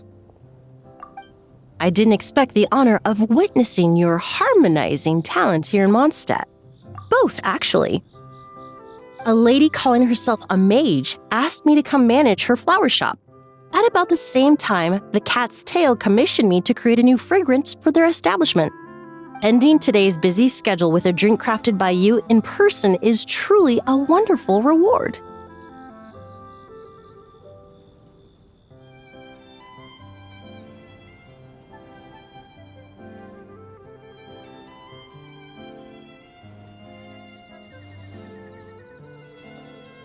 I have faith in your choice.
Care to give this a try, Miss Emily? Your artistry is truly a pleasure to watch.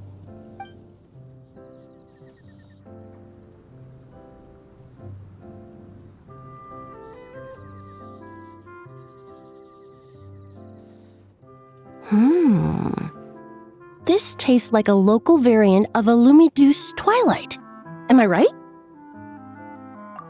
The gentle and elegant taste, with its distinct layers combined with a hint of Mondstadt's characteristic scent, offers quite a welcoming flavor, all the while avoiding potentially discordant aromas. Though in reality, there's no need for you to be so conservative. I have quite a high tolerance for flavors that stray outside the boundaries of conventional wisdom.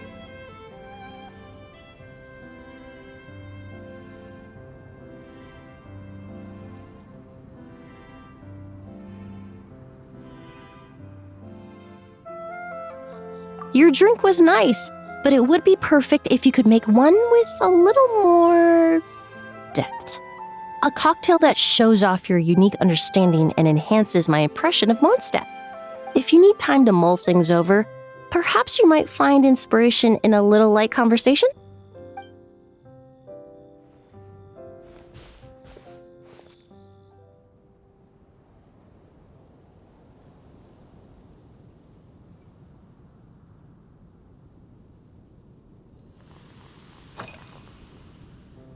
Oh, thank you for asking. It's been going well, though this trip to Mondstadt has presented some unexpected challenges. When I first got here, I was relying on a copy of An Overview of Aromatic Substances and the Human Senses to identify promising local ingredients from the Mondstadt region. To my surprise, my trial fragrance, which used valberry as the primary note, proved far too sweet in the context of a tavern, relaxing people so much that they ended up feeling drowsy. The bartender with the beautiful ears, for instance, fell asleep right at the bar.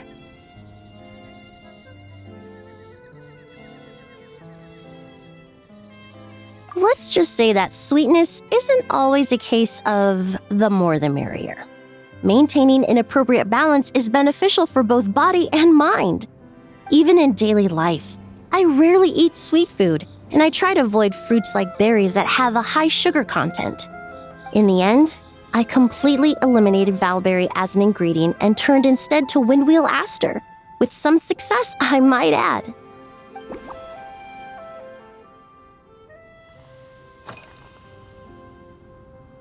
They're part of my reward from the flower shop owner, important ingredients for making perfumes. Thanks to these, I was able to complete my commission for the cat's tail. I studied Mondstadt's Cecilia flowers many years ago. In fact, the fragrance of Cecilia in certain fields has become synonymous with Mondstadt itself. However, this is a special case. Some cats are quite averse to the scent of Cecilia, and we need to be particularly mindful of their preferences.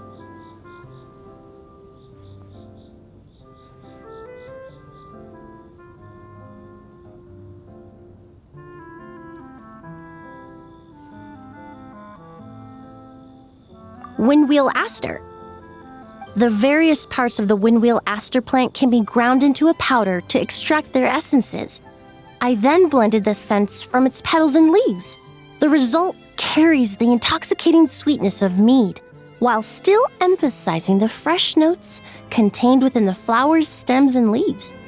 I just took it for a little trial run at the cat's tail, and the cats seemed to really like it, while the clients themselves found it comforting and invigorating. Extracting exquisite fragrances from ordinary overlooked ingredients, oh, that's what truly brings me joy.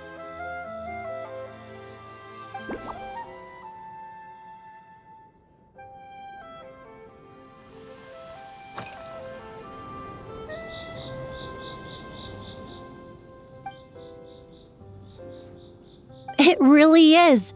A while earlier, I watched a whole run of fair weather clouds float by, fluffy as pillows. It's not overly humid either, and the wind is gentle too. In such conditions, one's sense of smell is heightened, but not to an excessive degree. When scents are blended well, they naturally combine with the ambient context, leaving particularly powerful impressions. It seems something similar is true for mixology. As long as you choose a base of appropriate strength, the various flavors will blend seamlessly together. When mixed properly, all the ingredients work as one to create a most wonderful symphony for your taste buds. Yes, that's it. Now I think about it, layering distinct flavors doesn't really suit my personal preferences.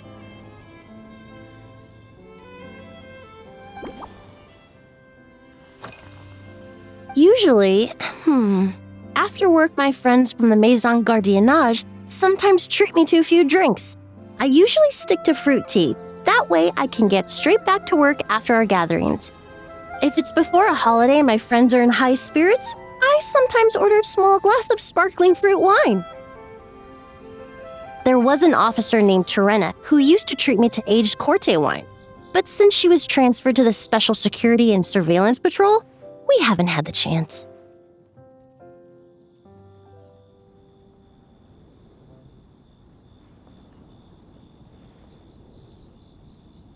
In the world of science, high-proof alcohol is a widely used solvent.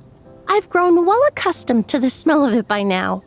Besides, when I'm slightly tipsy, my state of mind changes, which in turn alters my approach to perfumes. It doesn't matter if the result is good or bad, it's all about trying something new. So I don't mind drinks with just a little bit of alcohol, but I don't like anything too strong.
Just from our brief chat, you've already formulated a new concoction.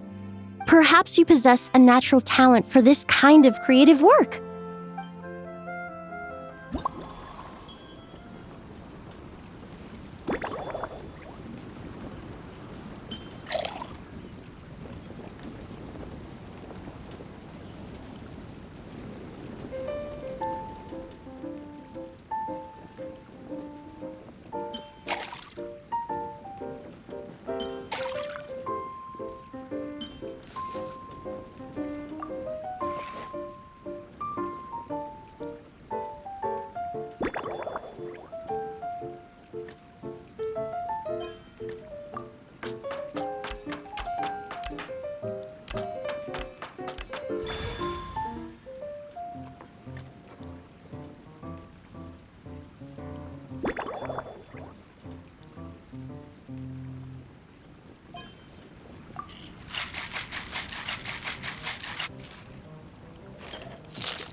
here you go. A new and improved, Emily-inspired Lumideuse Twilight. I haven't come up with a name for it yet. The colors are cooler and more refreshing, and the fragrance is delightfully subtle to match. Are these bright specks on the surface the crushed petals and leaves of windwheel asters?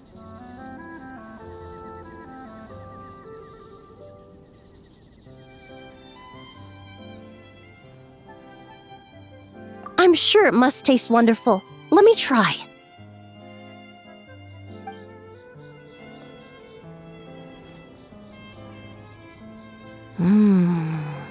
In the language of flowers, the windwheel aster represents the visible winds.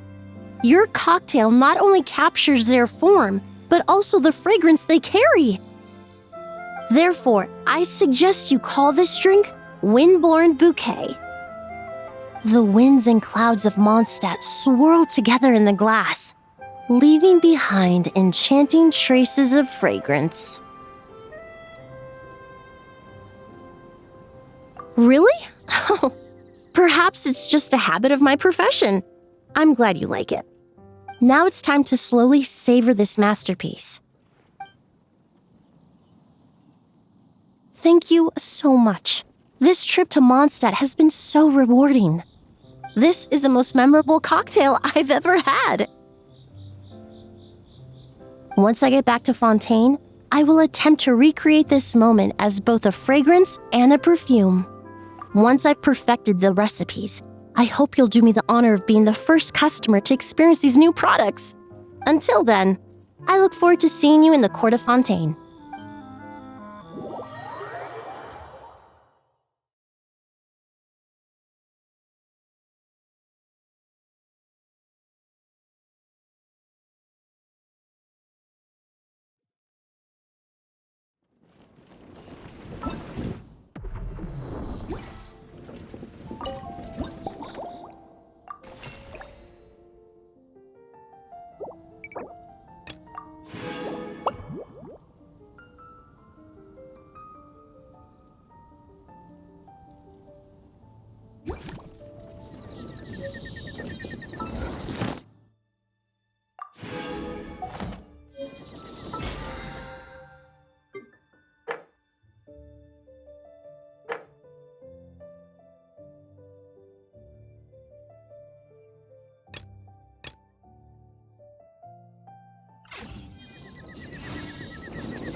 So you're looking after the drink stand now. If I'd known sooner, I would have stopped by this morning.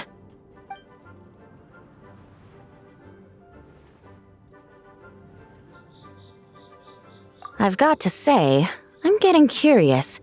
I've heard a lot about your mixology skills. I wonder what kinds of drinks you can mix with the ingredients Glenfiddich has prepared.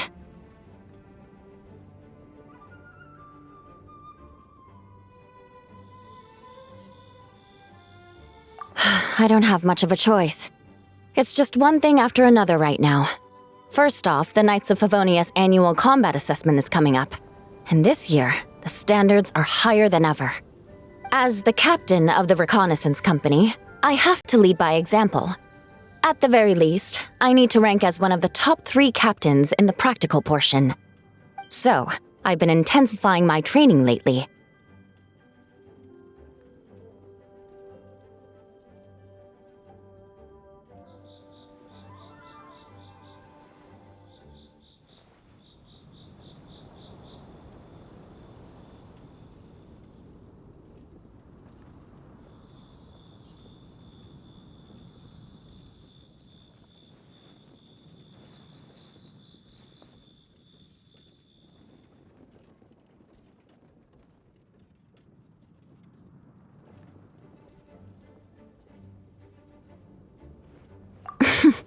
Being a descendant of sinners means I have to work hard to maintain my position. I'll have you know I've never once neglected my duties. Anyway, on top of all that, my duel with Miss Clorand required a lot of focus and energy. Learning how to turn defense into attack and seize the initiative when facing a combined assault from sword and musket. Even now, I'm still chewing through the details. But in the end, the exchange went well, and both parties learned a great deal. Never mind writing reports from 6 different perspectives. I feel like there's enough worth mentioning to write 24 of the things. Oh, I sure could. Anything that'll perk me up would be welcome. I'll leave the details to you.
One twinkling starlight for Captain Eula.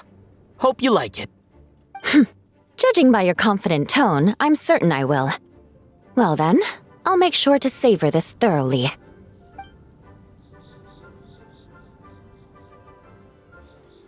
Huh, not bad. Sweet and tingly, with a delightful airiness. The fizzy water really brings it to life. I suddenly feel full of vim and vigor. But just one glass doesn't quite scratch the itch. How about something with a bit more bite?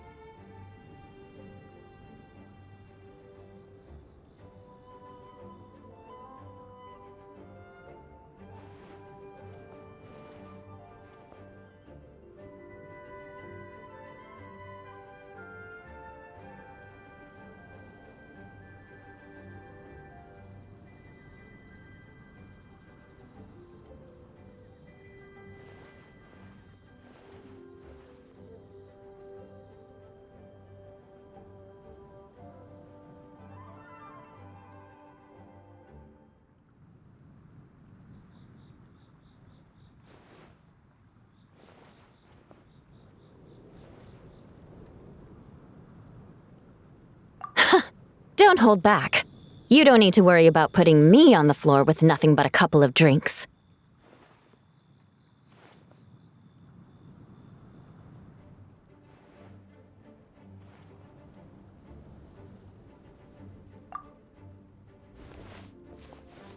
Works for me. The first company hasn't assigned me any paperwork for tonight, so I'm free to catch up and try your new creations at my leisure.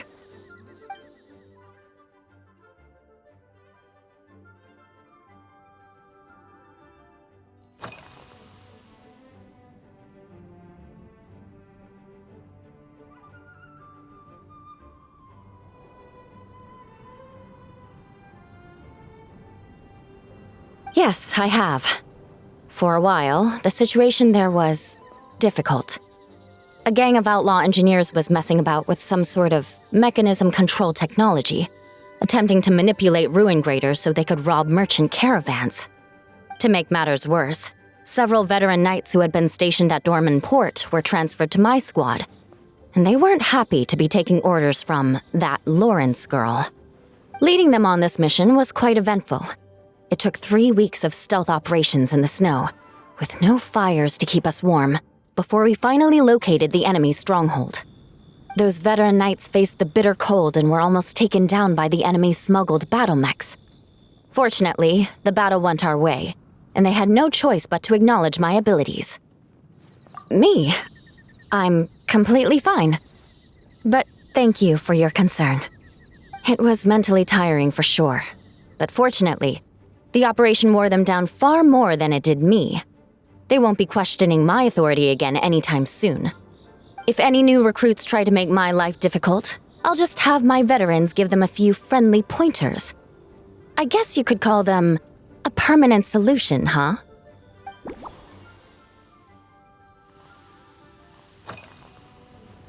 If you want to know what I've been eating recently, I'd better start by mentioning the logistics company's latest revolution. They launched a diet improvement initiative and started distributing a form of standardized canned food to knights operating in the wilderness. In the past, we only had dry rations. Every mealtime we had to set up pots and campfires, roll dice to choose a cook, and take turns standing guard. In all honesty, it was a bit of a hassle. Now we just need to bring our standard field rations, comprising of 5 cans and 9 paper packages.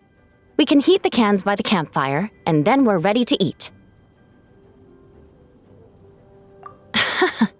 You did say sounds like, right? Our canned food supplier has quite the stellar reputation, and their regular meals are indeed quite good. The problem is, in order to meet preservation standards, they have to make their military-grade meals way too salty. The vice captain of the 5th Company, who has a somewhat dry sense of humor, went so far as to say, "This food's bad enough to bring down the wrath of Li Yue's stove god." In any case, after eating it for a week, my taste buds have gone completely numb. You can hardly blame the logistics company. After all, it is hard to please everyone. Our feedback has already been submitted, and they should be working on fixing the issue. Of course, having fresh meals prepared in camp by a dedicated company chef is still the best option.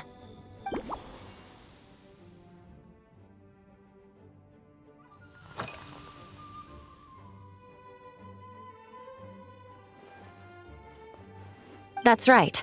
The merchant I got it from called it Romaritime flower fruit extract. It has a very unique smell. Here, have a bottle.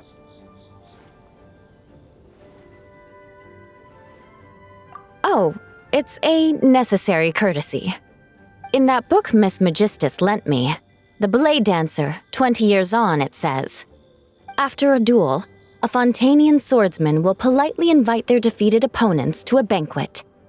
To properly play host to Miss Clorand, I searched for quite some time to locate a rare goods merchant in Dorman Port who sold this juice.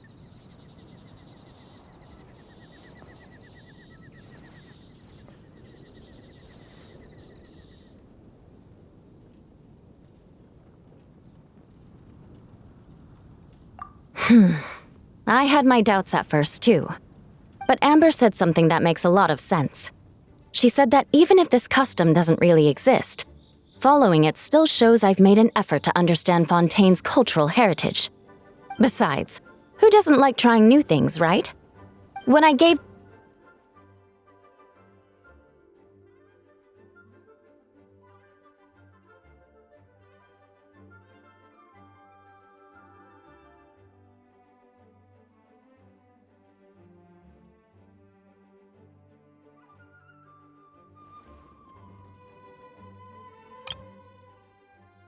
it to her at our post-training banquet, Miss Clorand really did enjoy this juice.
Oh my. To be honest, before we crossed swords, I was feeling eager, but also a little nervous. Miss Clorand's combat style comes from the mysterious Marechaussee hunters.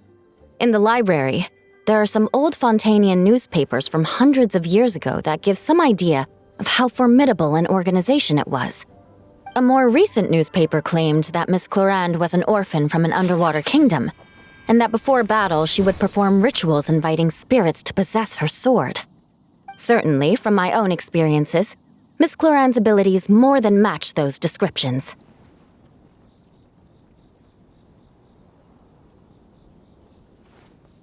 Incorporating elements of swordsmanship into a drink? Huh. Certainly a creative idea, I'll give you that. A commemorative cocktail at a time like this sounds nice, but how do you plan to express something like swordsmanship with a drink?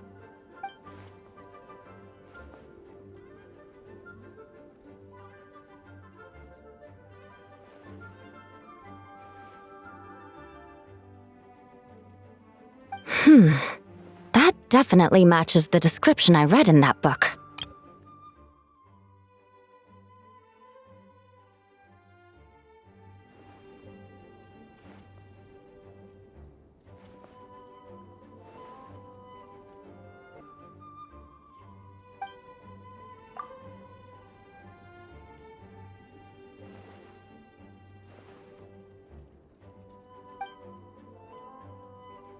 That's right. You really know your stuff. I doubt there's anyone else in all of Tevat who could come up with such a perfect metaphor.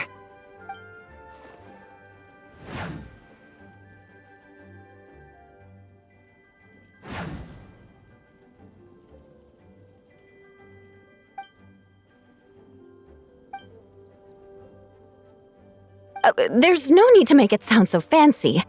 It's just an aristocratic variant of Favonius bladework, with a bit of personal flair.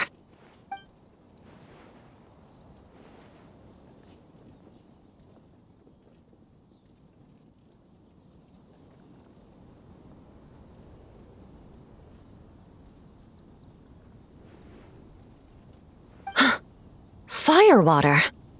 In recent years, firewaters gained popularity the world over, following in the wake of prosperous Snezhnayan merchants. These days, almost every tavern has a signature drink that uses it as a base. You really are good. Why don't we try replacing the fruit wine with firewater? As for the alcohol content, that's not a problem. Plenty of the expedition team may have drunk themselves senseless with firewater. But me, I'm full of confidence.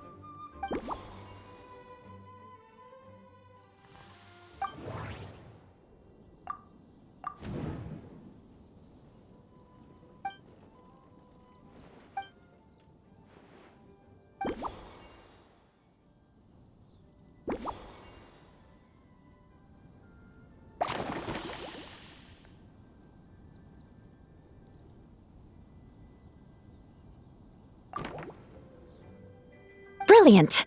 I'm looking forward to seeing how you do.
Here's your all-new Seafoam Sword Song, mixed to meet your personal preferences.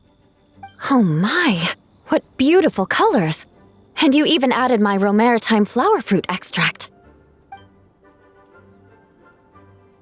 The aroma is perfect, and I can smell the alcohol, but it doesn't stifle the fruity fragrance. Let's see how it tastes.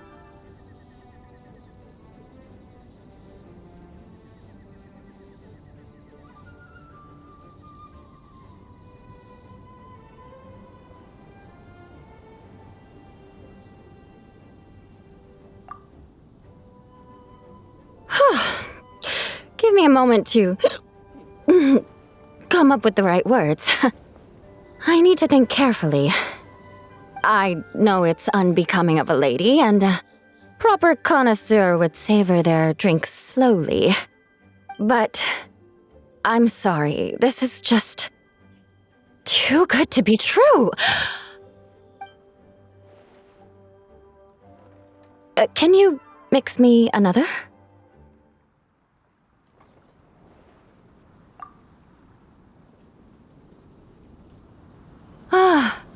Oh, no, what was I going to say? I've completely lost my train of thought. Whatever. I feel fantastic. This cocktail, it's the best I've ever had. I think I'm gonna head home and get some sleep.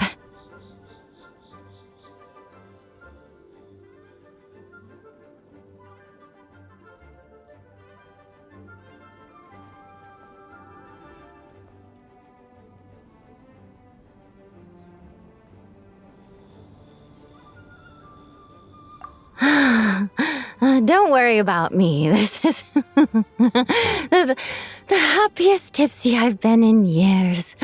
I'm still far from being drunk. By the time I've written up those reports for my exchange with Miss Clorand, I'll have been on duty for 3 months straight. Jean, the acting grandmaster. Isn't it about time she gave me some time off? I won't be forgetting this injustice in a hurry. You mark my words.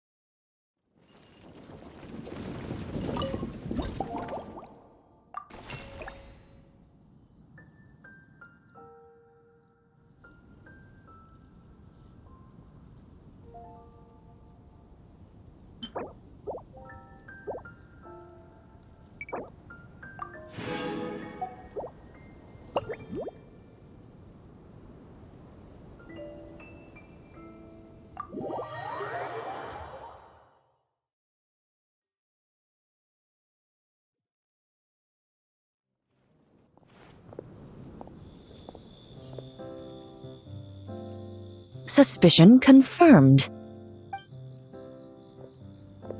While patrolling the area, I was sure I'd sensed a familiar presence, so I came over to take a look.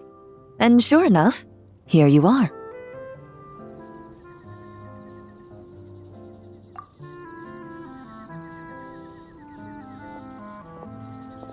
If Miss Charlotte were to see you like this, I'm guessing she'd take 100 pictures and write up a report. Sword-wielding traveler's secret side hustle. Exclusive cocktails from Tevat's Explorer Extraordinaire. You'd make the front pages of every major newspaper. And there'd be crowds of Fontanian tourists flocking to your drink stand, causing gridlock on the streets of Mondstadt.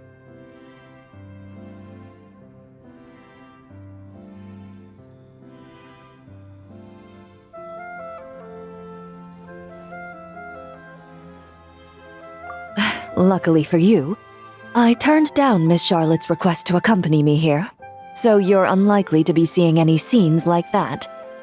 Let's quietly celebrate this moment of peace. And on that note, I'd like a caramel blaze. That look on your face tells me you have a lot of questions you want to ask.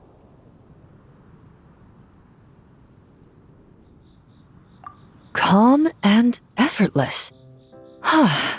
I'm shocked to learn you're a real pro at this sort of thing.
Your caramel blaze is ready. Try not to drink it all in one go. Huh. It sure lives up to its name.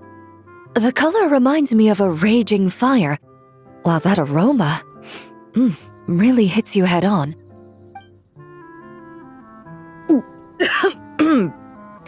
It's quite strong.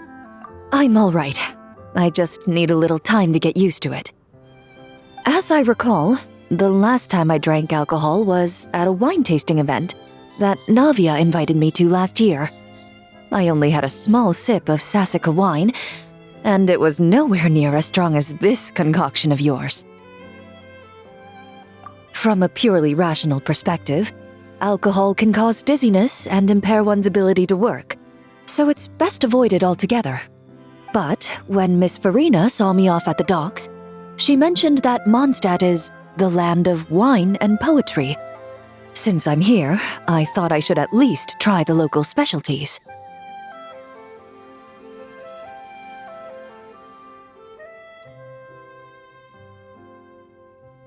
In fact, Captain Eula, whom I sparred with earlier, has quite the refined taste for fine wine. She even gifted me a bottle of Romaritime flower fruit extract, which is no longer produced in Fontaine, and can now only be found overseas. Out of the utmost respect for her skills, I feel compelled to deepen my knowledge of Mondstadt's wines.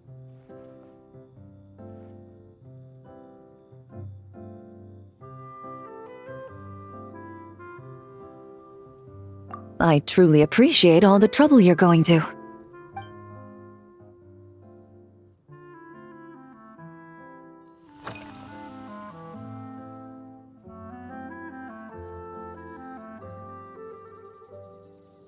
Huh?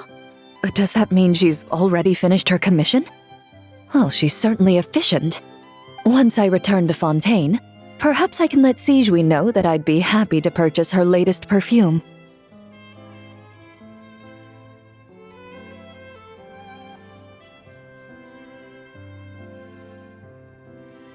I'm not sure I'd say that.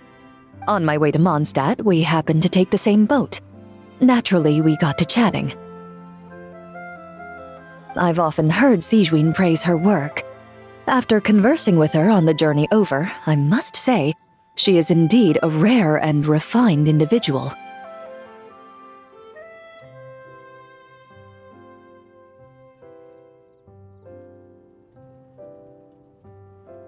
She's gentle and composed, yet keeps others at a distance.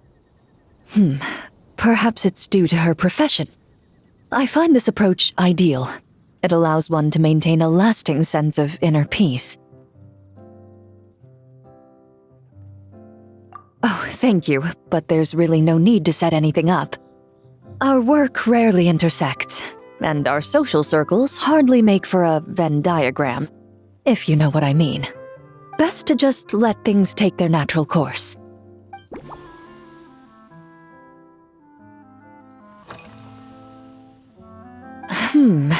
When I'm working, I often drink coffee. But with meals, I prefer a lighter tasting drink, like Buell fruit juice. Since I eat a lot of meat, the slight acidity of the juice helps balance out the greasiness. Over time, I've grown accustomed to the sour taste.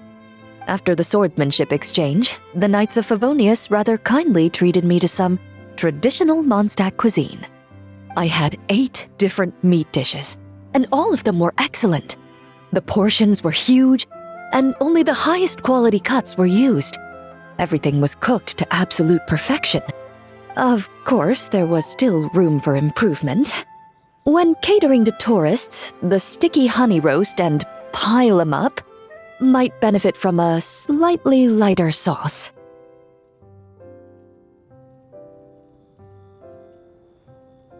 I've certainly tried all the red meat dishes. I think I've had enough calories to sustain 3 days of vigorous work, so I've had to decline all subsequent dining invitations. To be honest, I can still taste the grease. There must be a way to cleanse my palate.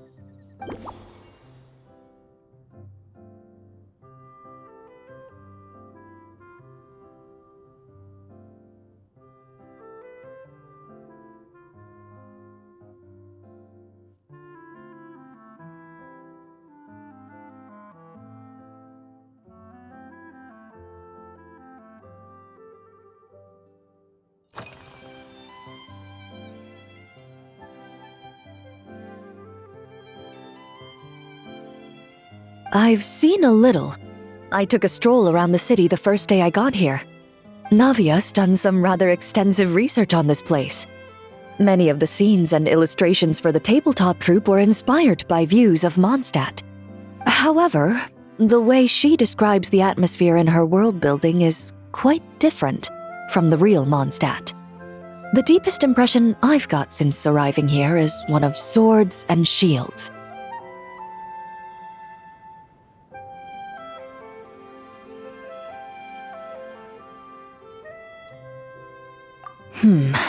Perhaps because I've mostly just visited the blacksmith and the training grounds.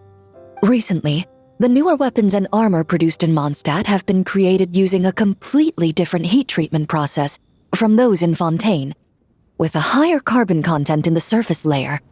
While this has slightly reduced their overall toughness, their impact resistance has greatly improved. These newer weapons give off a smell like overbrewed coffee.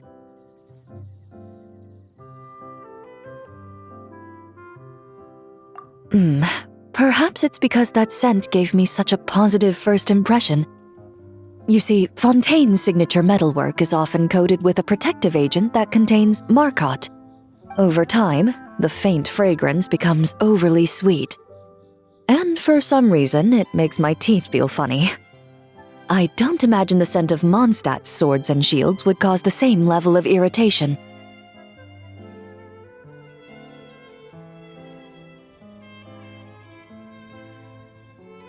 Of course, there is a solution to this problem. The next time you find yourself in Fontaine, there's another protective agent I can recommend. One that's as neutral as water, without any excess fragrance. If you also dislike being bombarded with sweetness, this protective agent should suit you well.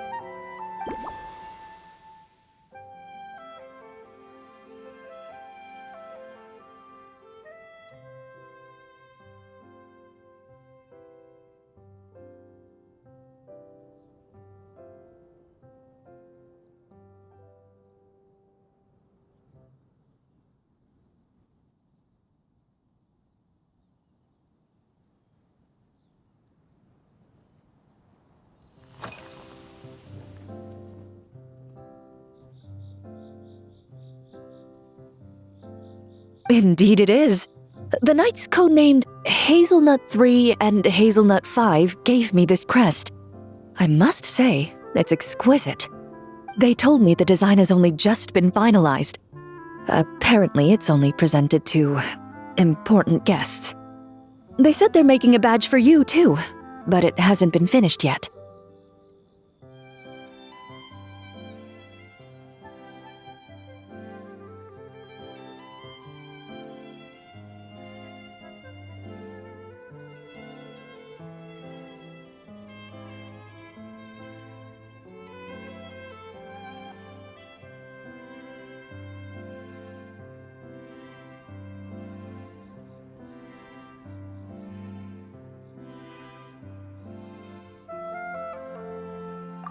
You're not wrong. I guess it's similar to how I can't remember the name of every clerk in the Palais Mermonia. But I'm certain you'll get to know them in time. They're clearly seasoned veterans. Even though they work desk jobs, they still turn up in full armor. After handling my affairs, they headed to the tavern for a gathering, saying they wanted to continue last night's duel and determine who had the highest alcohol tolerance. Drinking barrels of beer the night before, yet being able to work with clear minds the next day. Whew.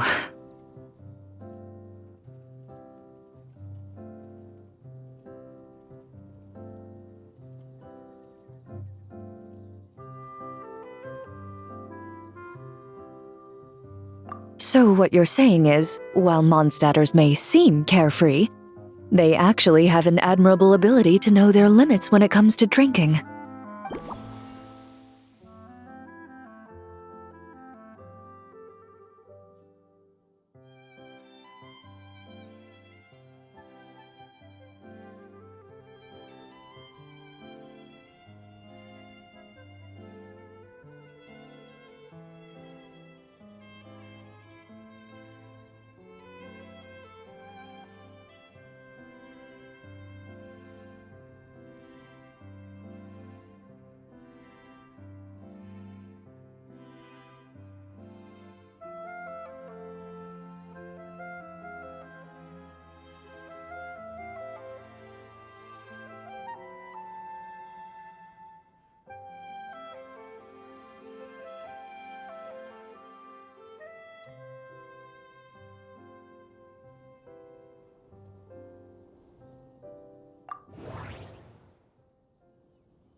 Are you already planning the details of our hypothetical get-together?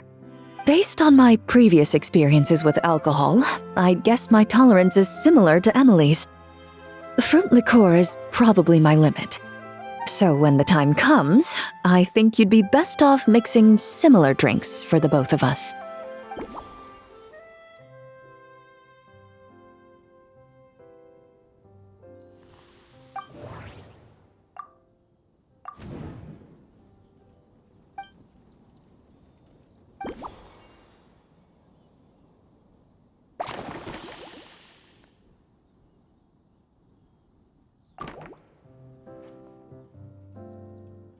All right, I'll make sure I'm mentally prepared. Even if it's still a bit strong, I'll do my best to finish it.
All right, this new creation is called Leisure Time Lightning, a cocktail made exclusively for champion duelists.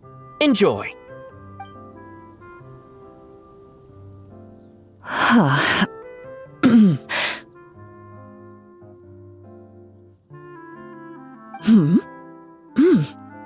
Have you added fruit wine?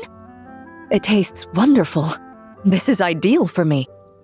There's a subtle saltiness that combines well with the tartness of the fruit and the sweetness of the caramel. Each sip balances delicately on the edge of perfection. The color of the wine also fits well with the name, and the lightning imagery contrasts with the fiery nature of the caramel glaze. But where does the leisure time part come in?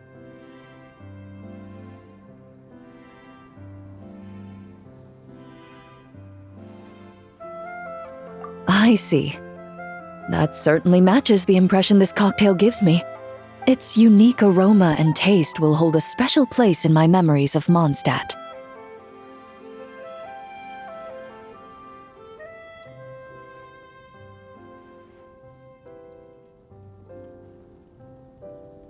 Do you think, if the chance were to present itself, you'd be interested in mixing drinks somewhere else?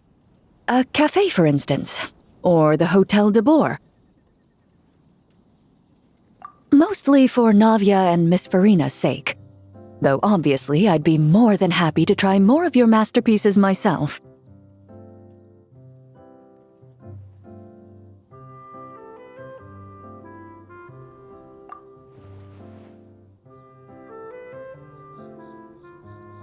I understand. I won't try to strong-arm you.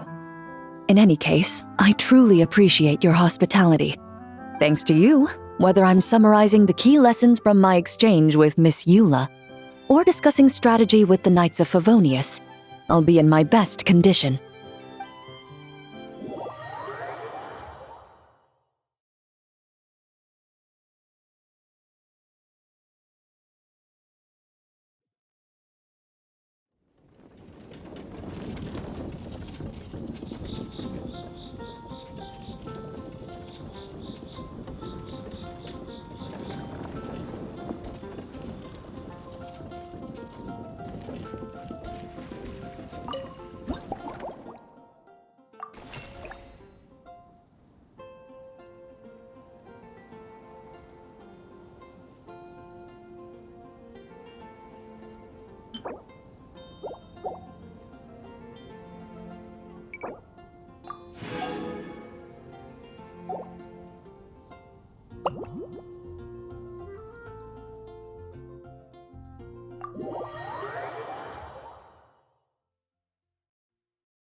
Huh?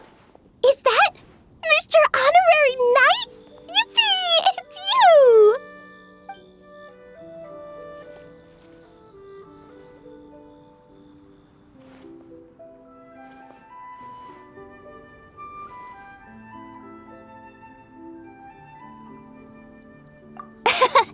Auntie Eula told Klee that Miss Hertha had found someone amazing to help out. Seeing you here, Mr. Honorary Knight, Klee knows this must be the best drink stand in all of Teyvat.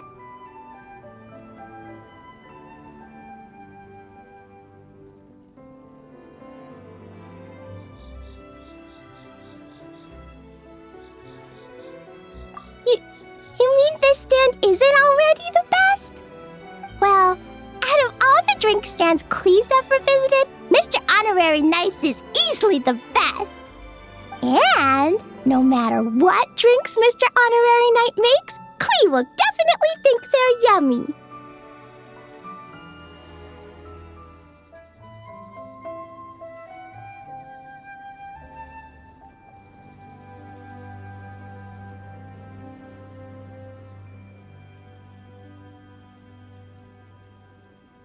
Oh, you want me to be mean? But Klee could never be mean to you. Let me think. I know! I'll pretend to be Albedo! Whenever Albedo reviews Timaeus' work, his face goes super serious, and Klee can hear every word he says. Get ready for Klee's super amazing order! These past few days, I've been having such a blast with Mom all day long! It's been so much fun! Even being sent to solitary confinement couldn't wipe the smile off my face. So, Klee wants to order a fair weather frolic. Anything like a bright sunny day will definitely put Klee in a super duper mood. I wonder what it'll taste like.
Your Fairweather Frolic is here. Go on, give it a try. Wow! So, a Fairweather Frolic is this color?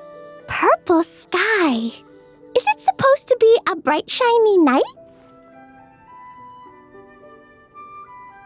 Clee will take a sip first.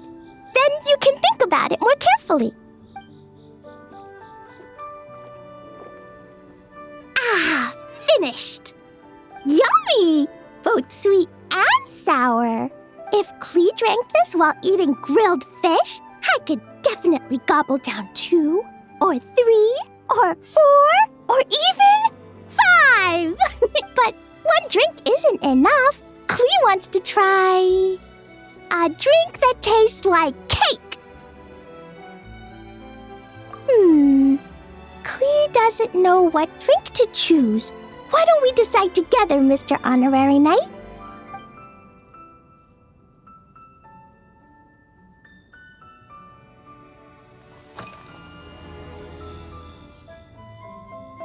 This stuff?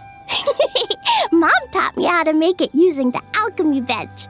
A dash of sugar, then a lot more sugar, then some flowers from Mom's friend in Fontaine, star honey from Auntie Barbie, and finally, some magical jam from Auntie Tavia. Put everything together on the alchemy table, wish for the shape you want, then recite Mom's incantation, and poof! Dodoko-shaped candy! Clee can give you some Dodoko candy too if you want. And if you really like them, I can even teach you my mom's incantation. That way, you could make your own candy whenever you want. If you get stuck, remember to come ask Clee. When it comes to magical candy, I'm an expert.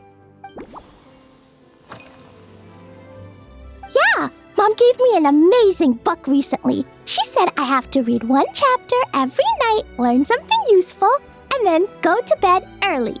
That book taught Clee how to make something called propellant. Now Jumpy Dumpty can go Fwah!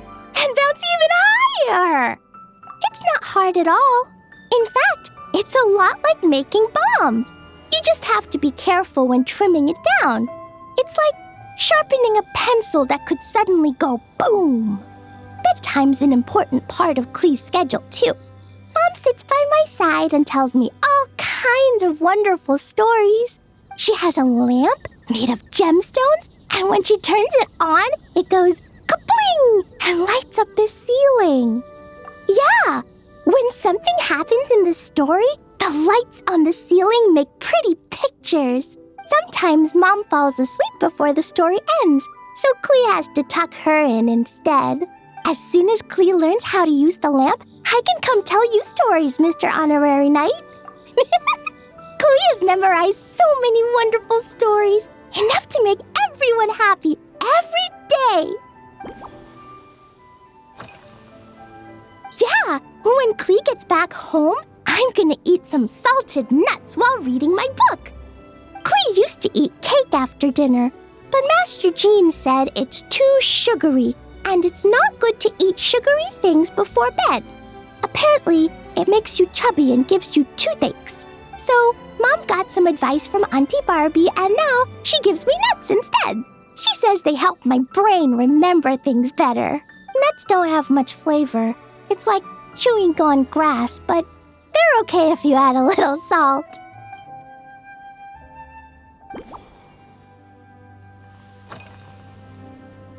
Three square meals? Clee often eats 5 meals a day, sometimes even 7. Adventuring takes a lot of energy, and if I eat too much at once, I can't run so well. So, it's better to eat lots of smaller meals. Albedo used to prepare all Clee's meals, and my lunchbox was always arranged so neatly, just like a pretty painting. When Albedo's busy at Dragonspine, Clee goes to eat with the other Knights of Favonius. Kaya's camp is usually the neatest, while Amber sometimes camps in the trees. It's so much fun. Oh, and Auntie Hertha makes the best food. When my mom comes back, there'll be even more yummy food to eat. There's this one dish where she takes loads of different fish and makes them into little pudding cubes. It's called Rainbow Fish Jelly. Her Chocogo Crunchy Slices are fantastic too. It's her newest creation made with chocolate and cookies. They're a little bitter, but they're crunchy. They smell scrumptious, and they have a really sweet aftertaste. Whenever I eat them, I feel so full of energy. Next time, Klee will have to bring some for you to try.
Oh yeah! Klee still wants to eat sweet things, like cake, for example.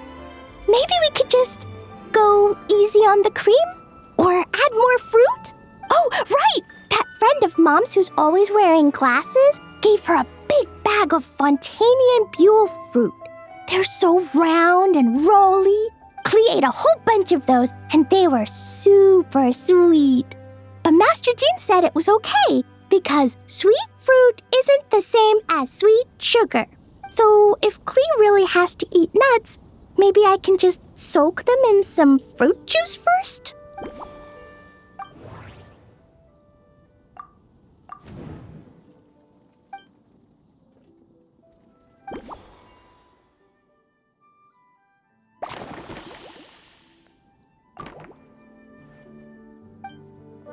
Yeah, that was quick. Klee's looking forward to finding out how tasty your next concoction is.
Ta-da! It's done! I just know you're going to love this new creation. Wow! There's Dodoco candy on top! There's so much orange in this cup, and Dodoco looks like he's lying on top of white fluffy clouds. And the weather inside looks much better, too. Yummy! It's so delicious! Klee has to drink slowly. I can't just gulp it down, or I'll miss all the yummy flavor. Mr. Honorary Knight, this is amazing! It's like you mixed sunshine with juice. Klee was so tired from playing, but now I feel refreshed. And warm. And peaceful. Oh, you're You're the best, Mr. Honorary Knight.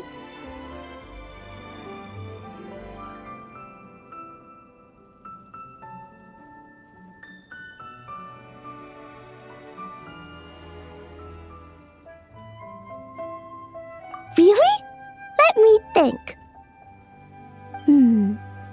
When the weather's nice and Dodoko's happy, Dodoko will want to sing, right? And when Dodoko sings, Klee wants to sing too. So, let's call it Dodoko's Duet. Thank you! And thanks for making such a yummy drink for Klee. Klee's gonna go tell Mom that the best drink in Mondstadt right now is Dodoko's Duet.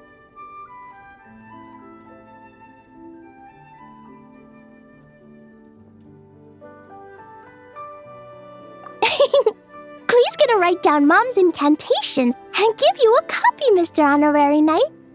Then you should learn magic too, so you can make all the candies you want. See you next time!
So Hertha's even roped our honorary knight into helping with this little venture.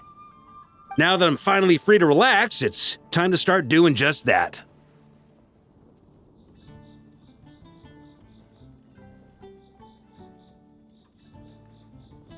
Can't wait to see your skills in action.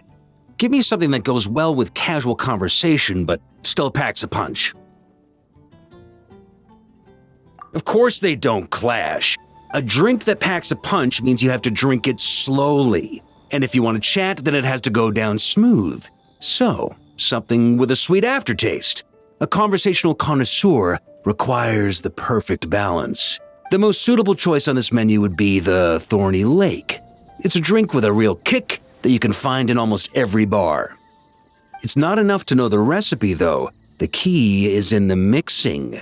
Some bartenders choose to stick to the tried and tested basics, while others like to add their own personal flair. That's the spirit. Now, show me what you've got.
Grandmaster, I hereby present you with this thorny lake for your enjoyment and assessment. Well, the color and aroma are certainly on point.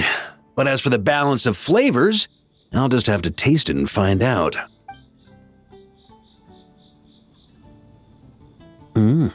Not bad. You haven't overdone or skimped on any single ingredient. Though, unfortunately, it's a little too, polite for my tastes. Perhaps I should have said modest. You followed the formula to a T, but if anything, you've played it a little too safe. Were you worried that deviating just a little might disappoint me? Hey, we fought side by side and dealt with things that even gods were loath to meddle with.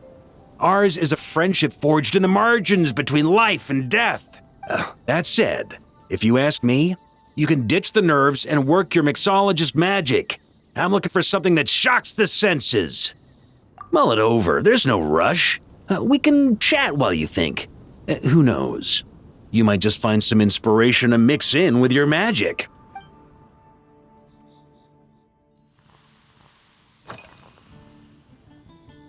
It's a treasured place that the Knights of Favonius have maintained for years. So it makes sense that it's become the go-to location for organizing such things. I heard that while the expedition was underway, you were a great help in giving those left behind the opportunity to put their energy to good use. Sometimes, I look through the photos I've been given from those events. Though unfortunately, there aren't enough to include everybody. My conclusion is that Mondstadt needs to do more to popularize the camera.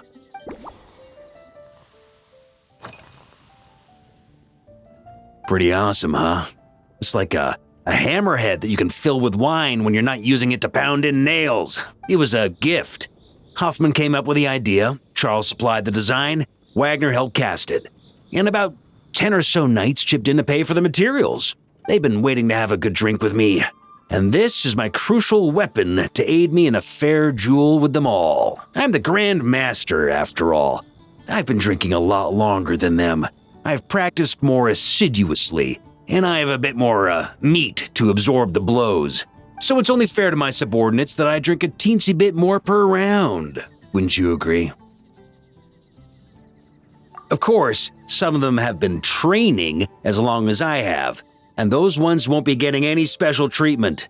Take Hazelnut 3 and Hazelnut 5, for example. Both were skilled warriors who helped me deal with Eric back in the day. Nowadays, I have them helping Jean with miscellaneous duties. At today's after-work cooldown, they insisted on trying to keep pace. In the end, they lost our game of darts and ended up passed out on the floor. I've already told Jean that I won't be approving their leave request for tomorrow, no matter what.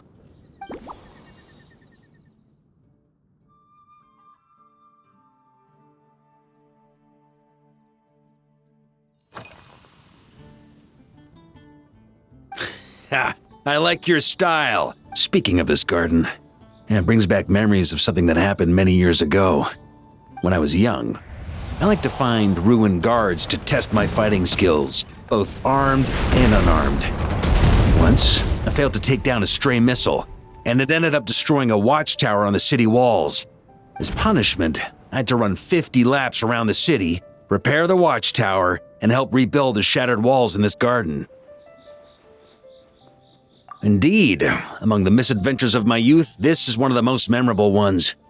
Mostly because that day, Crepus saw me covered in dirt. He took 2 bottles of 100-year-old wine and sent D-Luke, who looked even younger than Mika does today, to work out a clever way to get rid of Faru, who was guarding me. It was so hot that day, I could swear I was about to pass out. On a whim, I picked some mint leaves, put them in one of the wine bottles, and the result turned out to be surprisingly tasty. After Crepus tried it too, he was full of praise. He even wrote up an official recipe for my spontaneous creation. His customers loved it. Several summers passed, and Crepus kept writing letters about giving me a share of the profits, as though I could possibly accept. Yes, good old Crepus. Faru retired years ago, but he still gives me a stern stare every time we meet. He's a stubborn one. D-Luke, who replaced him, and then Kaya, who took over later, both performed impeccably. Changing times will always belong to the youth. He should have admitted defeat long ago. When I get the chance, I'll have Kaya show him the amazing progress the cavalry company has made.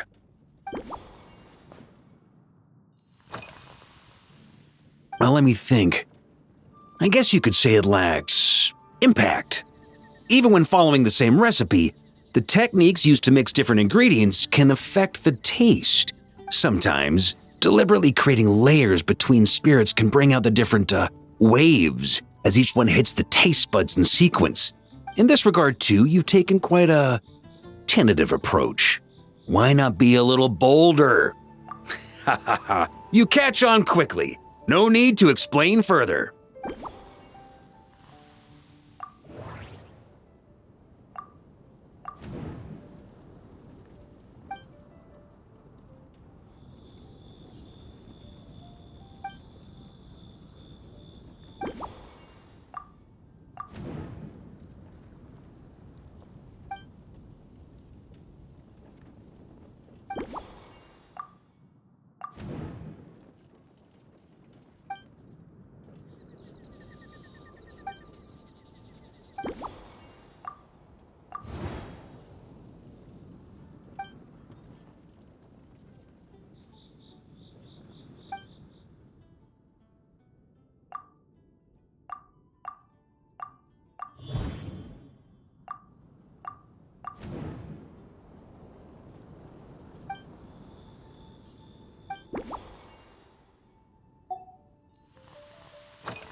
If I were in charge of organizing events, well, I suppose everyone would revolve around fine wine, or at the very least, there would be some sort of tasting involved. For example, we could go all in on this drink stand and open it to the whole city, with every company of the night selecting one or more mixologists to compete against each other. It's only a thought. Can't let things get too out of hand. If I were to actually throw a grand banquet, Jean would come after me with her sword drawn. Even Frederica would launch a punitive expedition. While in Notcry, we had a rule that knights must never get drunk while at their posts. Otherwise, it could lead to dereliction of duty, with serious consequences. Exactly. As expedition members return to their companies, my hope is that this rule will gradually spread to everyone in Mondstadt too. Just like firewater and smetana. These Notcry delicacies have made their way into Mondstadt's households and become part of people's daily lives. Young people need to learn restraint. At the end of the day, no one should be biting off more than they can chew. Unless it's someone near my level, they shouldn't even be thinking about enjoying a light buzz when they've still got work to do. Most people would just end up a whole lot drunker than they'd like. You should come practice with me on weekends. Trust me, once I've drunk them under the table, they'll be swearing off wine for a whole week.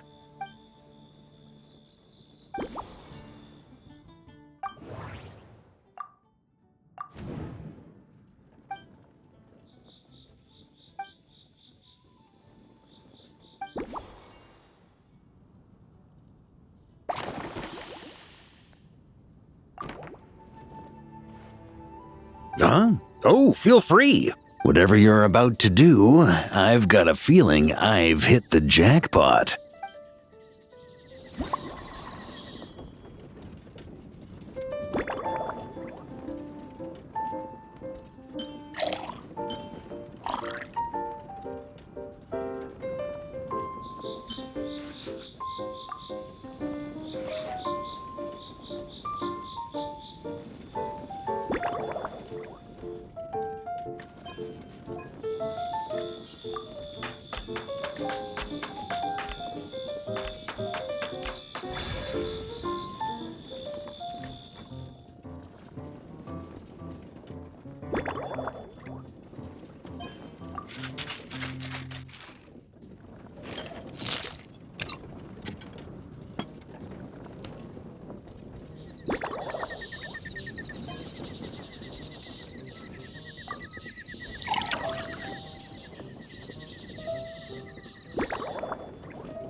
Here you go, Grandmaster. A cocktail just for you. I guarantee you won't find this one too polite. Such a spirited drink. How did you make this? Well, that burning scent of firewater. Oh, it's as if the very air were about to ignite. This is more like it.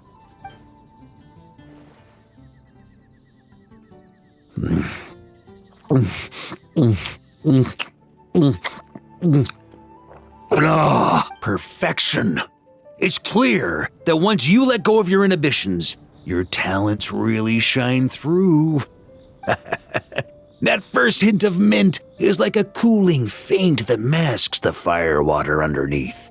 By the time the sweetness dissipates, the firewater is already slipped in behind your guard, ready to deliver a powerful strike of intense flavor. Oh, it's exactly the impact I was hoping for. That's the most ingenious part. Firewater's greatest flaw is a lack of aftertaste, but the Smetana perfectly maintains the flavor at the peak of its intensity.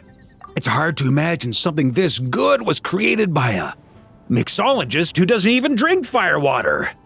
I think it has the potential to become a firm favorite in Mondstadt and Nodcry. Iron Wolf. Oh, perfect. It's elegant, yet wild. Only you could come up with such a fitting name. Oh, I have an idea. Why don't we name our Knights of Favonius' drink stand after you? Let's call it the Honorary Knights Cocktail Shack. No time to waste. I'll go have a word with Glenfidia right away.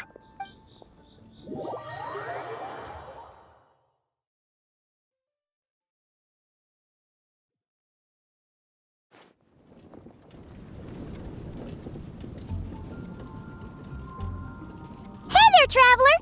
All wrapped up for the day? Paimon hears you did a great job holding down the fort while she was out delivering drinks with Glenfidia.